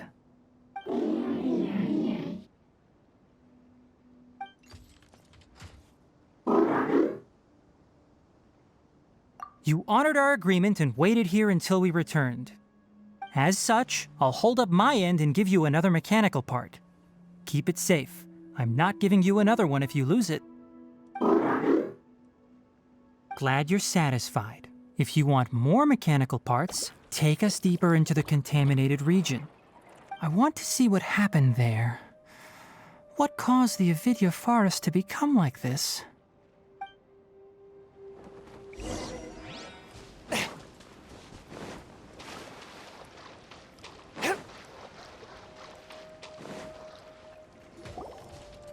So this is the contaminated region that everyone's been talking about. Oh, it definitely looks different from normal. It's like really creepy and suffocating. Do you feel unwell at all?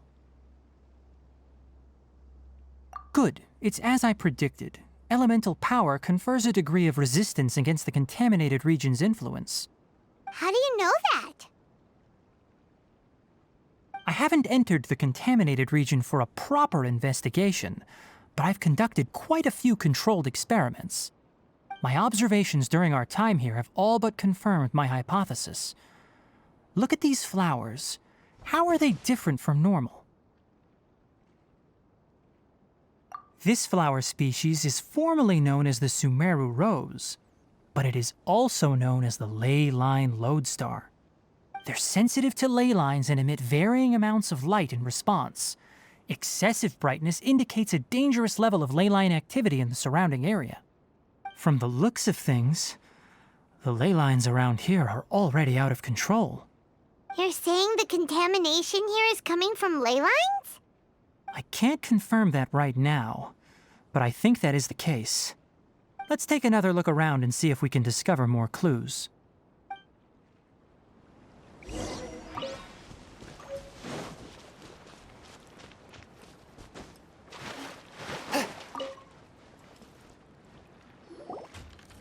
You know, we haven't seen any animals this entire time. The birds used to chirp really loudly, and there were a lot of foxes. This contaminated region currently appears to have a critical efflux of ley line energy, which is probably the root cause of the patient's cognitive disturbances. Some animals have keen awareness. They sensed something abnormal in this area and fled. Leaky ley lines sure can cause a lot of damage, huh? Like how plants have preferred growth conditions, we also gradually habituate to our surrounding environment. Climate, temperature, humidity, intensity of ley line energies. When people live under fixed conditions, they reach a sort of homeostasis with their environment. This equilibrium is broken when the surrounding environment abruptly changes, causing people's bodies to react in abnormal ways. If normal fluctuations in temperature occur, then our bodies automatically adjust. However, the average person cannot adapt to changes in ley line energy, and so they fall ill. Then why are we okay? I'm not sure why you are, but he and I are fine because our elemental capabilities allow us to adapt to this kind of change. Of course, it's not a good idea to spend too much time in areas with concentrated ley line energy. The only one who can freely traverse this place is probably the mechanical crab. That's about it for the investigation. Help me find an open space. I want to test something.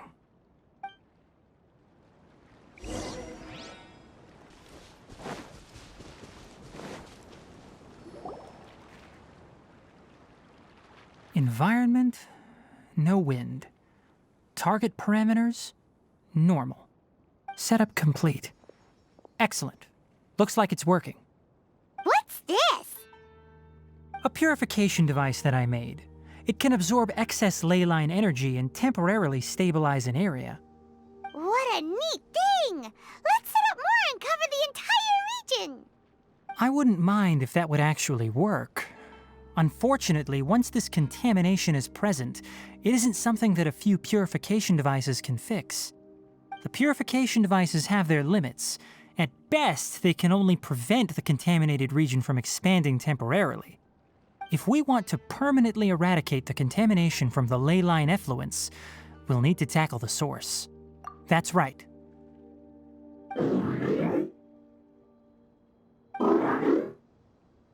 Huh? The mechanical crab is acting a little strange. Something's approaching.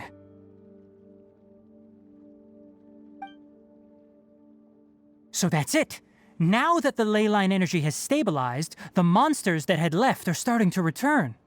Get rid of them quickly. Don't let them get close to the purification device.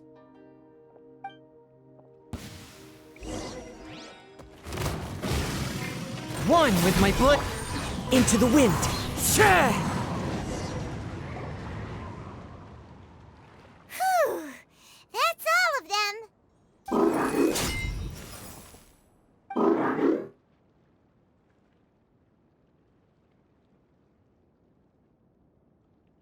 Hey! Where are you?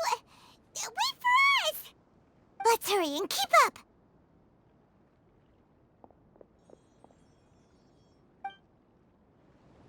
The mechanical crab went that way! Let's keep up. Help! Help!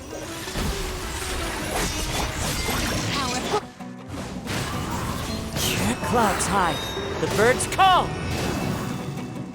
The fuse is lit!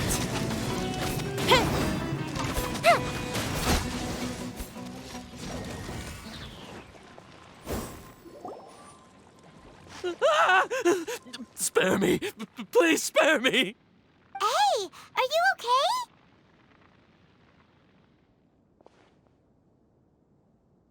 These injuries are superficial. Don't move, I'll patch you up.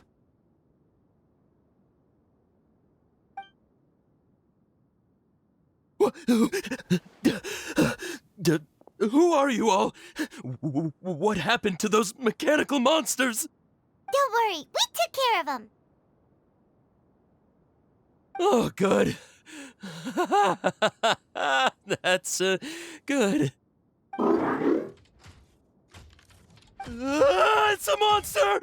Hurry, attack it! How do we explain this?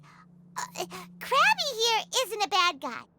It heard you shouting for help and brought us here to rescue you. It's faking it. It has to be! Maybe it's gonna partner up with the other mechanical monsters and kill me! Do you know what's inside the forest? It's all crawling with mechanical freaks! I just came here to pick herbs, but I accidentally went into the contaminated region and almost died. I gotta get out of here. Ah, yes. Yes. I have to escape. Be careful. These mechanical life forms are up to no good. It'd be best if you stayed far, far away from them. No wonder the academia wanted to completely ban the existence of mechanical life forms. Those things should be annihilated! Are you okay? His inarticulate speech and bodily tremors indicate psyche disruption. He's been inside the contaminated region for too long. We've purified the ley line energy over there. Follow this path out and you'll soon see the village. At that point, someone will bring him to Kale for help. I already prepared medication that will return him to normal.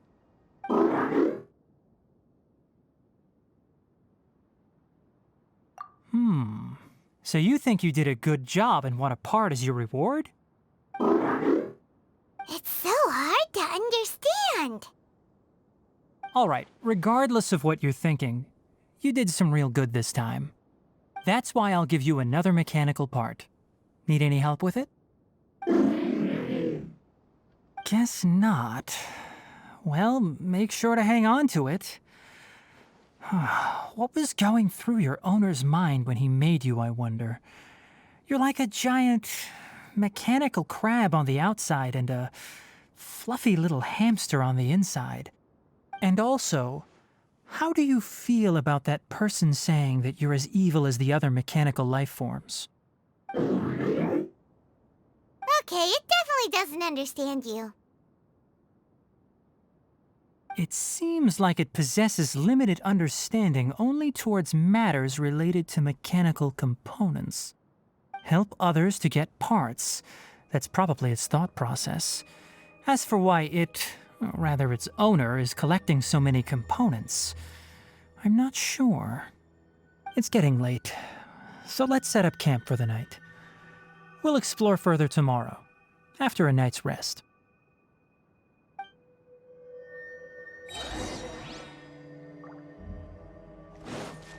Hey, over here! Come on, you big lummox, raise your head and look up!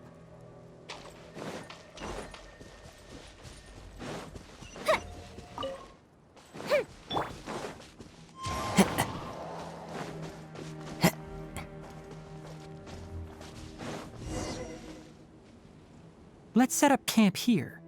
Alright, Paimon also thinks it's a good spot. Oh. Any particular reason? This place is perfect to put up a big tent.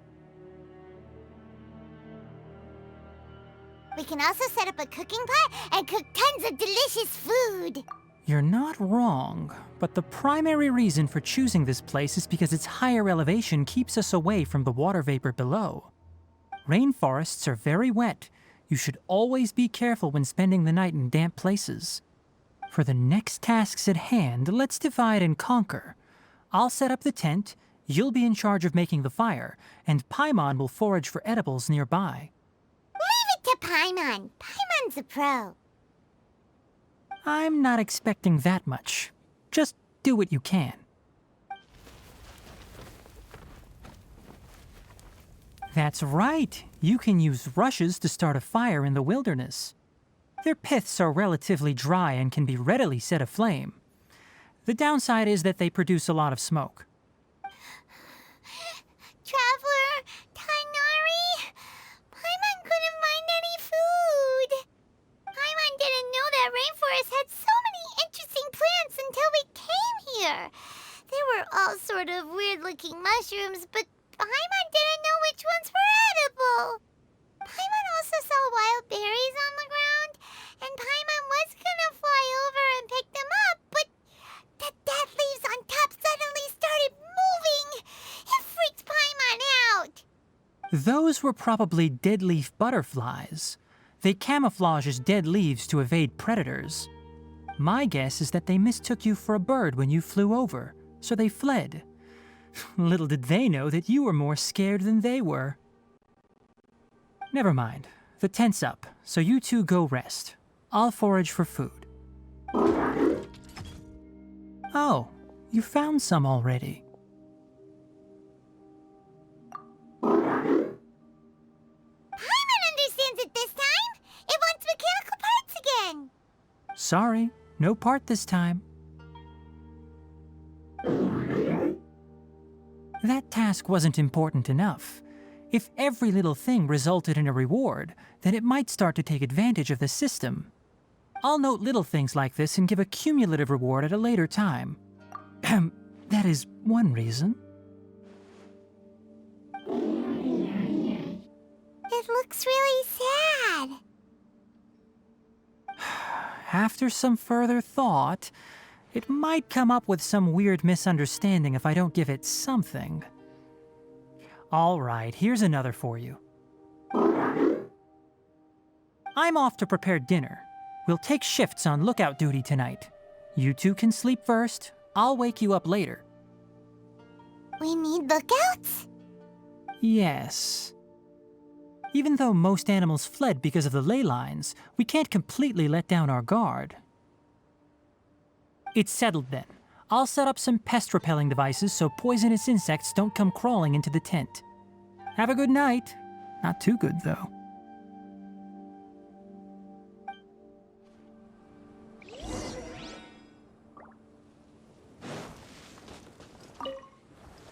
Paimon's getting sleepy. Is this because of the ley lines? It's been a while since we camped outside like this.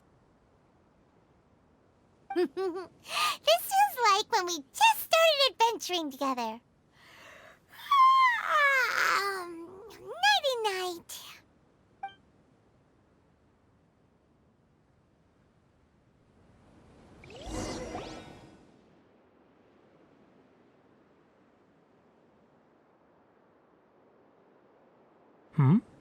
You're awake earlier than I expected. Did you sleep well? You have to maintain constant vigilance in dangerous places like this. Yawning all the time like that is no good. If you can't stay awake, it's okay. Go sleep some more. I'm not tired yet. Really? You don't need to push yourself.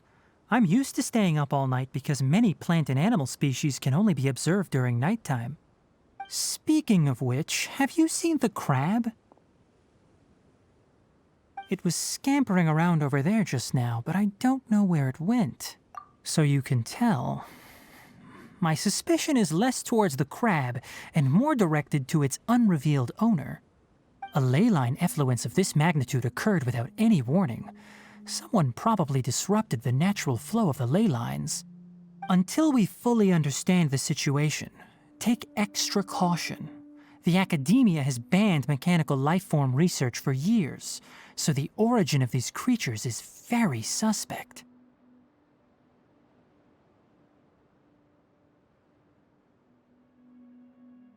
Topics related to mechanical lifeforms were popular in the Spontama for a time. Some of my juniors had also thrown themselves into such research. They proposed an intriguing idea. Use our knowledge to create a new and practical lifeform that could help humanity conquer nature.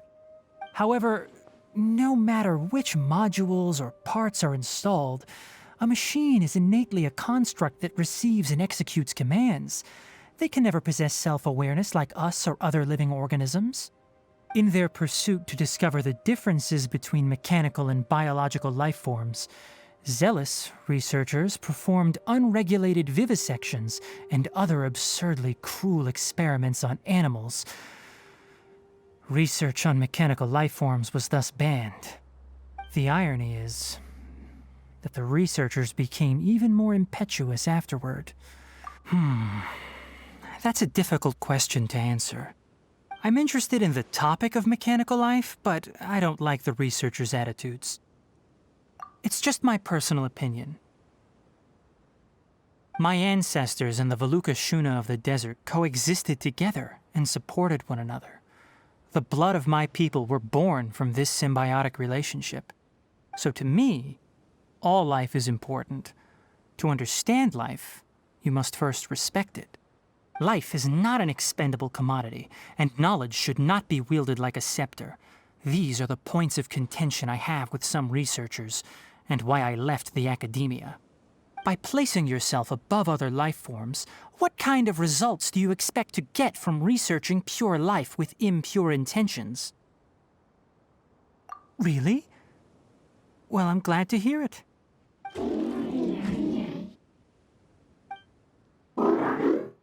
Coffee? Did you prepare this for us? All right. Seeing that you're working so hard to help out, I'll give you another part. You're not planning on using it. Many of your own parts are critically degraded, and you're running low on power.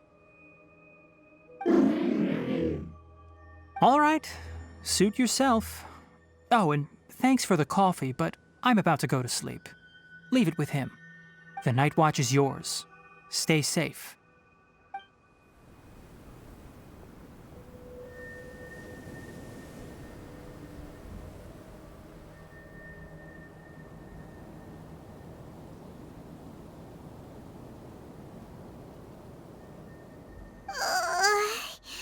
Sorry.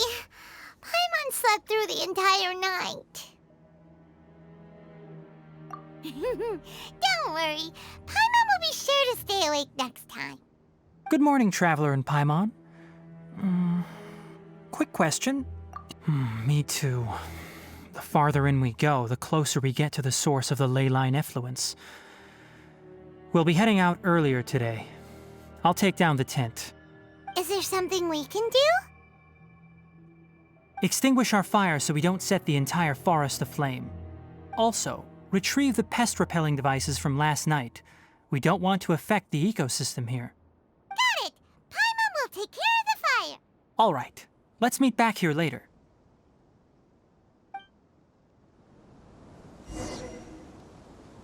Time to go.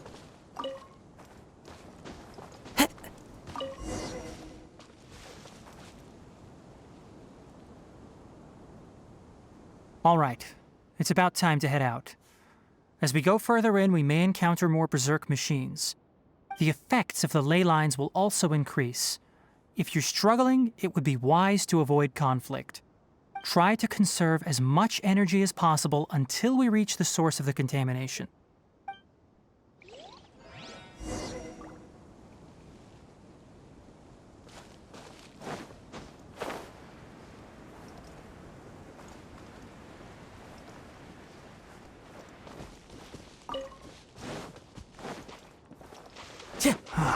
As I thought, the closer we get to the contamination source, the more mechanical monsters that appear. Time for a light show!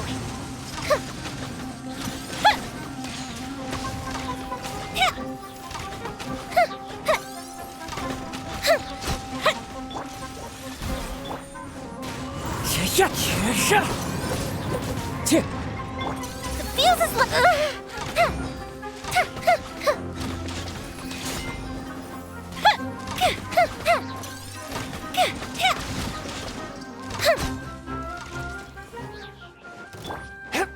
From whence you came, forth, my blade, into the wind.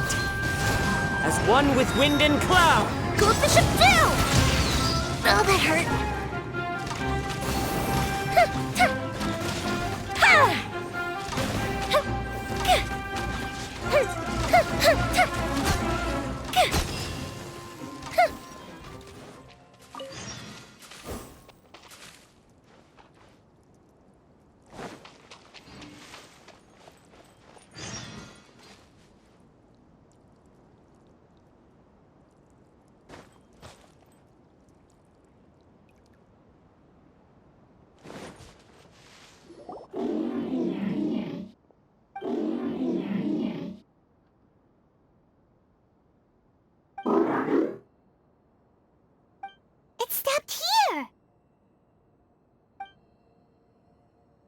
Upon closer inspection, the plants here are really different. Leyline energies are also stronger here. This may be the place we've been looking for. Ready yourselves. We're going in.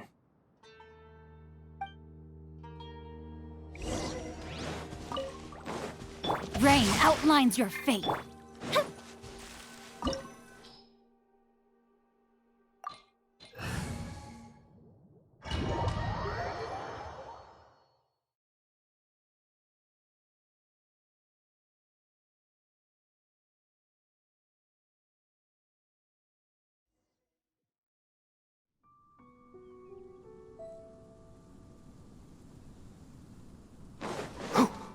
There's a ton of mechanical monsters here. They made this place their lair. Looks like there's no way to sneak by. Let's take care of them quickly.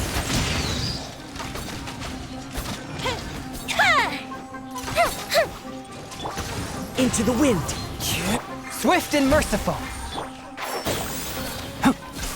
Ha! Let's nip that in the bud. Yeah. No, my sword!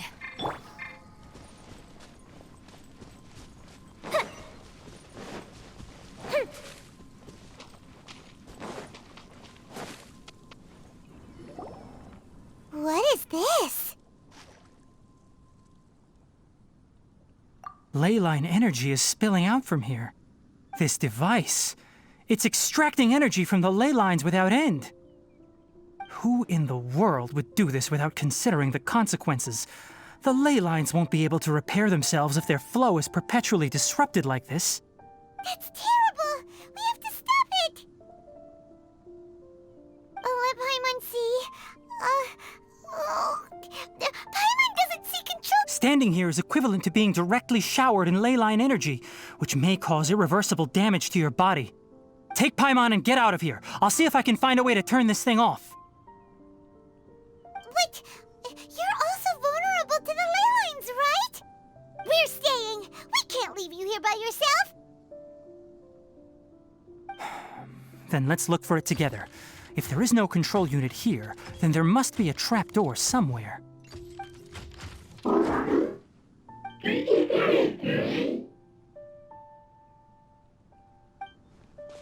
know where it is?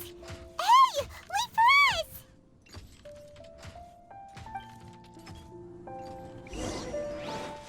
us! Rain outlines your fate.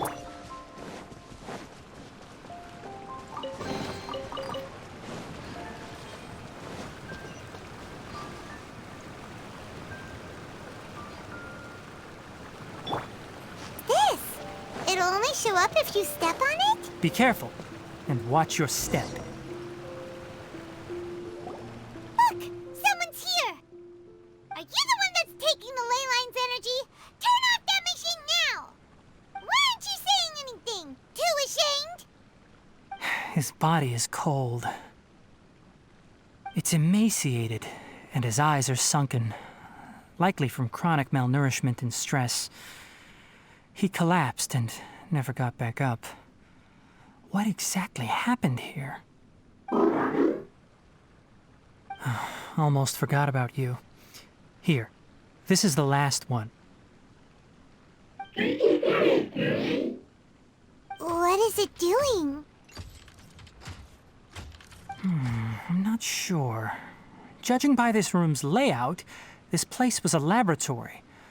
We should find a repository of research documents if we keep going. The file room will definitely give us some clues, so let's go take a look. Maybe we can piece together what happened here.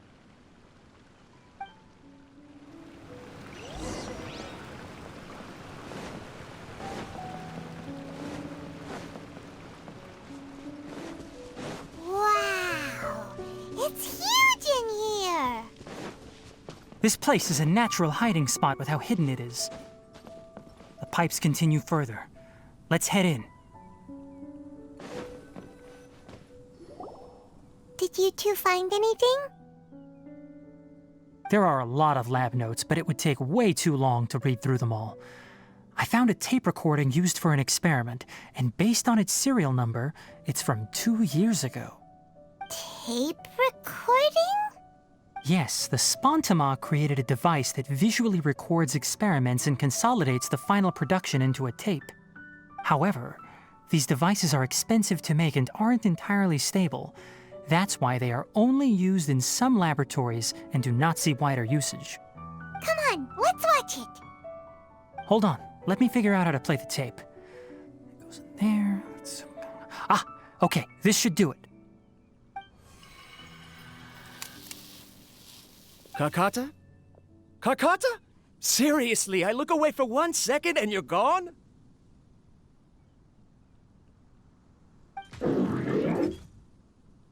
There you are. Look here. This is our new home. I, Abatui, will unleash my talents here and amaze those ancient fossils at the Academia. Oh, you're also quite happy. Kakata, do you know what we're about to do? Yes, I thought not. Listen up, Kakata.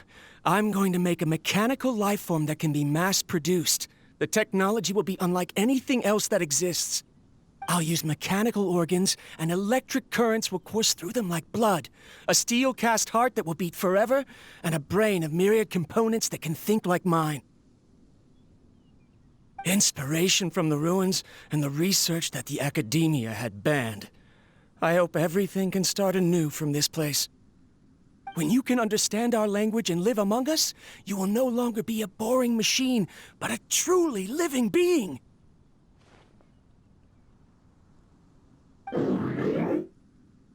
It's fine. You will understand.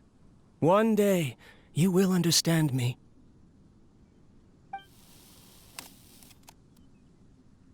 Karkata is the mechanical crab, right? And that researcher named Abatui said he wanted to prove something to the Academia? I remember now. I had a junior researcher named Abatui. He was expelled from the Academia for researching mechanical life forms. Junior researcher? Yeah? What's wrong? Nothing. Paimon was just wondering, doesn't Abatui look older than you? He is, but academic progression isn't tied to age. I finished my studies a while ago, so subsequent students generally considered me as their senior. Oh. Of course, age can be an issue. For a while, people always dragged me into pictures.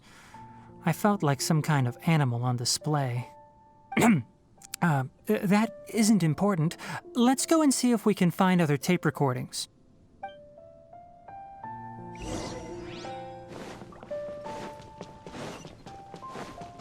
Look!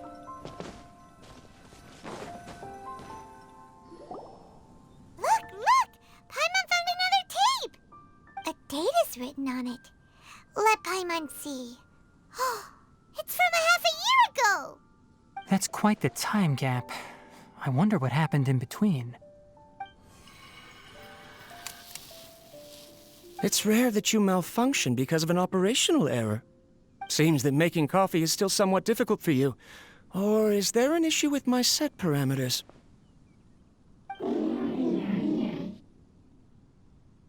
All right, there you go. Water entered the chela and caused it to short-circuit, so it couldn't receive signals from the ganglion. Look at me, talking to you like this.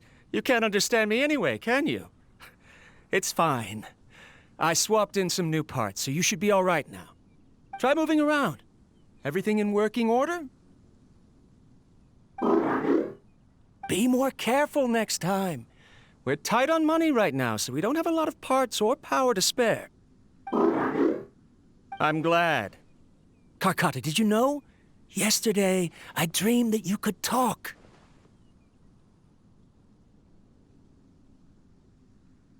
Aren't the bunch at the Academia always saying things like, mechanical intelligence is just an extension of statistics? They were blown away when they saw us talking with each other. Too bad it was just a dream. Forget holding a conversation with me. You're so simple that you probably wouldn't even notice if I died. Never mind. I should probably be worrying about next month's power. After Abatui left the academia, everyone lost contact with him. I thought he was so despondent that he gave up on researching mechanical life forms. Instead, he had holed up here and continued his experiments. Paimon doesn't feel like he's a bad person. He even changed out Karkata's broken parts. Why would he mess with ley lines?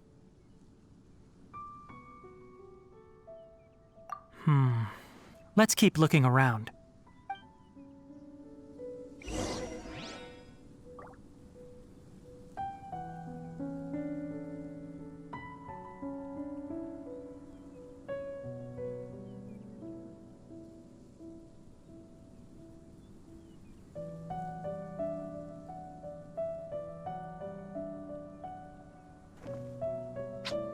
Huh? Huh?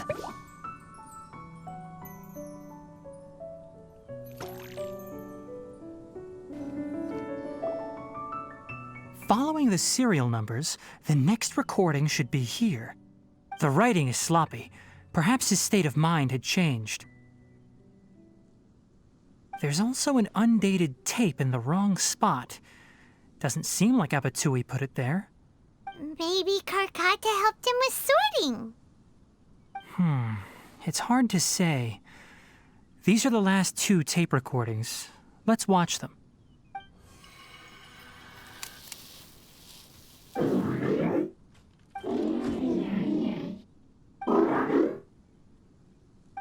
Sorry, Karkata. I was just thinking about something. Today might become a special day.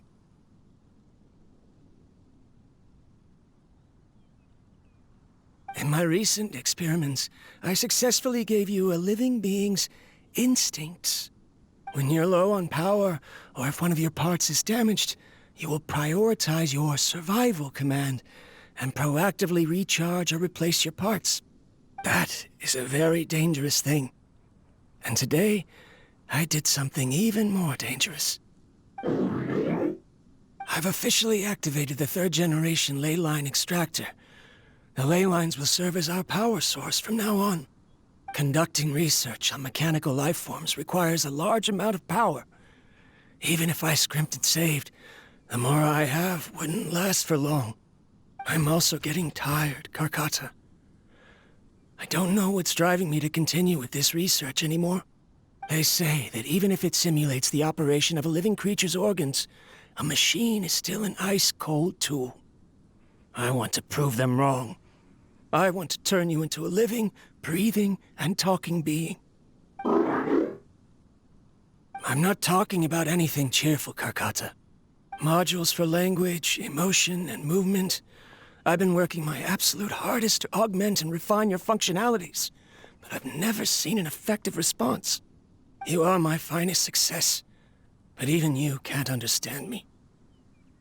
All you can do is execute limited responses based on preset commands or keywords.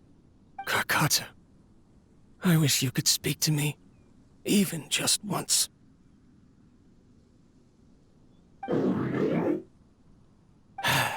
Yes, you cannot understand me, so you cannot answer me either. It is what it is. In a few days, I'll sell the failed ley line extractor for some more and continue my experiments. Life goes on, and I have to as well. I don't have any other choice. This is new. If I place another 2 control modules here to simulate the brain's thalamus... Of course my heart decides to act up now.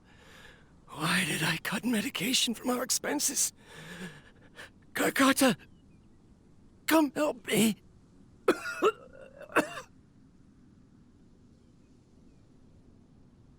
Strange. I feel weak. Oh no, I have to shut down the extractor. Shut it off. If we let them recharge indefinitely, they'll go out of control.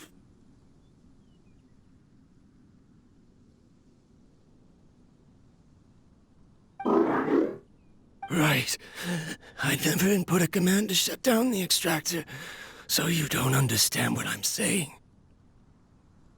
In the end, it's just like the Academia said. Mechanical life forms only bring danger. My research...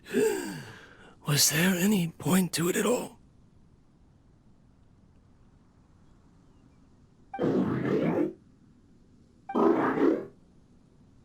I'm sorry, Kakata.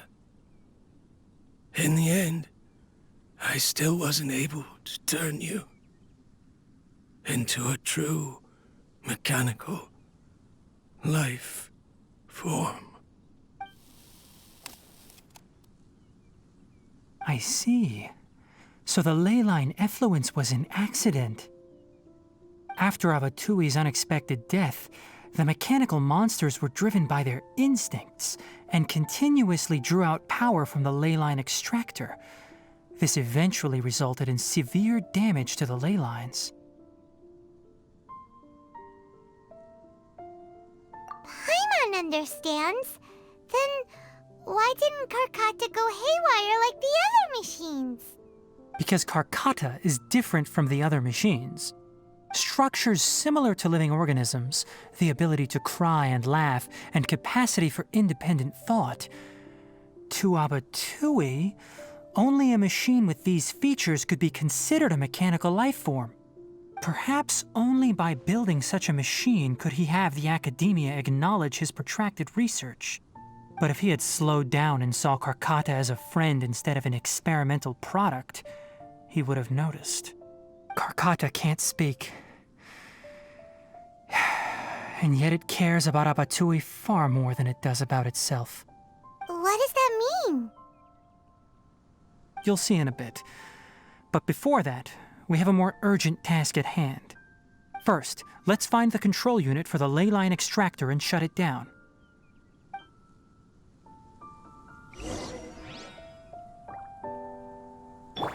Ah!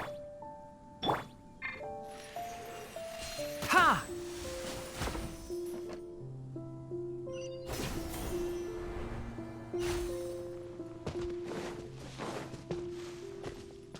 And flooring. It feels like a maze.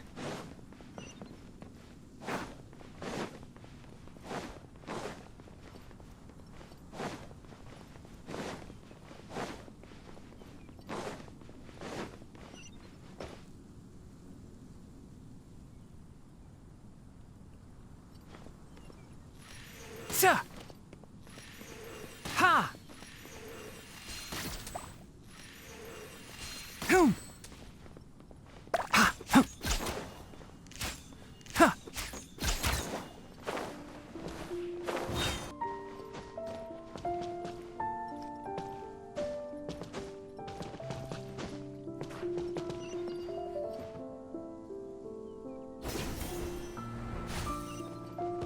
Below us is the final room. The control unit is likely in there. The way ends here. Wanna try jumping down?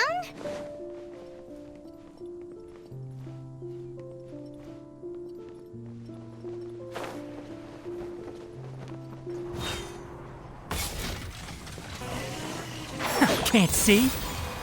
Cha! Cha! Huh, cha! Keep up! Ha! No, my sword! Cha! Cha! Cha! Cha! Cha! Cha! The fuse is lit!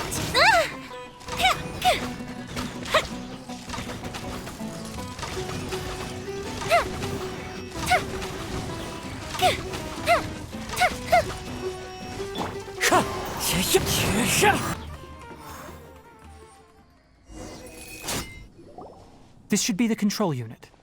Once we turn it off, the ley line extractor should also shut down.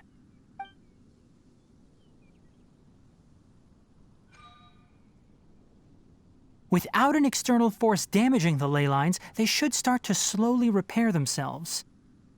Oh, but I bet you two are more worried about Karkata.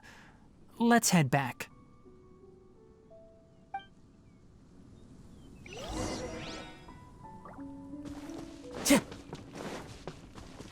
Time to go.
So, Karkata has been collecting parts because it thinks doing so will fix its owner? Karkata is unable to understand the concept of death. However, it probably remembers when Abatui replaced its parts when it malfunctioned, and how that restored it to an operational state. It's true that Karkata isn't able to think or understand many topics, but it is like a small child that imitates what adults do. So that's why it kept stealing mechanical parts. But it can't repair its owner, no matter how hard it tries. Yes, but the important thing is that it formed the thought of wanting to repair Abatui.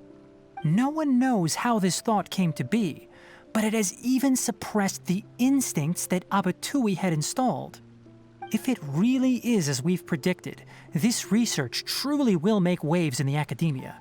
It might have been possible to achieve this with ancient technology, but no one has been able to do the same with modern tools. Karkata? Karkata? Can you hear Paimon? Tainari says you're awesome! It reached its limit. It hasn't recharged this entire time, nor has it replaced its severely damaged parts. It's a miracle that it managed to hang on for so long. I'm going to confirm that the ley line extractor has shut down. Come with me. Let them be alone for a while.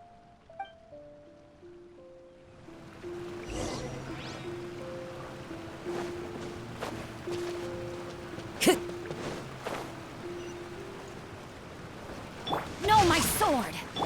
Time to go.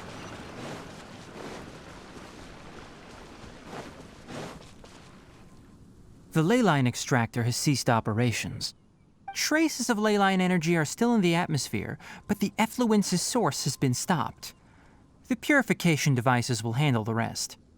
Moving on, those affected by the ley lines need immediate care. We'll put up an announcement on the bulletin board about the dangers of entering the contaminated region, and for symptomatic individuals to find Kale. According to the Academia's policies, we need to bring everything back. Research materials related to mechanical life forms will be destroyed, and Karkata will be disassembled and sealed away. What the heck? You two should return first. I'll take care of things here.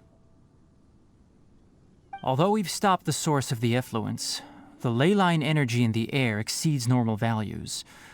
Your bodies won't be able to hold up if you continue to stay here. But... Listen, the Traveler hasn't rested very well, right? Also, it'll take some time to pack up all the research documents. You're not familiar with this research after all, so you won't be of much use here. Tell the Adventurers Guild that the incident has been resolved, and then get some sleep. We can discuss matters tomorrow. Oh, and don't talk about Abatui. The fewer that know about mechanical life form research, the better. All right. Then let's go back to Catherine.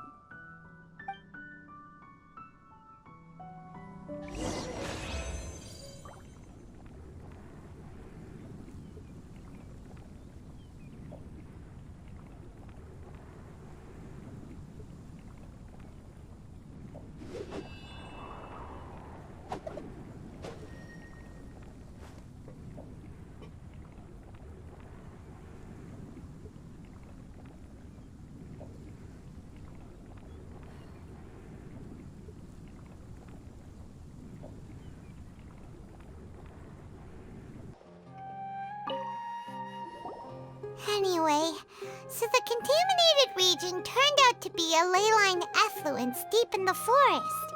Things are already getting back to normal. I see. Thank you for your hard work. Once the excess ley line energy dissipates from the air, we should be able to make an announcement for residents to resume their normal activities. This is the stipulated reward. Please accept it. Is Karkata going to be sent back to the academia? It's already damaged, but Paimon feels sad thinking about it getting disassembled. Oh, then how about we find Tainari tomorrow and ask him not to do that? Paimon really wants to go right now, but Tainari said that we would discuss matters tomorrow. We'll probably make him mad if we go now, huh? Alright then, we'll find Tainari tomorrow and tell him not to disassemble Karkata.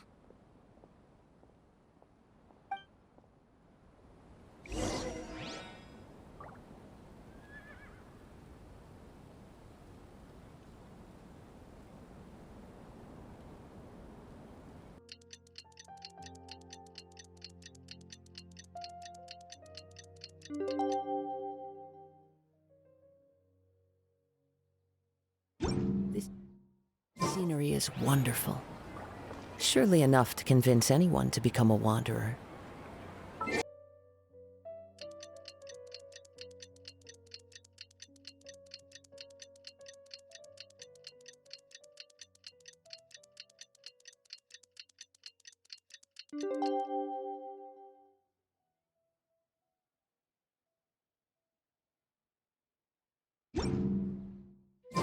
How are you feeling? Sleep well? We should go find Tainari. How do you think we should ask him?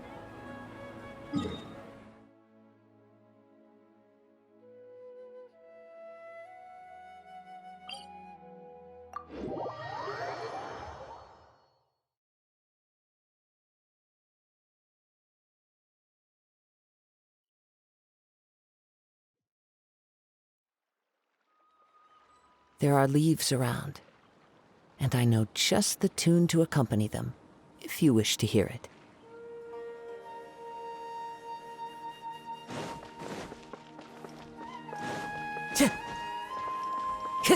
Time to go.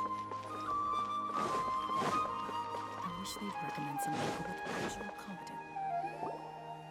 Tainari! Shh, keep your voice down.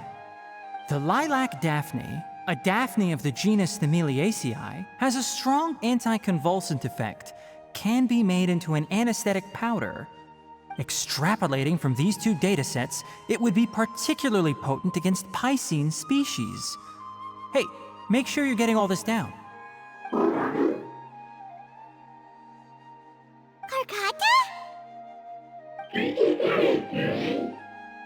I thought I told you all to keep your voices low. Plants aren't afraid of noise, but your shouting is making my ears ring. You didn't disassemble Karkata? Why would I do that? But Paimon thought you said, according to the Academia's policies... So that's why you two barged in like barbarians at this hour. Fine, I suppose I wasn't clear enough about this yesterday. What I meant was, according to the Academia's policies, all products of research must be destroyed. That's why we can't let the Academia discover that place. Anyway, the first thing I did was repair Karkata. During my time at the Academia, I took an elective course at the Spontama. Who knew it would prove useful one day? We then buried Abatui together. After organizing the research materials, I kept some as a souvenir. Most of it was burned to hide the evidence. I'm not with the Academia, so what do their policies have to do with me? On the other hand, I am the Forest Watcher of the Avidya Forest. I have a duty to protect all life in the forest. All life brought forth in this world has meaning, and Karkata is no exception. If it exists, then it shouldn't be carelessly abandoned or destroyed. That's great! Wait, you just said life form. You recognize Karkata as a true living being now? The possibility exists, is all. It's hard to explain Karkata's efforts to repair Abatui. Abatui only left behind a small portion of his research. Who knows how many commands he installed? Maybe a conflict between all those commands resulted in this sort of behavior. From a more rigorous perspective, it is impossible to conclude that Karkata is a real life form. But the possibility exists. I am willing to believe in that. By the way, I'm not interested in continuing research on this subject. I'm just letting it hang out here because this place is relatively secluded. But as things stand now, it wouldn't be a bad idea to make it my research assistant. At the very least, it can record my experiments. What do you think?